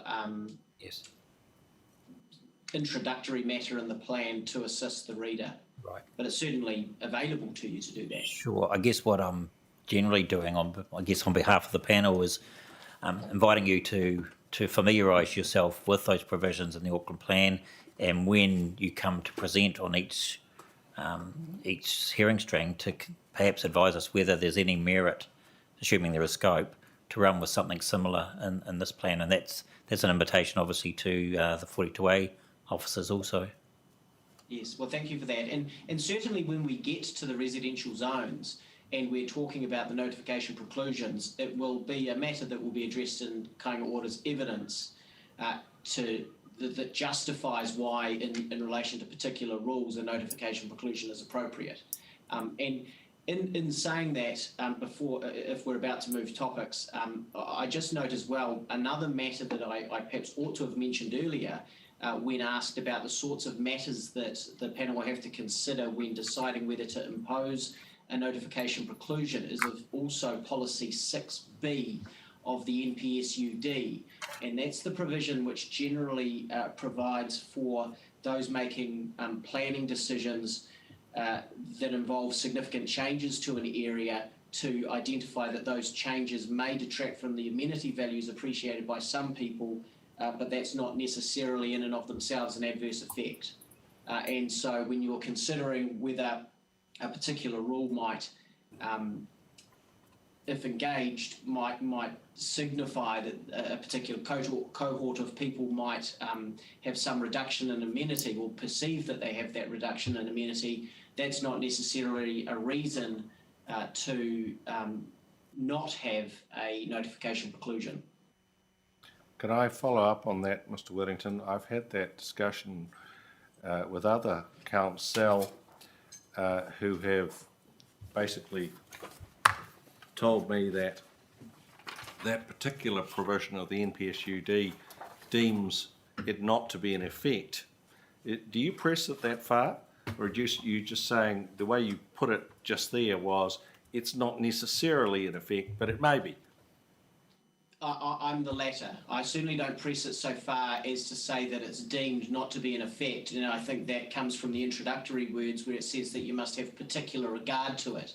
Doesn't mean you necessarily have to follow it in all circumstances. It's just one matter that you need to bring into the mix and pay particular regard to, as opposed to the standard just having regard to. So it's certainly an important matter for you to consider, but it's not necessarily determinative or decisive. And another related point, I'm puzzled by the frequent reference to bundling. Is it really bundling which is the problem, or just the fact that there are multiple activities the subject of application? Because bundling, as I understand it, just has the result of altering the effects status.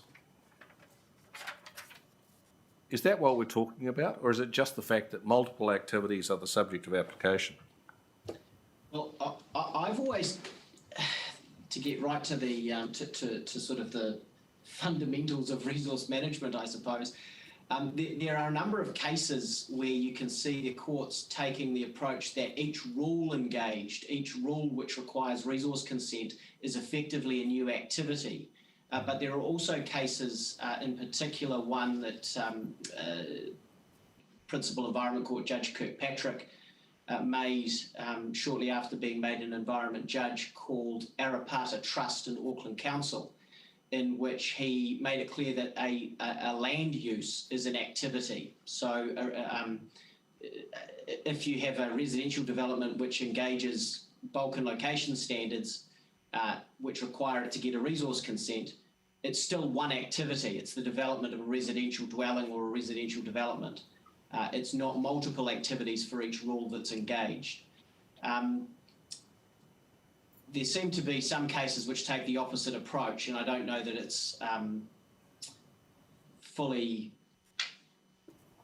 resolved one way or the other, but that's why I say it comes down to bundling, because earthworks on that analysis would be considered a separate activity, but on the Judge Kirkpatrick approach it wouldn't be, because it would all be part of the one land use. Subdivision would be considered a separate activity, for example, but the process of going from the state that the land is in now to a fully developed residential development is one use. Thank you, Mr. William. Commissioner Sinclair. Sorry, I'm just mulling slightly over, I think, an earlier statement of yours about non-notification if an effect is relatively minor. And I suppose my question to you is, well, how does one decide? Who decides when an effect is relatively minor? We do. To have non-notification? Was that a question for me, or was Yeah, that a question? it was a question for you, yes. Sure, sorry.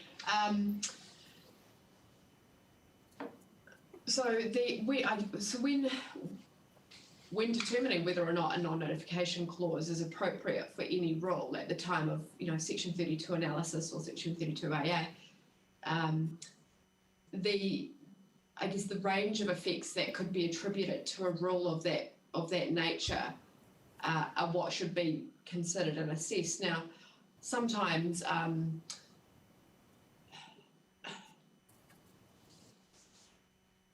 might just take a minute to reflect on the question. Ultimately, the consent planner who's processing the application is the decision maker who makes a determination around whether the effects are minor, less than minor, or more than minor. Although I'm taking from your question that, and perhaps you could clarify, but that the imposition of a preclusion for a rule should only apply where any effects could only ever be minor, or is that the nature of your question? Yes. Yeah. So perhaps if we turn to, say, earthworks, for example. So some plans have notification preclusions in relation to earthworks. Now, if not managed appropriately, earthworks could have an effect that is more than minor. So straight up, there is potential for effects to be of that category. However, it would still, in my opinion, be acceptable and appropriate to have non-notification clauses applying to earthworks, because conditions of consent through the process would still be able to be applied to that application that would mitigate the effects such that they wouldn't, be more than minor in nature. So if there was unfettered ability, then the effects could be of a greater extent. But the controls within the process still allow for those effects to be considered and appropriately managed through conditions of consent. Thank you. That's very useful. I think in the light of the sort of anxiety that was expressed to us this morning by residents and resident associations on the subject of non-notification, I think that was a useful explanation that there are other tools in the toolbox that can be used to manage effects. Thank you. Kia ora, Ms Williams. Can you hear me? Kia Yes, ora. thank you. Kia ora. There's just one question I have remaining for you that hasn't already been covered off by my fellow commissioners, and it's a fairly broad question, given that the devil in the detail will be addressed in later hearing streams. And it relates to the PDP structure and your submission point around or request that all transport-related provisions be located to the transport chapter rather than being split between both the infrastructure and transport chapters. And my question to you is, to what extent is the relief being sought here relating to the transport-related provisions critical to Kāinga Ora's ability to carry out its function and role in the delivery of public housing in Porirua?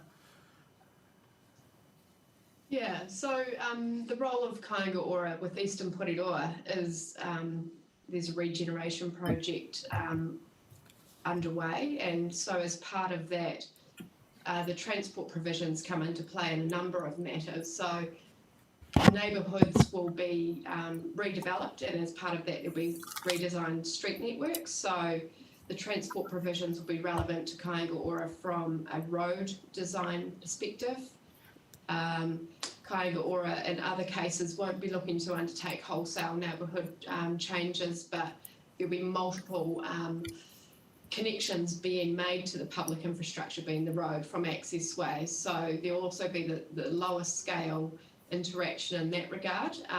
So in both of those examples, the relevant transport provisions that would apply to those aspects of development are currently within the infrastructure chapter, as opposed to being within the transportation chapter. So Kāinga Ora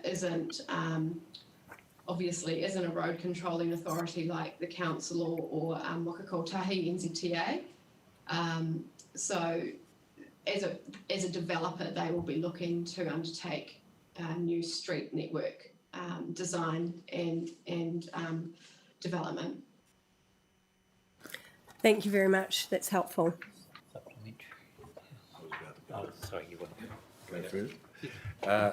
Ms Williams, you probably heard the question I posed to Ms McDonnell this morning about the juxtaposition between the transport and infrastructure chapter. I asked him whether the specific example you had given of the number of access or the standards around the number of access and location of access to the road network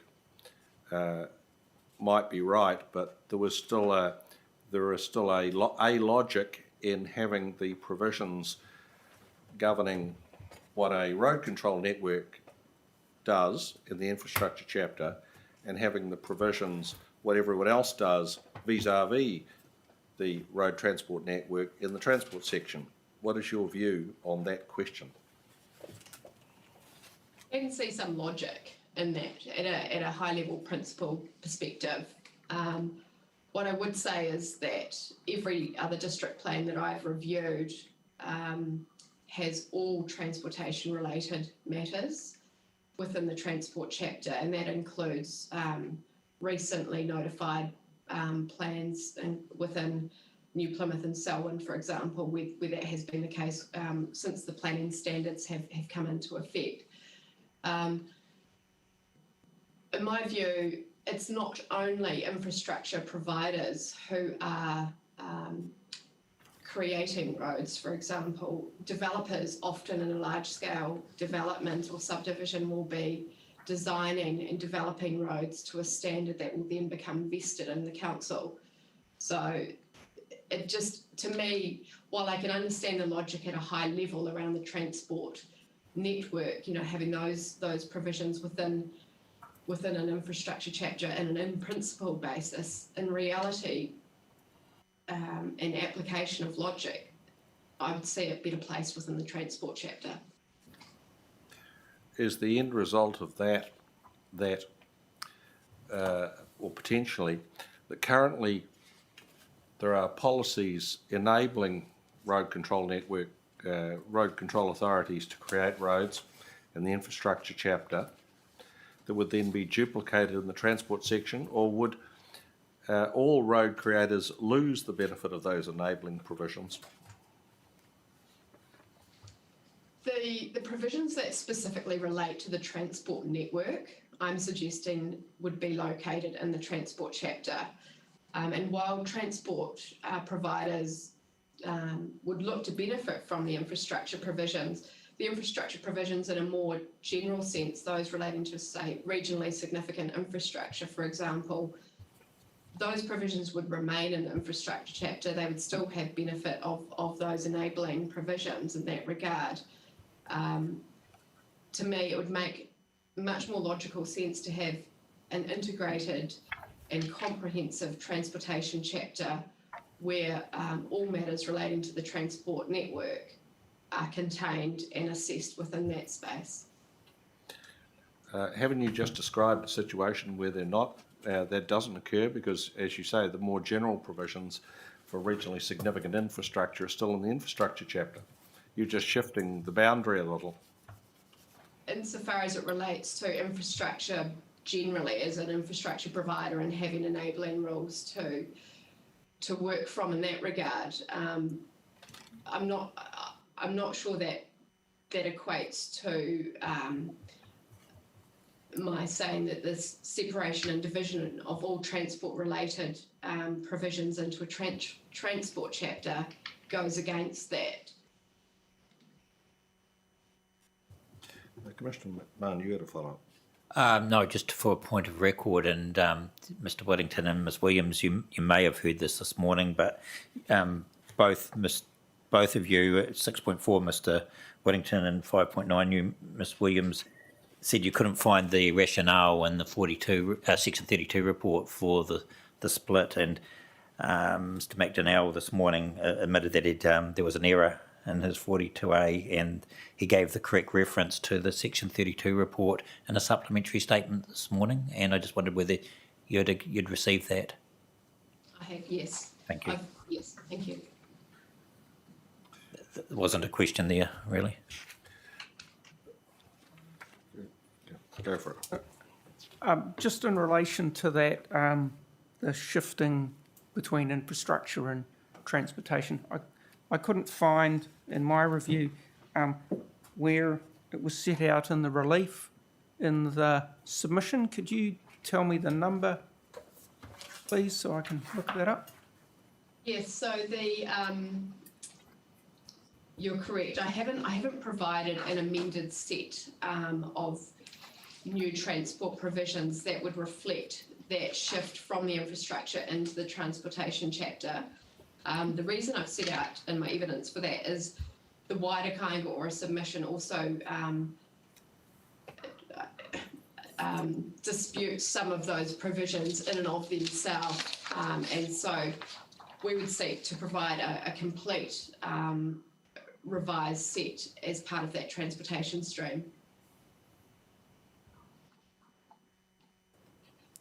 Thank you.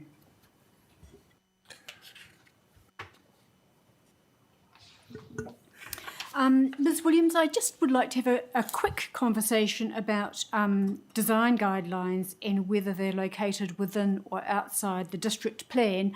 I know that you have said at 5.15 that the matter will be addressed in subsequent hearing streams, but you do make a statement that consider that Kāinga Ora supports the development of design guidelines to be used as a tool to optimise high quality design, but considers that these should be located outside the district plan as non-statutory documents. Could you explain your rationale for that, please? Yeah, so a couple of points ahead of my explanation perhaps in that. So I note that Mr. McDonnell noted that that submission point that was referenced within the 42A report is a matter that is intended to be canvassed more thoroughly in a subsequent stream, so isn't of of great relevance perhaps to this particular stream. But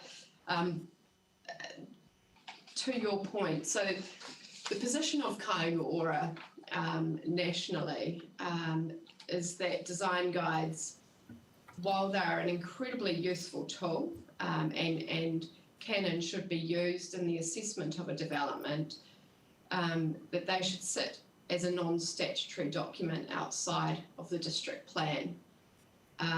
When we get to that, that hearing stream in particular, where Kāinga Ora will be looking to provide more expert evidence around that, we can get into the ins and outs of why that's the position of Kāinga Ora. But I would acknowledge up front that I'm experienced using them both as statutory documents within the district plan and also as non-statutory documents outside of the district plan. And I can see benefits to both perspectives. So in this case, the position of my client, Kāinga Ora, is that the preference is that they sit outside of the district plan. I don't think it's a black and white, perhaps, perspective from my opinion, where they're located, but as I say, that's perhaps a more fully canvassed discussion at a later stream. Okay, thank you very much. I'll remember that at the time. One follow-up question, Ms. Williams. Is there a danger that if they're a non-statutory document, whatever the plan says, they'll be ignored? No, I don't think that's a danger per se. I think perhaps the weight that might be given to them is a matter that could be considered further down the track. But certainly if the matters of discretion and assessment matters distill the points that are within a design guide, specifically within the provisions themselves, then that's where you're going to get the greatest effect from them. Thank you. Any other questions? Thank you both for Kāinga Ora. No doubt we will be seeing you again. Thank you very much. Much obliged. Is Mr. Botha on the line? We can ask him to come in.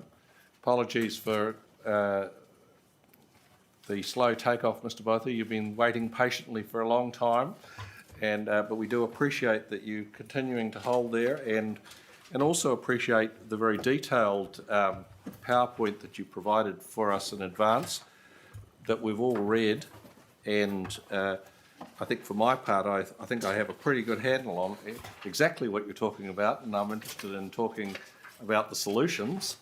But with that intro, and I don't know, I've also had a preemptive strike discussing potential solutions with Mr. McDonnell, but that's an intro. You've given us your presentation. Would you like to take us through it or summarise it? Over to you.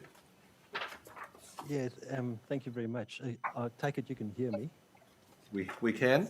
Yeah, thank you. Yeah, I put my thoughts together in a presentation, I guess originally on the basis that we might be sitting in a room together and I could then go through it. But having provided it ahead of time, and I realise time is of the essence for you, I mean, my points are all well made in there. I'm happy to skim through it. But at the same time, I'm also happy just to take questions on it. I mean, at the end of the day, it's I believe there are inaccuracies that have been seen to date, and there will be with time more inaccuracies, and it's a question of really what the solution might be. So I'm quite happy to go through it quickly, or just revert to questions. Well, perhaps the way we might do it, Mr. Botha, is we'll ask you questions, and if you don't think we've covered the points, or you distill from our questions that we haven't understood what you're telling us, then circle back, and we'll pick that up at the end. Are you happy to do it that way? Which is obviously not the usual way, but I say for my part, I think I understand what you're saying, and so Commissioner Sinclair, would you like to go first? Hi, Mr. Bob. I'm on page 4 of your presentation. So, Yes. I'm going to go straight to the third bullet point. So, what is it? The noise boundary is defined as being the centre line of the rail line. When you say that noise line's defined like that, do you mean it's defined in the plan itself, in words? Yes. Yep. It's defined in words in the plan In the from the plan. distance And from then the rail. Right. And then it's actually mapped from the edge of the rail corridor in terms of the property that Kiwi Rail own. It's mapped from the Kiwi Rail property. And I mean, I raised this early on in the piece and Right. everybody understood it, but it's still mapped incorrectly. Right.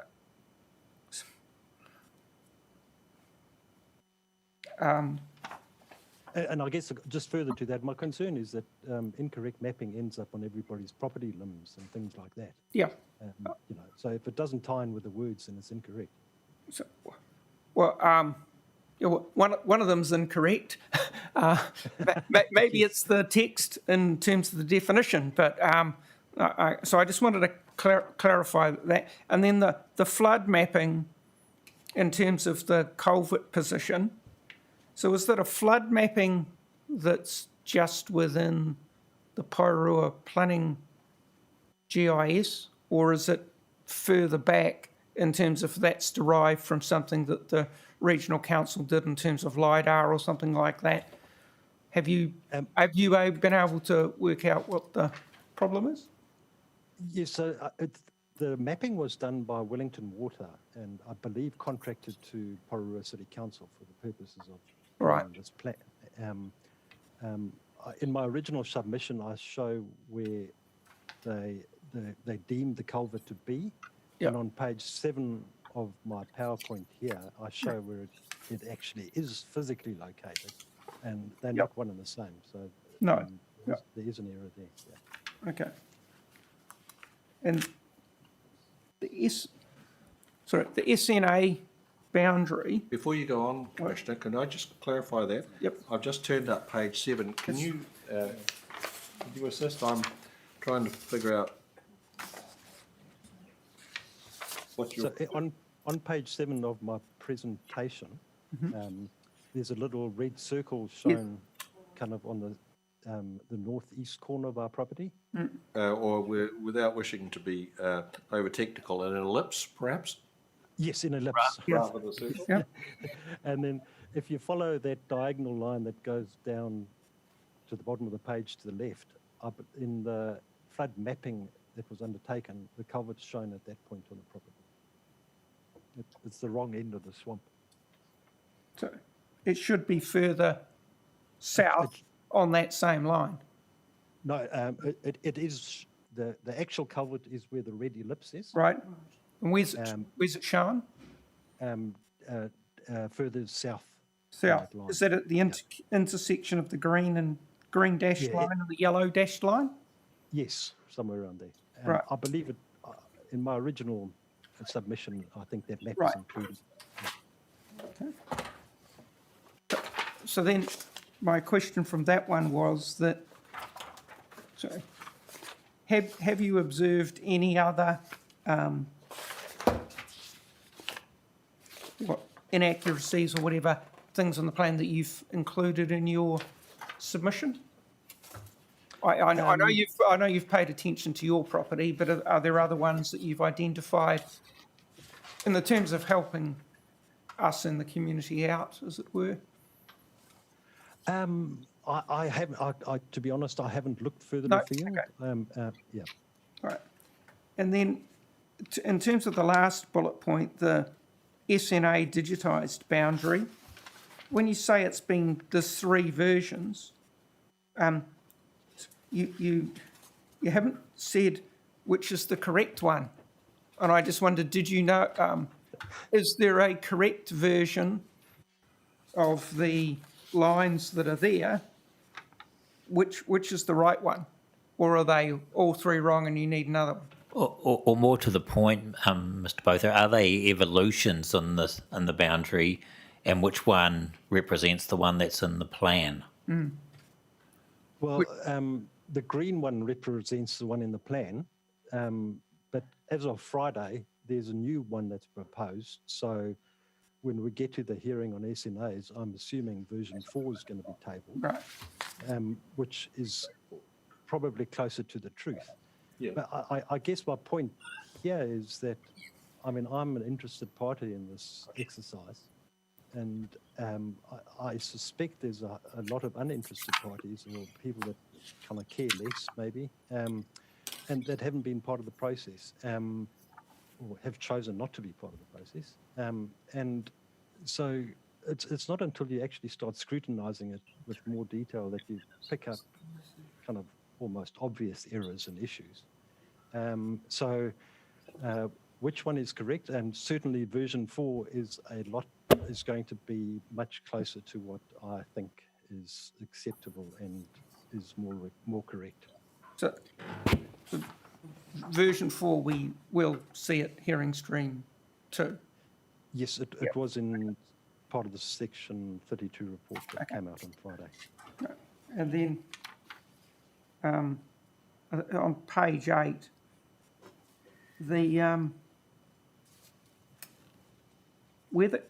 when you mean where the council has not surveyed zones of lines, could you just clarify?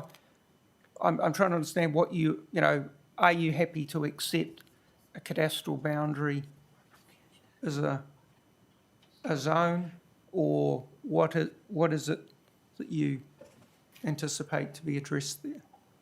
Yeah, so my issue here, I mean, cadastral boundaries, the Surveyor General will register the absolute locations of that, and they get survey pegs to mark them out. But my understanding is the council has no intention of surveying out these SNAs or other overlays, and simply it's a drawing or a map that's held in council, and it's, in terms of, they say it's accurate, there's a line on a page and there it is. But trying to transpose that out into the field. So, I mean, for instance, if I'm going to clear gorse up towards the edge of an SNA, do I go up to where the gorse line finishes, or do I go up to this, arbitrary line, this line that's been drawn there, and do I have to determine where it is and I can't go any further or not?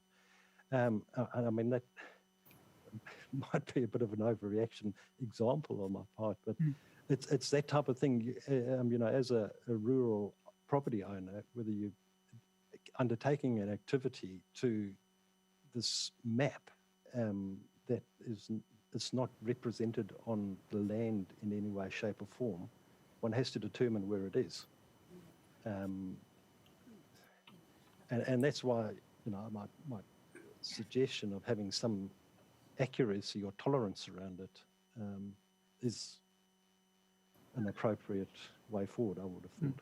So I just wondered about the plus or 5 metres that you're suggesting here.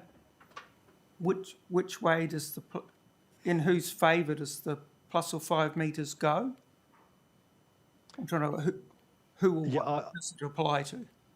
My suggestion there was plus minus 5 metres, so it could go either way. I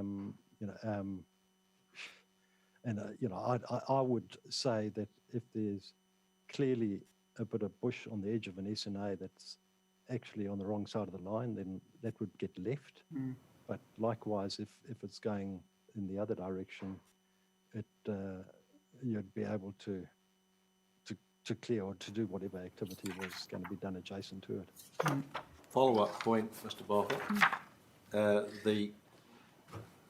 There is another mapping issue that other submitters have raised regarding the placement of Mean High Water Springs, which is another movable feast, fortunately that you don't need to worry about up in the hills. And the recommendation of staff was that, in effect, that there be a note on the maps indicating, in effect, that what's on the plan maps is not gospel, and it has to be, and where it comes up in a particular situation, it needs to be reassessed. And I asked Mr. McDonnell whether a variation on that approach might be the solution to the problem that you're identifying, i.e. that the SNA lines on the map are indicative, and the determining factor will be where Indigenous bush begins and ends on the ground rather than exactly where it is on the map. Do you think that that idea has merit? Yes, that's, yeah, I mean, that would be a very sensible approach to take, yeah. And I think, I mean, my putting those four variations of the SNA line in kind of shows that it's, I mean, it's not gospel, and you get three ecologists out and you get three different lines. But, you know, mapping it to the absolute vegetation that's going to be protected would be the appropriate way forward.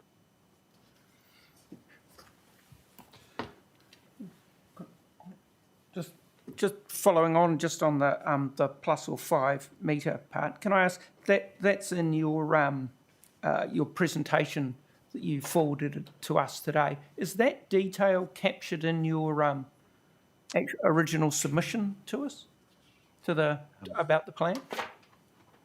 And that's a very good question. I don't know whether I put that tolerance in there. I'm just having a quick look to see if I can see.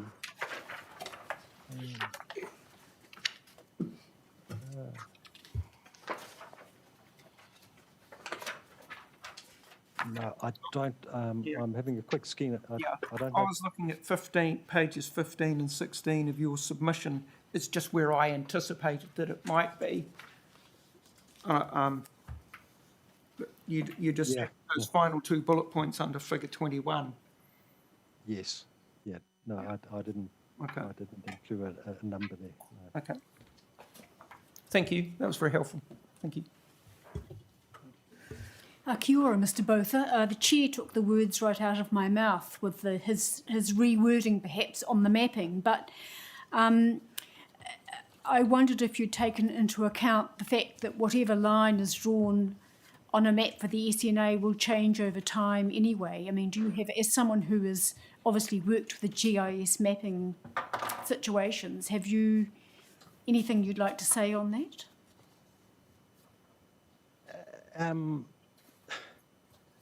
Yeah, I guess, you know, notionally the line that's been drawn, it demarcates where the SNA sort of starts and finishes.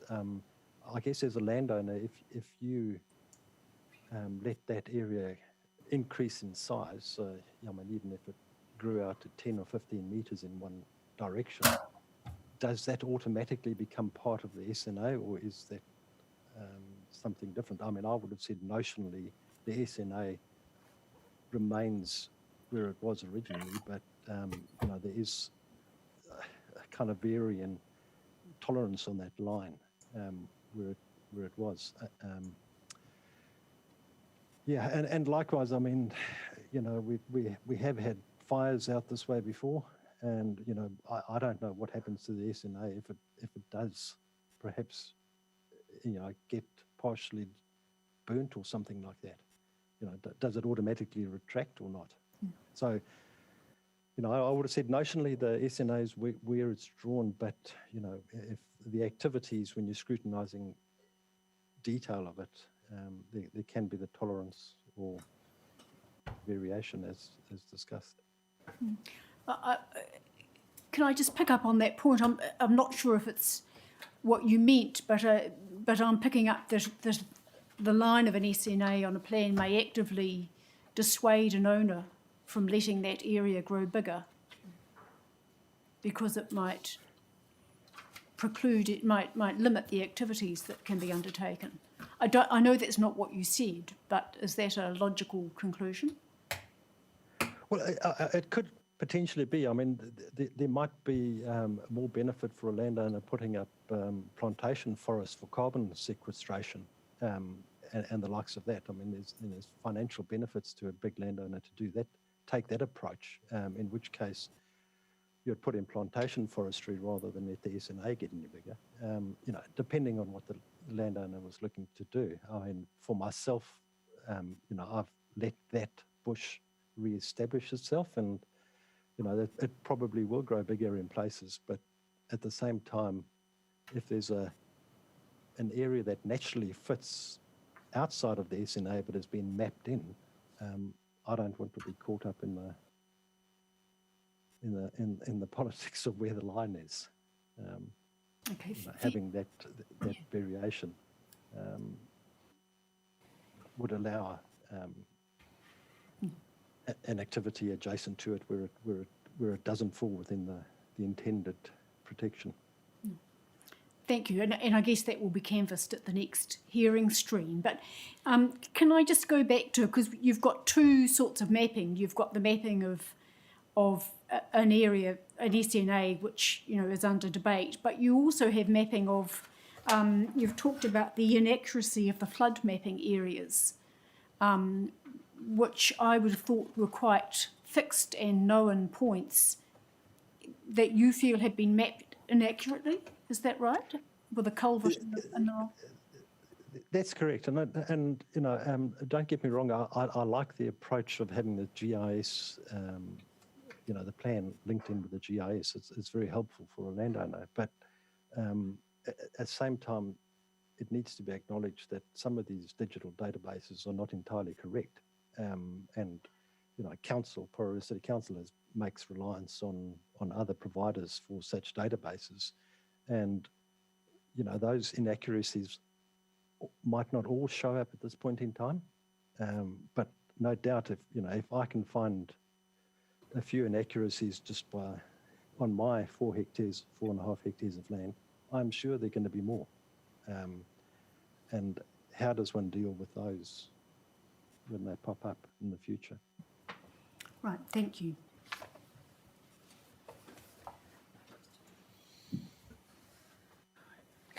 Thank you very much, Mr. Bothert. Now, at the start, I said that I'd give you the opportunity to say, do you think we've missed anything or not understood anything? And that you want to sort of come back round to. I think you've all understood it extremely well, thank you. And thank you for allowing me the time. I don't have anything more to add. Yeah. Well, thank you very much for your time, Asasana. Thank you again for hanging in, watching while we discussed matters of urban development with Kaingora. Hopefully you had something better to do while we were doing that. And we'll look forward to seeing you in the next stream. Indeed. Thank you very much. Thank you. Yep. Jack, Megan.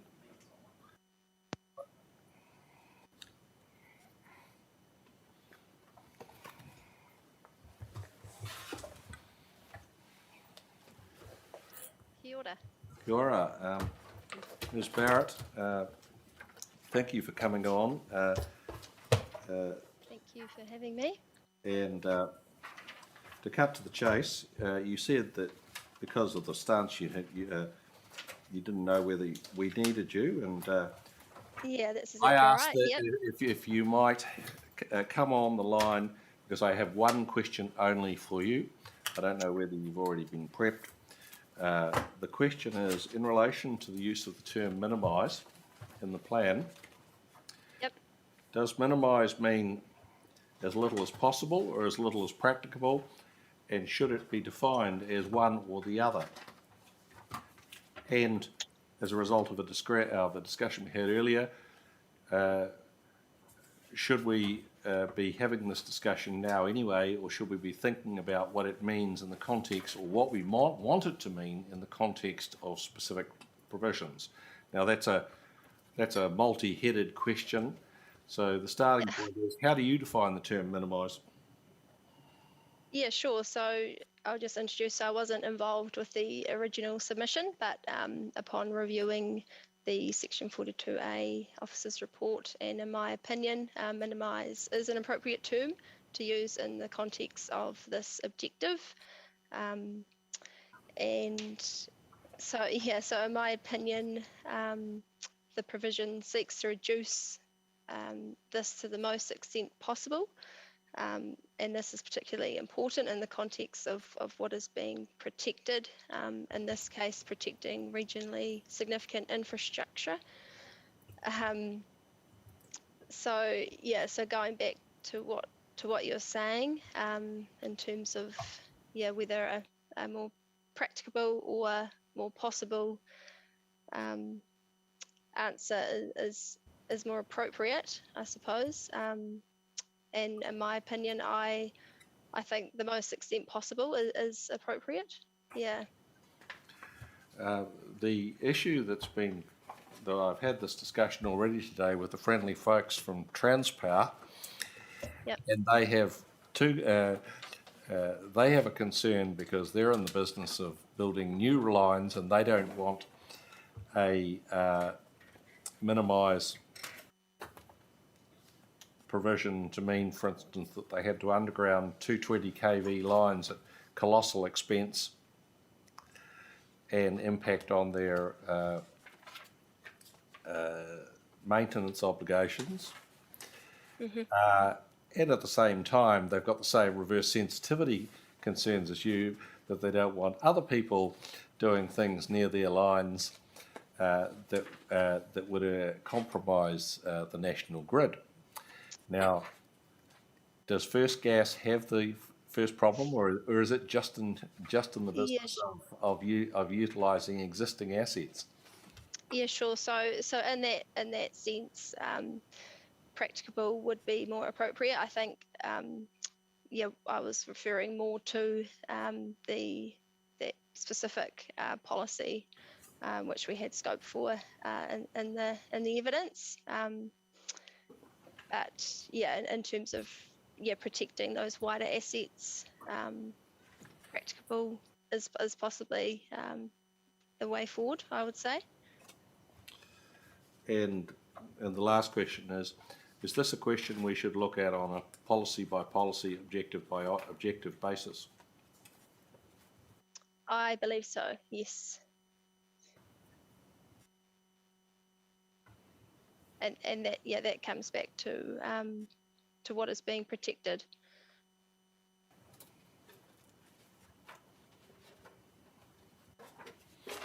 Commissioner McMahon? No, that's very clear. Commissioner Famari? Very clear from me too, no questions. No questions. Short and sweet. Thank you very much, Ms. Barrett. Appreciate it. Perfect. No worries. Thank you. Thank you for coming on. Awesome. Cheers. Thank you.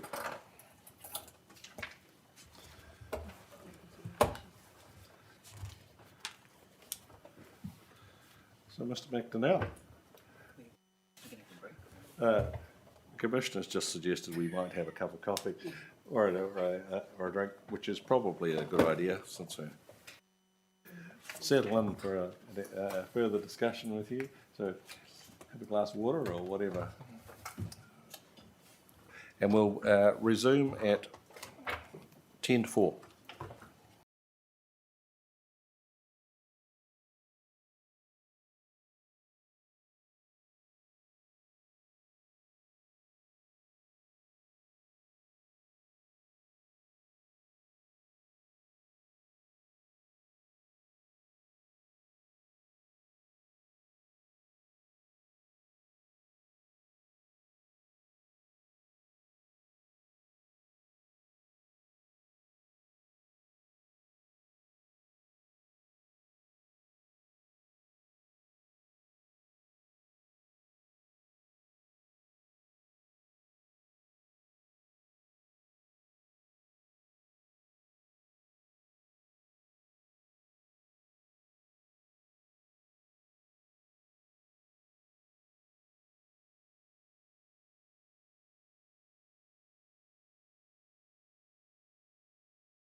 Resuming the hearing.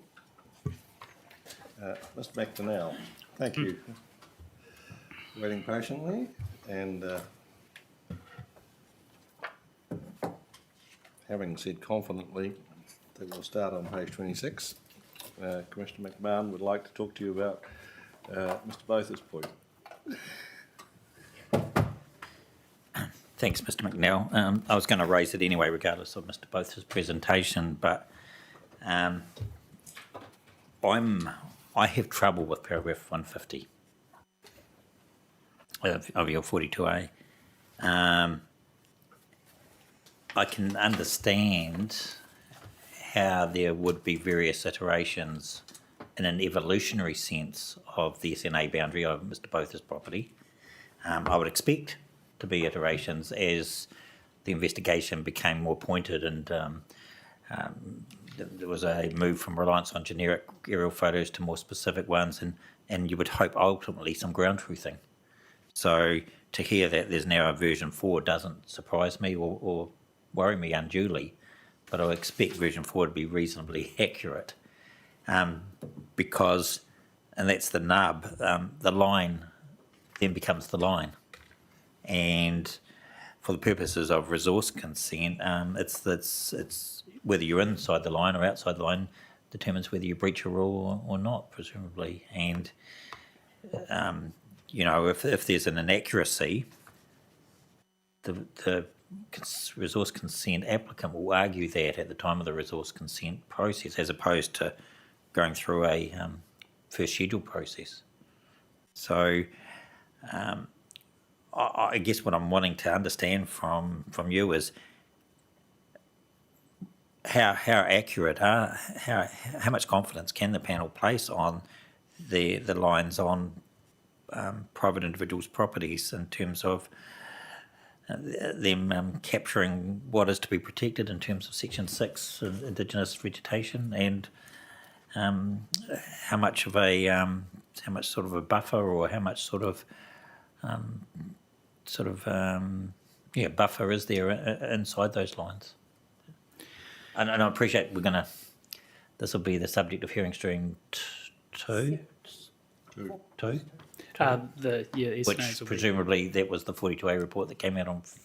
Yeah, correct. And the flooding issue will be addressed in hearing stream 3. So yeah, and the noise one in hearing stream 4, the right. infrastructure. Yeah. So Mr. Botha should rest assured that all his points will be considered. Yeah. And just a first look at the flood issue he raised, it does in fact look like a rank error in how it was modelled and mapped by Wellington Water. So to me, it's another example of the Schedule 1 process working. That error will be addressed. It's his property's kind of an interesting one because it's right on the urban-rural boundary, and there is some stormwater infrastructure on his property that the stormwater infrastructure is a lot better mapped in an urban environment because we kind of know where it is, but his is a culvert between a residential property and Kiwi Rail, so our records weren't as accurate, or the records that Wellington Water used. But just to answer your question, I mean, how much can you rely on the way we've mapped features? As much as any other plan in New Zealand would be my answer. We've used the same tools. I would argue we've done followed best practice in terms of how much work we've put into mapping these areas, and again those four iterations that Mr. Botha pointed out, the significant natural area is whilst unfortunate. I wish we had got it first crack to save us both time. It does show that we have put a lot of work into mapping these areas as accurately as possible. So why, I mean, are the 4 iterations the result of more intense surveying or better technique? What's the rationale? If I recall correctly, the first time we mapped it, there was an area of gums that was left in rather than out. It was a mapping error, and our ecologist popped back out and viewed it from a different angle to remap it. It's quite a challenging site because it's got part of the topal swamp complex down the bottom, and then it's undulating. So it's yeah, it is quite difficult when you get on site to match it to the aerial photography. That's why it took a few cracks. But you're suggesting, though, that there has been the ability for ecologists to go onto the site and... Yes, there's been 4 ecologist visits to the site, and the most recent one he mentions, version 4, was through the post notification. So we basically there was some farm tracks on the property that were included, and our logic for that was that there's a specific permitted activity rule that provided for the clearance of tracks as a permitted activity. So it was left in as part of the contiguous area of the SNA, but our ecologist agreed with them that there could be a narrow strip where that is removed, just to give him some certainty that he can undertake those activities. So, yeah. So there's been a mixture of desktop and actual site survey undertaken across the SNA identification process generally. Yeah. This is the 4th full ecological survey that Wildlands have done. It was done before that by Paul Blaschke in 2011 and Boffin-Miskell in 2001, and both of those processes had field visits as well. So when we went with Paul Blaschke in 2018, he'd been to a lot of the sites before. So it is based on aerial photography, but a lot of these sites have had ecologists on the ground before. Presumably, some landowners are reluctant to allow ecologists onto the... Oh yeah, and yeah, some don't. Many don't respond to our emails, and some point blank decline them too. So that will affect the ultimate accuracy, presumably, and the fine tuning and nuancing of the lines. Yeah, unless they bring forward their own evidence through the hearings, they may plan to. I'm not sure. I understand. Thank you. Now we'll go to 9.7, growth planning. Oh, hold it, can I? Yep. Sorry, I finished on 9.6.2. Oh, sorry. Go for it. Yeah. Okay. So this is in relation to the mapping of the boundary for the coastal marine area. So what's the boundary that you have used that's on the plans? It's called the LINZ, Land Information New Zealand Hydro Parcel. So that's, as I understand it, LINZ have, I think it's 4 basic building blocks of cadastral property. So they got the hydro parcel, they got the cadastral, the property ones, then rail, corridor, and road. So we use the interface basically between the hydro parcel and the properties. Cadastral properties. So sometimes people own properties out into the coastal marine area. I think it's called Blue Water Title. It's an old before that eventually, if they do subdivide, it might come back to the council through an esplanade reserve or otherwise. But I guess at least all of the councils that we share a boundary with use the LINZ hydro parcel. So KCDC, Wellington, Hutt City all use that boundary as well. And what does the regional council use? The regional council they're a little bit different in that they don't have zones, obviously, but they have mapped features, and they have, for those features, I asked them in the lead up to this hearing what they do, and they said they did survey mean high water springs to produce their mapped features in their plan. So they do use a version of mean high water springs that was accurate when they notified the plan. Only for the features, though, not for the entire region. Yeah, it's a little bit less spatial than the district plan in terms of everything in the district plan is mapped in some way or not. But when you look in the PNRP, it's sort of individual features that pop up, and they did use mean high water springs for those features. So what proportion of Poirua's coastal environment has mapped features that the regional council have mapped? To show the mean high water springs? There are, I went and had a quick look, there are some sites of significance to Ngāti Toa. There are some fossil forests, for instance, on Titahi Bay Beach. few features that sort of span the coastal marine area. A few. But in terms of a lineal extent, are we talking I don't 5%, 50%, finger in the air? I'm really not sure. I'd have to have a quick look at that. I can make a note of that. Can you do that, please? Like, just to give us a sense of what would the balance is the balance a major job or is it a small job?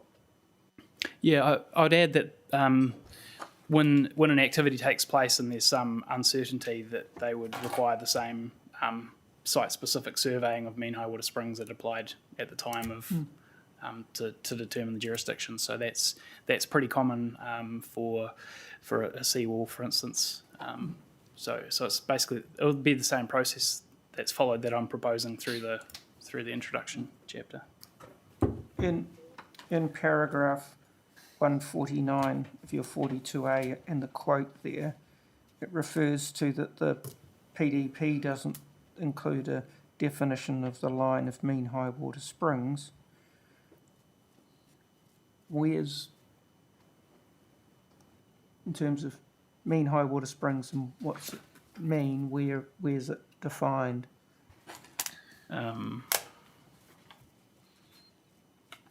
Or where do you pick up whatever mean high water springs is?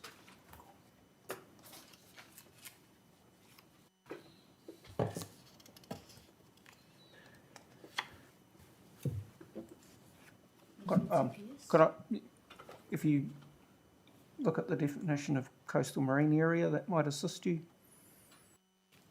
Yeah, so I'm just racking my brain.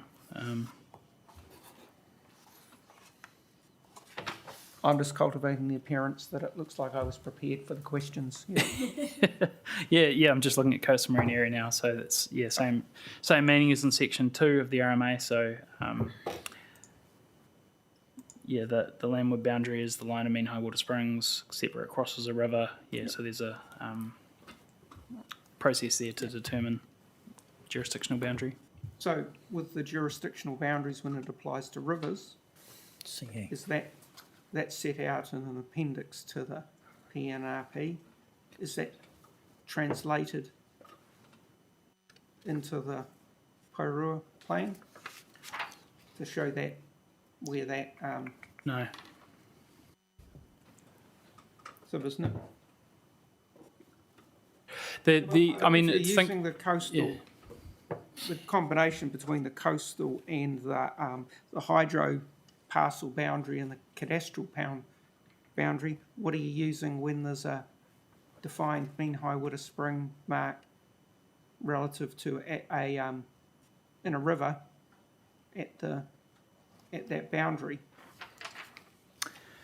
There is, in terms of the rules that apply along those margins, there is within the coastal margin, riparian margin definitions, there's a calculation of the average width of a stream being 3 metres. Otherwise, I'm not sure what provisions you'd need to determine where a stream is or is not. 1 kilometre upstream from the mouth of a river or upstream is calculated by multiplying the width of the river mouth by 5. So isn't that jurisdiction boundary applies to both the district council and to the regional council? Yeah, the only provisions that apply to streams are around coastal riparian margin setbacks. So that's.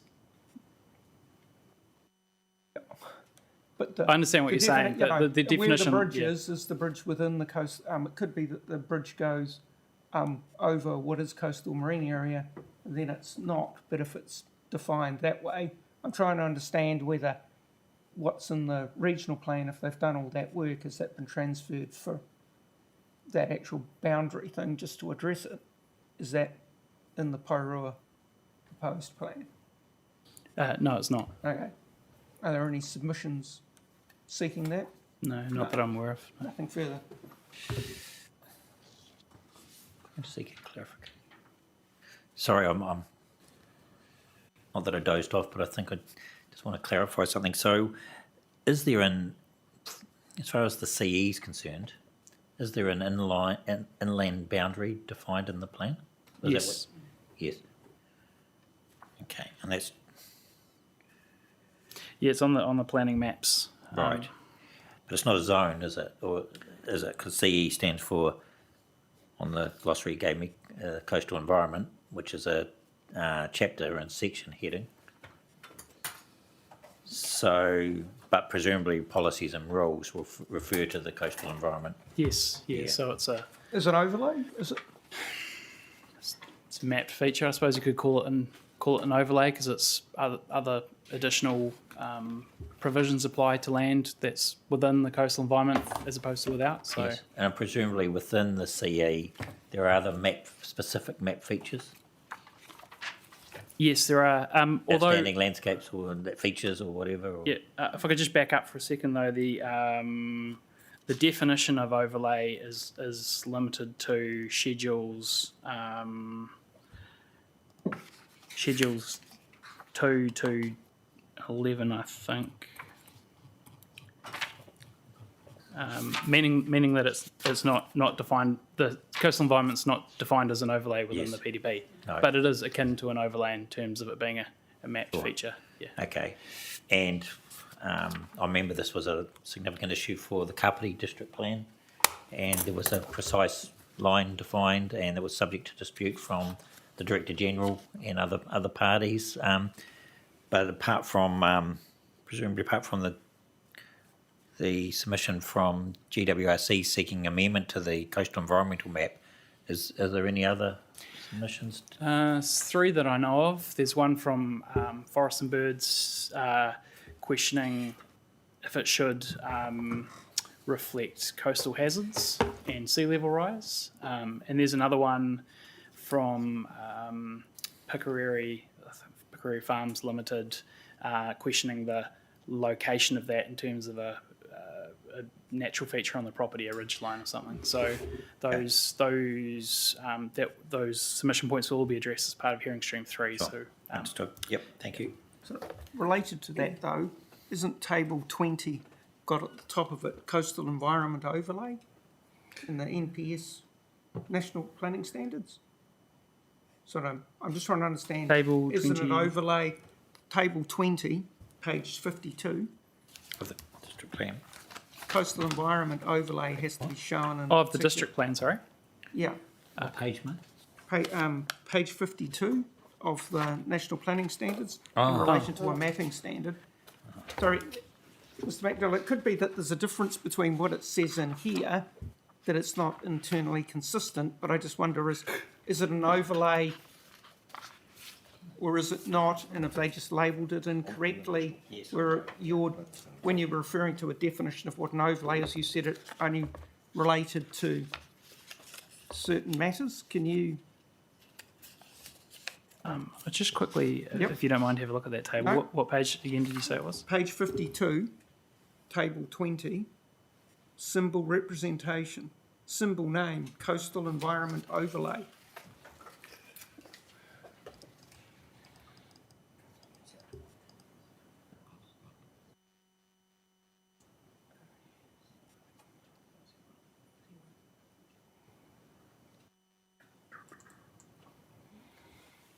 Page 20 of the National Planning Standards?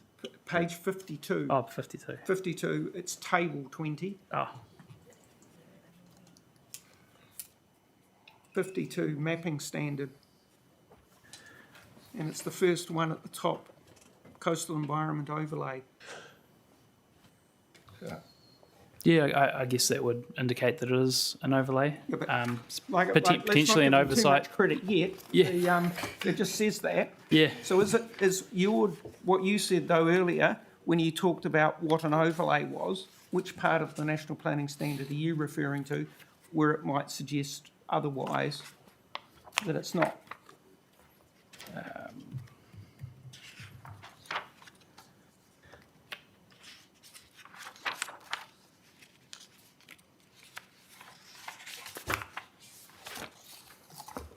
So table 17 on page 49 says that the function of an overlay spatially identifies distinctive values, risks, or other factors that require management. But isn't that regional spatial layers standard, not a district one, page 49? Searching on the fly here. Is it? Yeah, so Sorry, I'm using district a hard spatial. copy. Yeah, district spatial layers standard. Right, page 50? Yes. Great. Yes. Okay, we're agreed. An overlay spatially identifies distinctive values, risks, or other factors that require management, different manner from underlying zone provisions. Yeah, so as I said earlier, the coastal environment is akin to an overlay, could be considered an overlay. Right, okay. And that's what it's, and that the method that you've used in terms of putting on the plan is in table 20, using that particular symbol type. Correct, yes, it's the same symbol, yes. Right.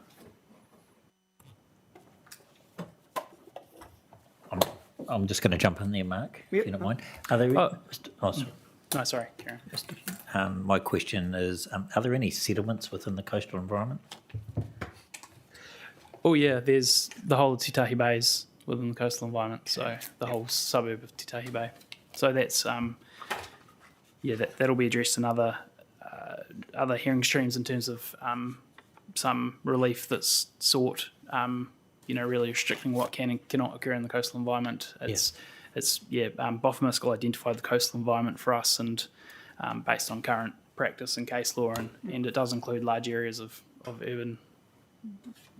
But solely Te Tahi Bay. No, there are other parts of Plimerton and quite possibly around Mana.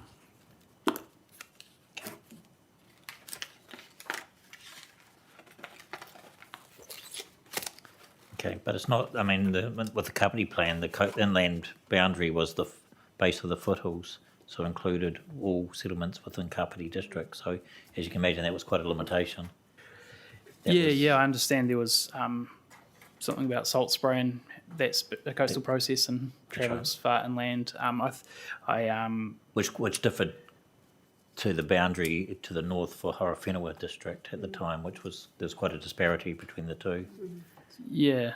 And the only reason I raised Kapiti is because it's your northern western cross boundary partner. Yeah. Thank you. Can we go to section 9.7 now? Just one. No.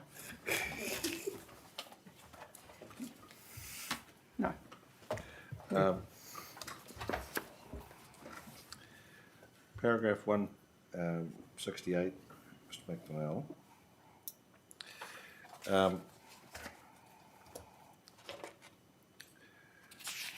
Your statement that through a combination of LTP investment and development contribution, Porirua has adequate development capacity.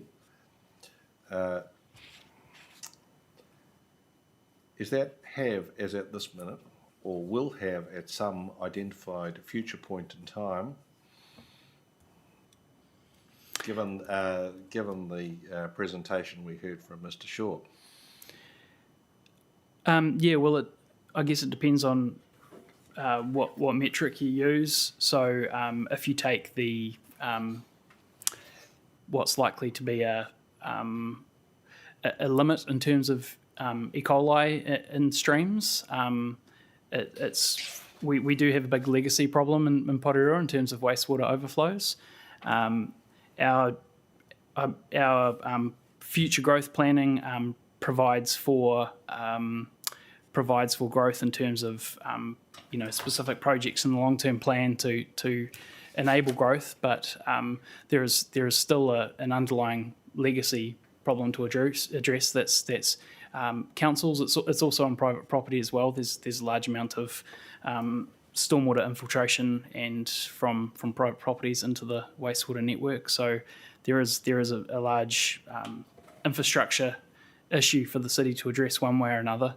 But I guess in terms of new development capacity, with the combination of provisions in the plan to provide on-site solutions, as well as the investment through the long-term plan for network upgrades, there is, as Appendix 7 points out in detail in Section 32, there is capacity in terms of the NPSUD definition of development capacity in the short and medium term.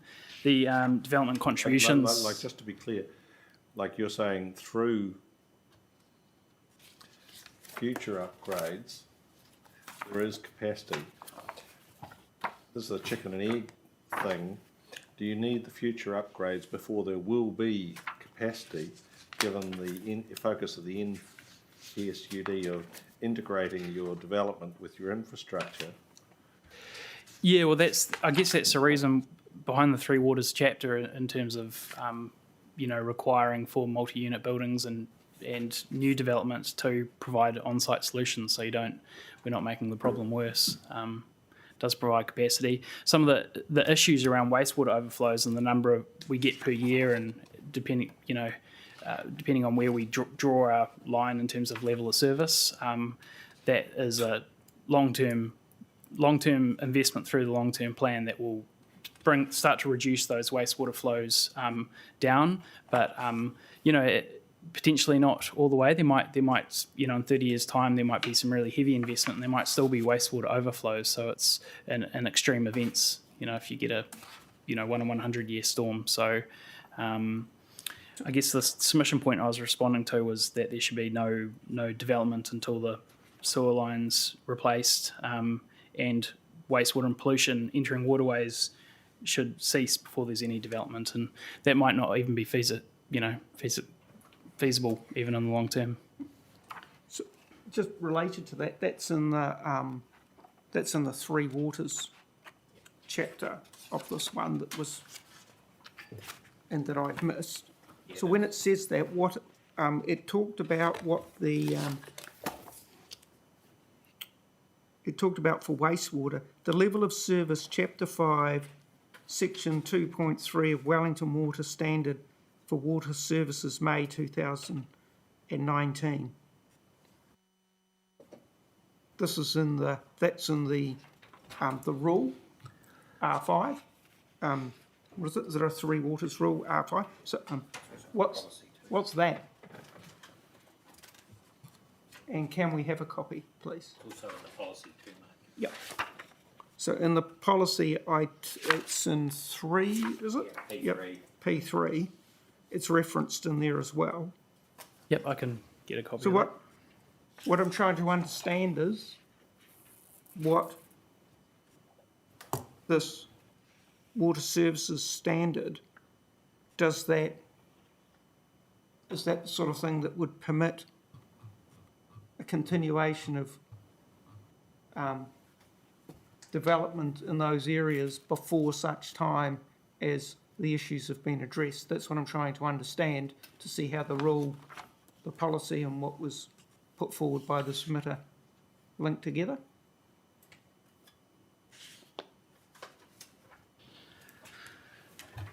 I'm assuming when it comes to that chapter, I may not even be on that chapter, that might be the sort of thing that,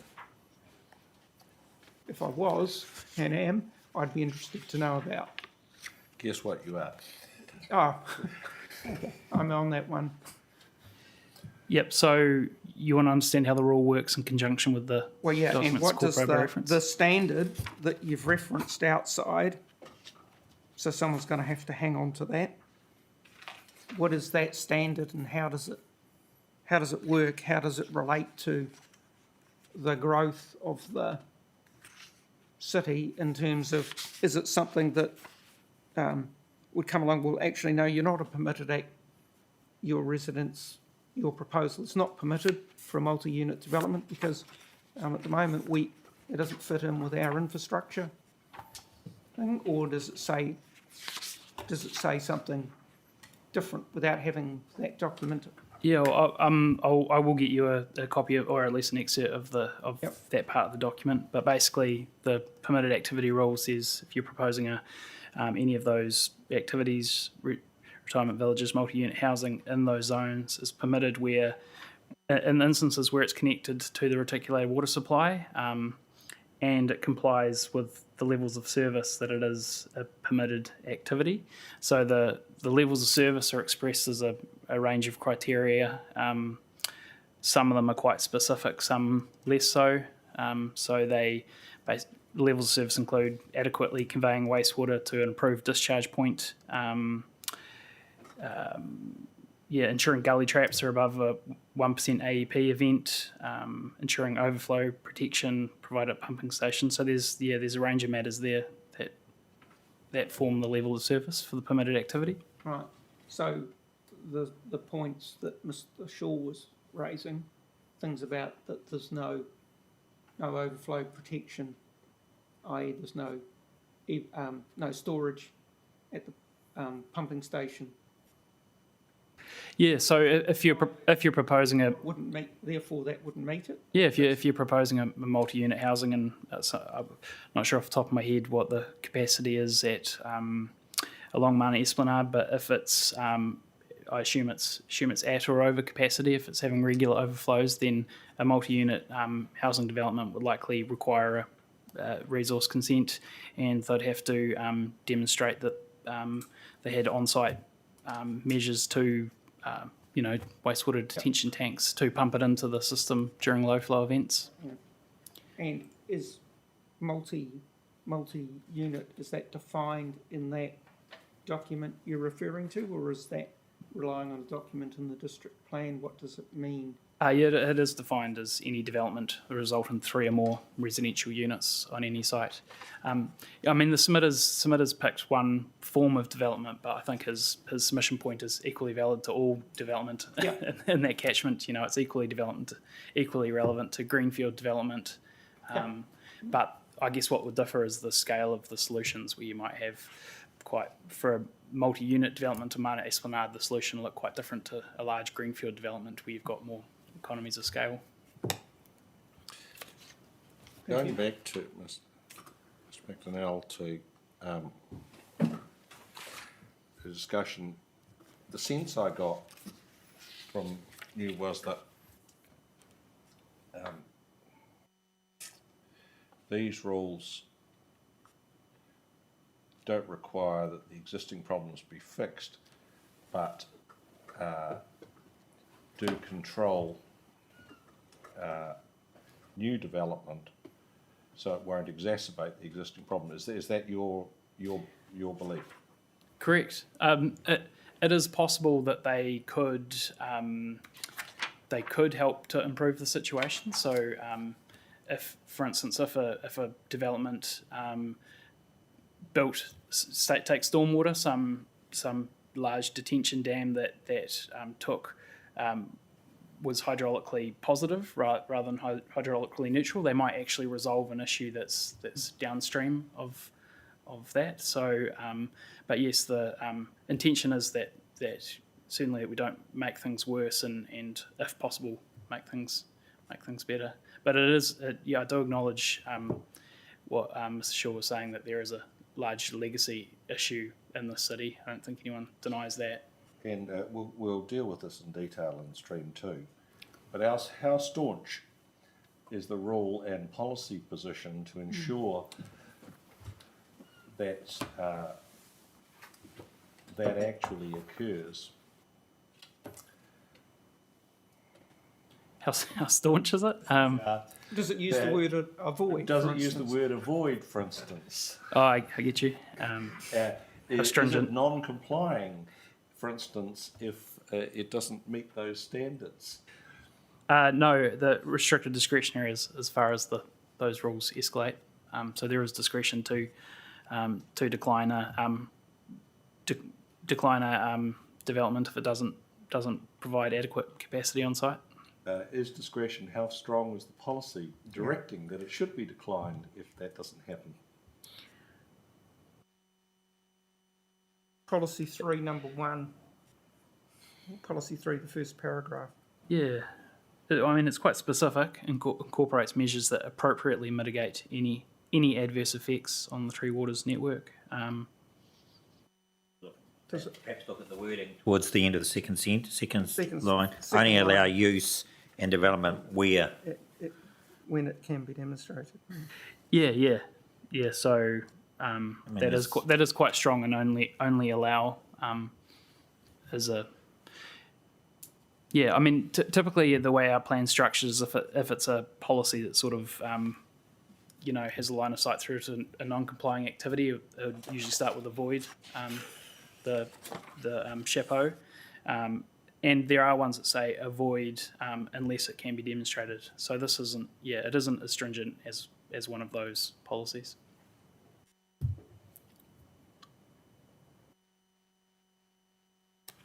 Staunch, rather. Do you think it should be?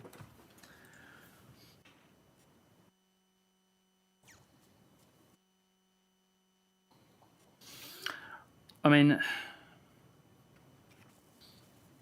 we do have the way our policies are worded. It does matter in terms of what the activity status is for a rule. So if we did strengthen the wording and that was the policy position, avoid development unless it can be demonstrated, you'd likely see at least a discretionary and non-complying activity. This is multi-unit housing is something you'd expect to see in an urban environment. It's not really out of the box, so I'm not sure how appropriate it is escalating it to from permitted straight up to a non-complying activity. I think the policy's pretty strong as proposed. I'm not sure what scope there is to amend it. Well, certainly on the Mana Peninsula, the Parramatta Residents Association submission would give you scope. Yeah. Because it's saying prohibit. Doesn't use that language, but that's what it means.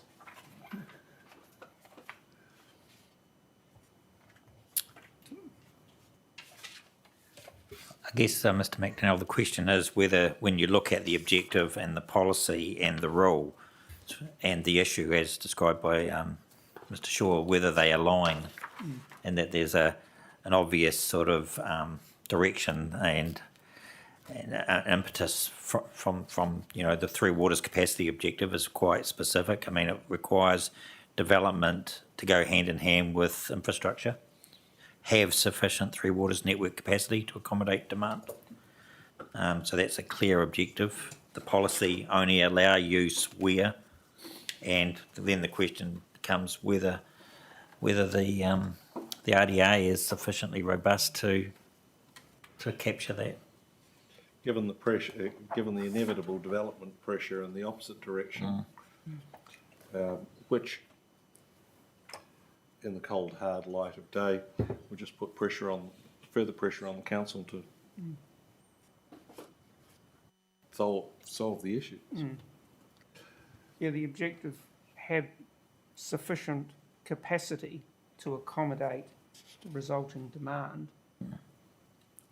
Doesn't, I suppose, I'm thinking, well, does the capacity include how many overflows are occurring?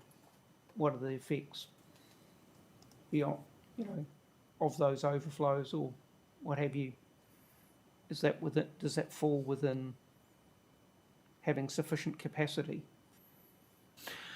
The Appendix 7 of the Section 32 outlines what the current sort of levels of service are and what is considered to be capacity or not. That's changing because it's kind of a political question. What is an appropriate level of service, and it may well increase in the future. That's of the Section 32 on Three Waters. Yep. No, on the overarching Section 32. Okay. I think probably, given that we're going to return to this on stage 2, we should probably leave that one there.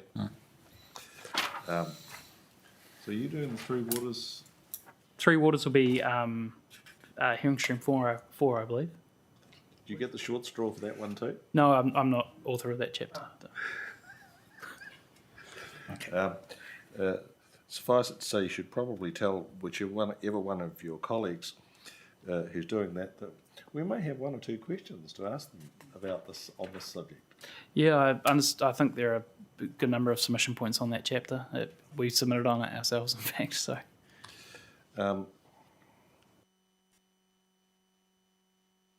my next question goes up to 9/11. Anything before 9/11? Which 9/11? What's this? Yeah, 911.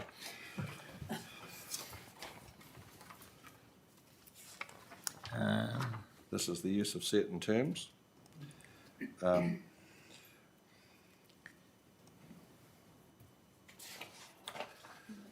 Actually, no. I think we've gone around the houses with minimise. Don't want to go there. Does anyone else have any questions on that stuff? No. Paragraph 210. You agree that health and wellbeing should be a priority. Two questions. Is it actually a priority in the PDP, and where is that expressed? Where is it expressed? I can think of numerous examples. I'm just trying to refresh my memory of the strategic directions. And if it doesn't come immediately to mind, can you just park that and come back to us? I can think of a few examples if it helps, how health and wellbeing's reflected. In terms of the standards for bulk and location of buildings and access to sunlight through design guides and through structure planning guidance and developing, designing new suburbs so people have, access to services and, can use multimodal transport. So there's a range of places, I guess, where health and wellbeing's provided for. That's where it's fleshed out. But does the plan actually say that health and wellbeing is a priority? And if it doesn't, should it?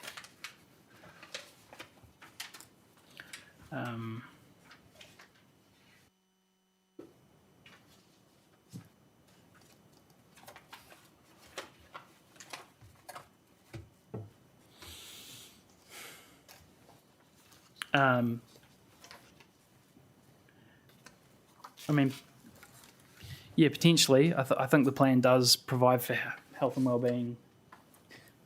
The plan does provide for health and wellbeing. I don't know if there's a really explicit statement, if that's what you're asking.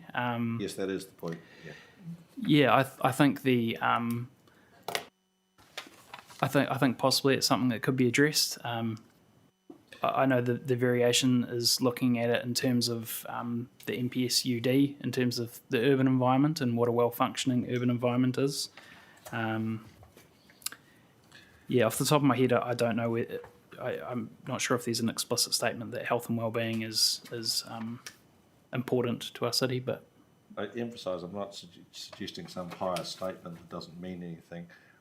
What I have in mind is linking the examples that are in your mind, sort of express that the priority given to health and wellbeing by, rather than some airy-fairy statement that doesn't mean anything and has no practical implications. So just invite you to think about that. I had no other questions on the balance of the text. Anybody? Like I do have questions on the appendix. On the appendix too. Yes, I've got a question on the 915 on page 34.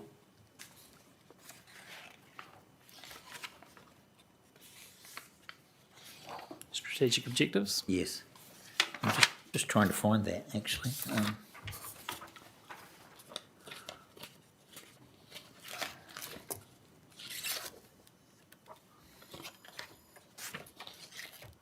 Right, okay. So I was trying to understand the issue here that Kaingora raised. And that's saying that the reference to the step plan using to take when using the district plan is removed as it is considered irrelevant. You've disagreed with the submitter in that respect. You said that the general approach helped as useful context for understanding how the plan works. The nature, however, in my opinion, the nature of the strategic objectives and how they relate to and applied to the PDU as a whole and are implemented should be highlighted And my question there, Mr. McDonnell, is there any guidance in the National Planning Standards on that matter? Not off the top of my head. Don't think there is. Okay. I guess what I'm getting at there is what the role of the strategic objectives are and how they relate to other. What's their functional relationship to objectives in other parts of the plan on other chapters? Is there an intentional hierarchy? Does the National Planning Standard comment on that in any way? No, it doesn't. To the best of my knowledge, comment on how they should relate to each other. Okay. I thought they did. Related to Commissioner McMahon's question, can I take you to page 32 of the district, the National Planning Standards, in terms of the strategic direction at the top of that page, and what 1A to D, does any of that relate to I take it the introduction is that Kaingaroa are referring to is on those chapters. They're referring to the introductory statement, of which all of them have got a few paragraphs in that part of the plan. Some of it's repeated, but that's the bit that they're seeking to take out. Is any of that addressed by the strategic direction number 1, in terms of outlining those key strategic significant matters for the district, rather than setting them out within as the objectives themselves?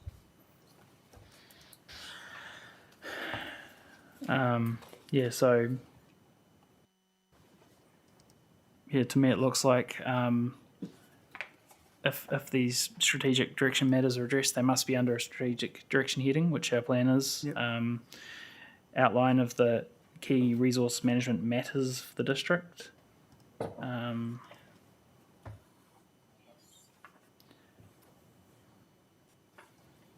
Is that what you're referring to there? Yeah, and I'm asking whether that, in your response to Commissioner McMahon's question, just that front bit that's for each of those chapters, is that set out, is that covered by number 1 in that those mandatory directions under 7.1? Yeah, correct. Yeah, so those introductions do express the resource management issues for the city.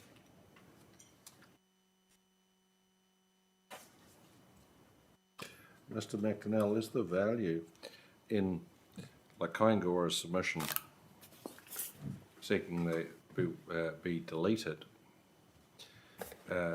Is there a value, assuming there is jurisdiction from some other submission, in providing more guidance rather than less about the relationship of the strategic objectives to the balance of the plan? Sorry, are you asking if there's... Not whether there's jurisdiction, but I'm asking the merits question. The merits question? Is there value in providing more guidance rather than less? Yeah, I think so, to a point. I mean, we don't want it to get unwieldy, but it's there are longer introductions to chapters in the plan, but we've used our words with some economy, so it has to be important information to go in there. It's not sort of has to help the plan user to understand what the strategic objectives are going to try to do, and if there was some text that did that, I would agree that it'd be a good place to put it. Can I respectfully suggest that you might glean some benefit from reading the Environment Court's decisions on the Queenstown Lakes Plan, which has chapter and verse on the role of strategic objectives and their relationship to the rest of the plan, because Judge Hassan's team penned a detailed statement of the relationship in that case, or in that situation. And it may be that these strategic objectives don't have the same role, and you need to be careful about that, but you might get some ideas out of that. And along the same lines, Mr. McDonnell, in the New Plymouth District Plan, the panel there have issued some interim guidance in relation to strategic objectives. And they fell in the notified version into 4 categories, including 4 of the categories that are listed in this plan: tangata whenua, urban form, development, natural environment, and I think heritage was the other one.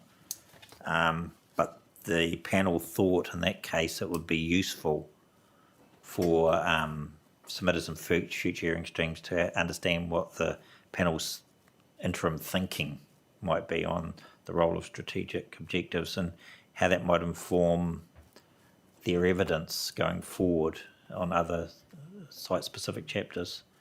So, and that's in a minute, Mr. McDonnell. It's not a decision. No, it's definitely not a decision. Reserve your decision to the end, I guess. Well, it's not even a decision. It's not an interim decision. It's just this is at this point in time. This is what the panel are thinking, to the extent that it's useful, but also to the extent that it may change from a more of a bottom-up approach. This is very much a top-down approach. So there was comment in that on the functional relationship between the strategic objectives and the objectives that sit within plan chapters. Yeah, as long as there's scope and merit, happy to look at anything that might improve the plan. Can we move to Appendix A? Sorry. 9.12. 9.14. No, we can't move to it. Sorry, Mr. McDonnell. A question springs to mind in relation to 9.14 and the non-regulatory methods of giving effect to submissions that have been raised outside of scope.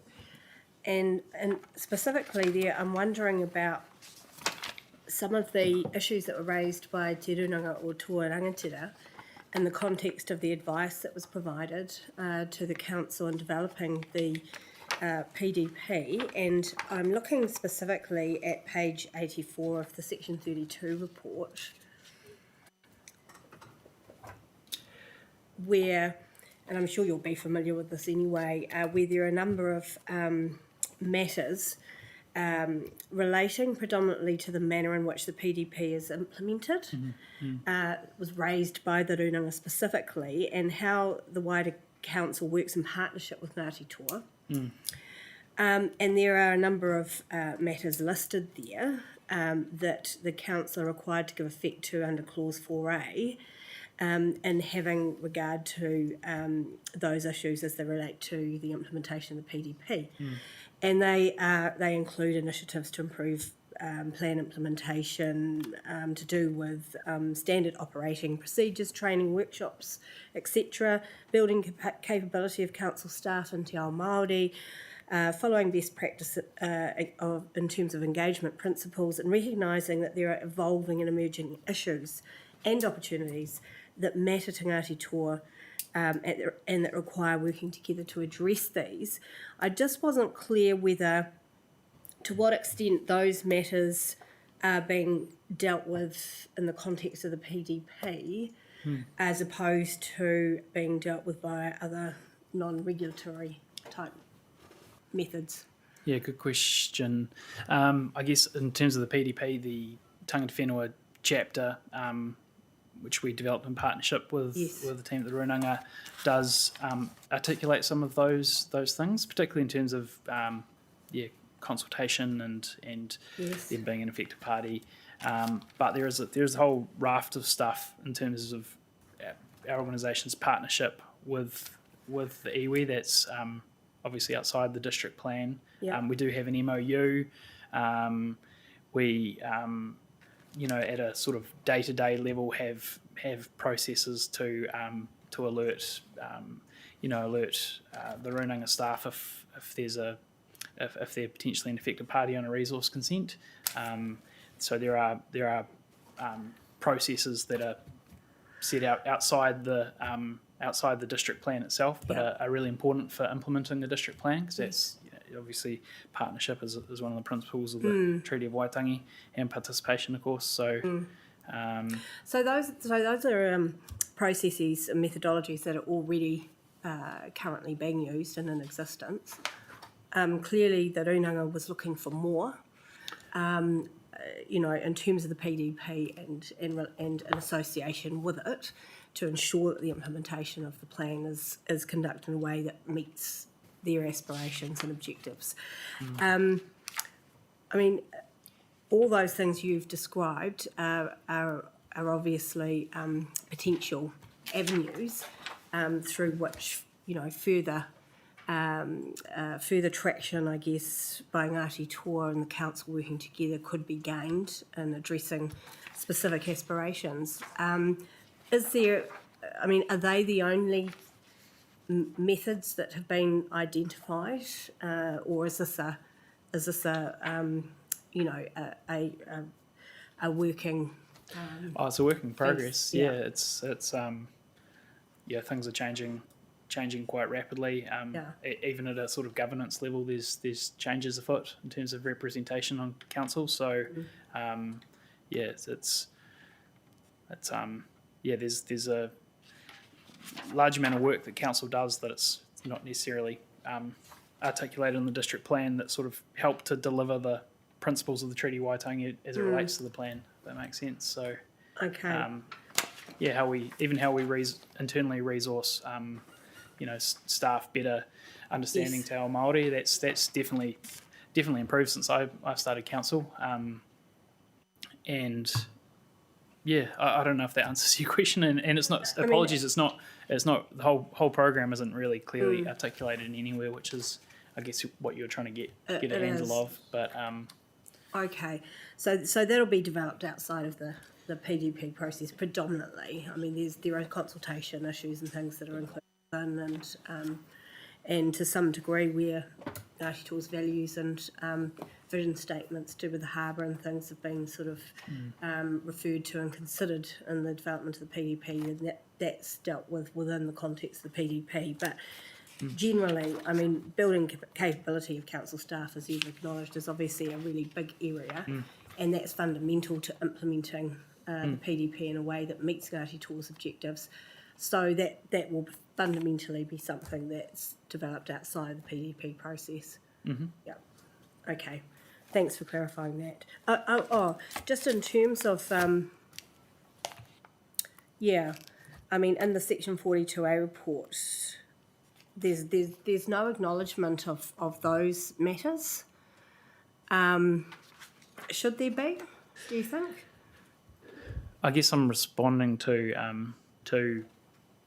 directly to advice. It's responding directly to relief sought by submitters, and I guess the fact that there's not that Ngāti Toa, broadly supportive of the plan means that there wasn't a specific submission point on that. So. So there is a clear distinction between the advice that's being provided to the council in relation to the PDP and the actual submission made by the Runanga. Oh, I get what you mean. Sorry. Why is those submission points not addressed here? Yeah, to the extent they were submission points, I think they were. Yeah, I think some of them were actually, as opposed to just advice that you've been gleaning.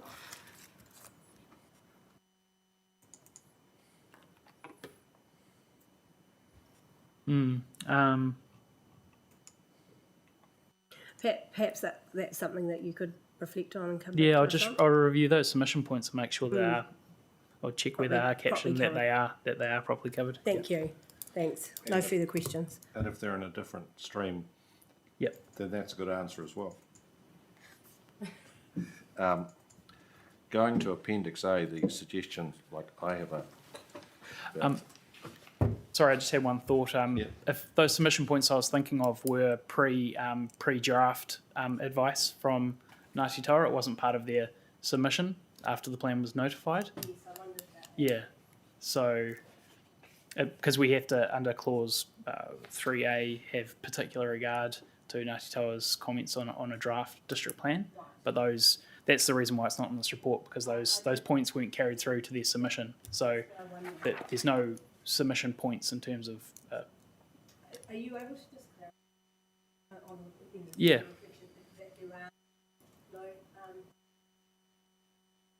Mm-hmm. I just had a feeling that there might be. Yep, I can do that. I think, yeah, I think that at this point we need to reflect on the actual submission. So what is the Yes. relief sought? Yes. And I think what the Commissioner is asking you to do is just to check the actual submission, Thank make you. sure nothing's dropped between the cracks. Yeah, because the that clause 3A feedback predated the Section 32 report, so I guess the Section 32 report responded to that. Thank you very much. All right, Appendix A, say that my plan of action, Mr. Ackland, is that we'll be back to talk to you after Greater Wellington on Wednesday morning. And if you want to do a runner, you're very welcome to do that. Got a home to go to. I don't think, hopefully this is not going to take that long. Mr. McDonnell, my first point was about the description of the district, the suggested add words to be added. And I wanted to query the merits of the words in brackets and other areas within the Ngāti Tauri area of interest.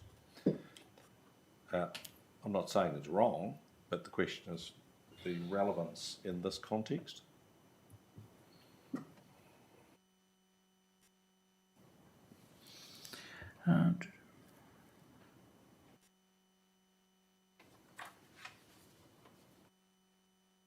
Yeah, it does appear to be, doesn't flow very well, does it, grammatically?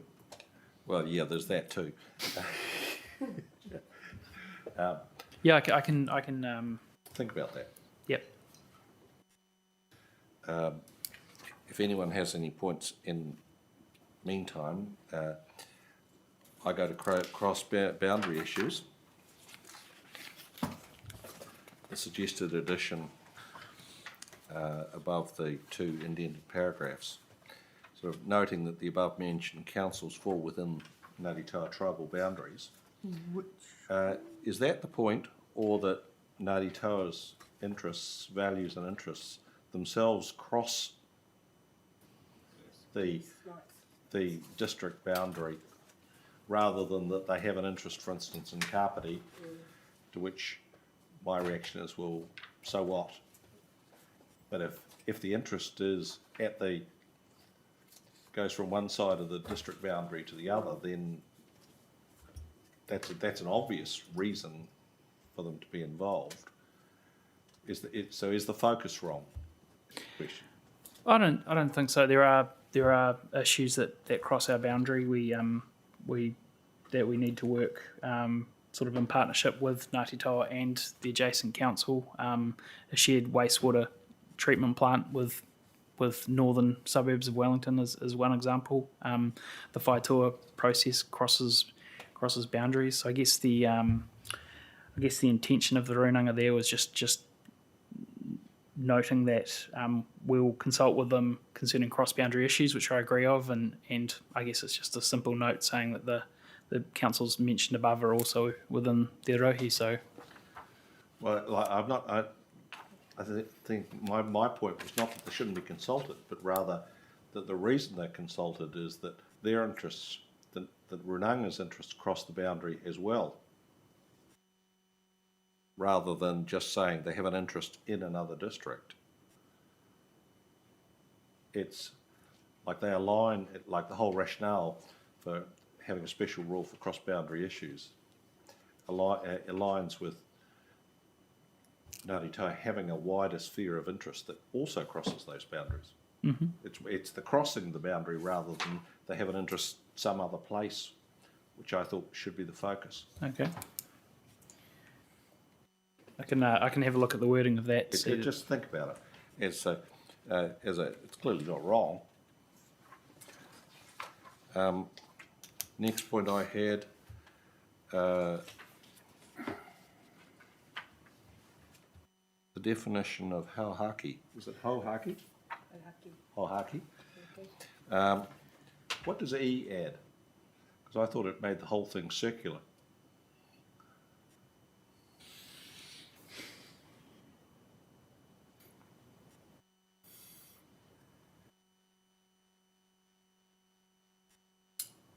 circular in what sense?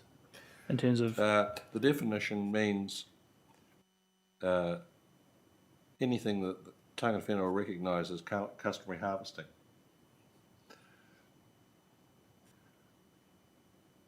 So it's already including. Oh, in terms of it not being an exhaustive list, Yes. is E necessary if it's already implied that there are other ones Yes. not in that list? And when E doesn't actually tell you anything other than go and talk to Ngāti Toa. Yeah, that's a fair point. And it could also extend well beyond Yes, that too. customary harvest in relation to Indigenous vegetation, which I think is the focus there, isn't it? So like we're not talking about Indigenous species. Yeah, vegetation, yeah. No. The next question, the definition of wahi tupuna, a place. I have some background, having discussed at great length the definition of wahi tupuna in the Queenstown Plan, and my understanding is that what distinguishes wahi tapu from wahi tupuna is that the former is a place and that the latter is like a landscape. It's a much broader area than a site. So that's a question. So I have this baggage, and to say that I'm not an expert would be the understatement of the century. But I'm looking for feedback. Is that correct? Is it correct to call it a place, or is it a landscape, or is it an area? There's some further guidance in the introduction to the sites and areas of significance chapter, where basically the sites of significance to Ngāti Toa are classified either as wahi tapu, associated with places of death or birth, or wahi tupuna, associated with traditional uses. So I guess they're I guess that's what it means in a Ngāti Toa perspective. Well, they're like if your feedback is that Ngāti Toa say that that's the appropriate meaning, well, yep, that's.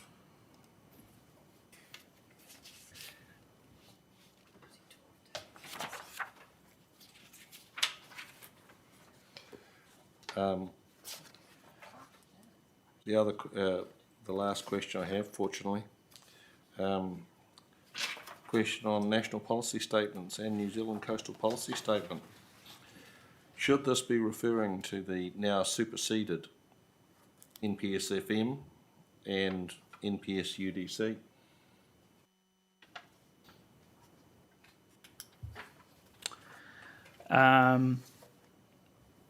Yes, because it says the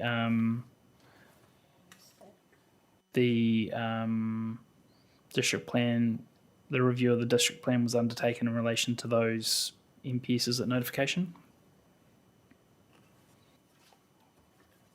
There's still, as I outlined in the Section 42A report and Section 32, there's further work required to give effect to both of those NPSs through subsequent plan changes. So I think it's probably appropriate to refer to the versions at notification. All right. The follow-up question would be, should it be in a footnote that they've now been superseded? Yeah, yes. Like, I just found that quite odd. Like, I understand the explanation you've given me, but it might be wise to actually acknowledge that. Yeah, that as our commissioners asked me, is this a clause 16 matter? I would have said yes. It's a matter of fact that I would have thought so. Yeah, it's a matter of fact. Yep. It's technical, certainly technical, and minor. And has no substantive effect, but it aids the reader. Mm-hmm. So don't bother going and looking and reading them. So there's no point. Any other questions on suggested provisions? Just on the next appendix. That's all. Yep.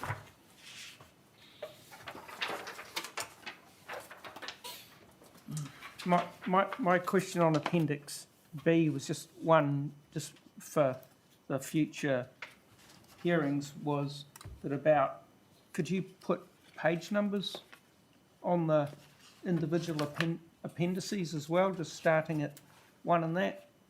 Yep. I print mine off in order to be able to read it properly Yeah, rather than yeah. on screen. And I think our template does. I just must have done something. no, that's all right. But yeah, That's all you'll, right, you'll certainly need it when we get to the all right. next Miss- hearing Mr. stream with the length of that table. Brackman's in the same problem, so. And then just in terms of, there was just, there were two things on the front page of my one about error in the references. Yeah, that was fixed, or can you tell me what they are? On the first page. I can tell you what they are. They've, Yep. they've not been fixed. There's an issue Yep. converting it No, to that's right. PDF. So What should they be? second item should be not applicable. It's not addressed in the body of the report because Okay. I agree with them. Agree with the submitter. And the 5th row should refer to description of the district is dealt with under. 1 second. All right, so that was that change you were just talking with the chair about before.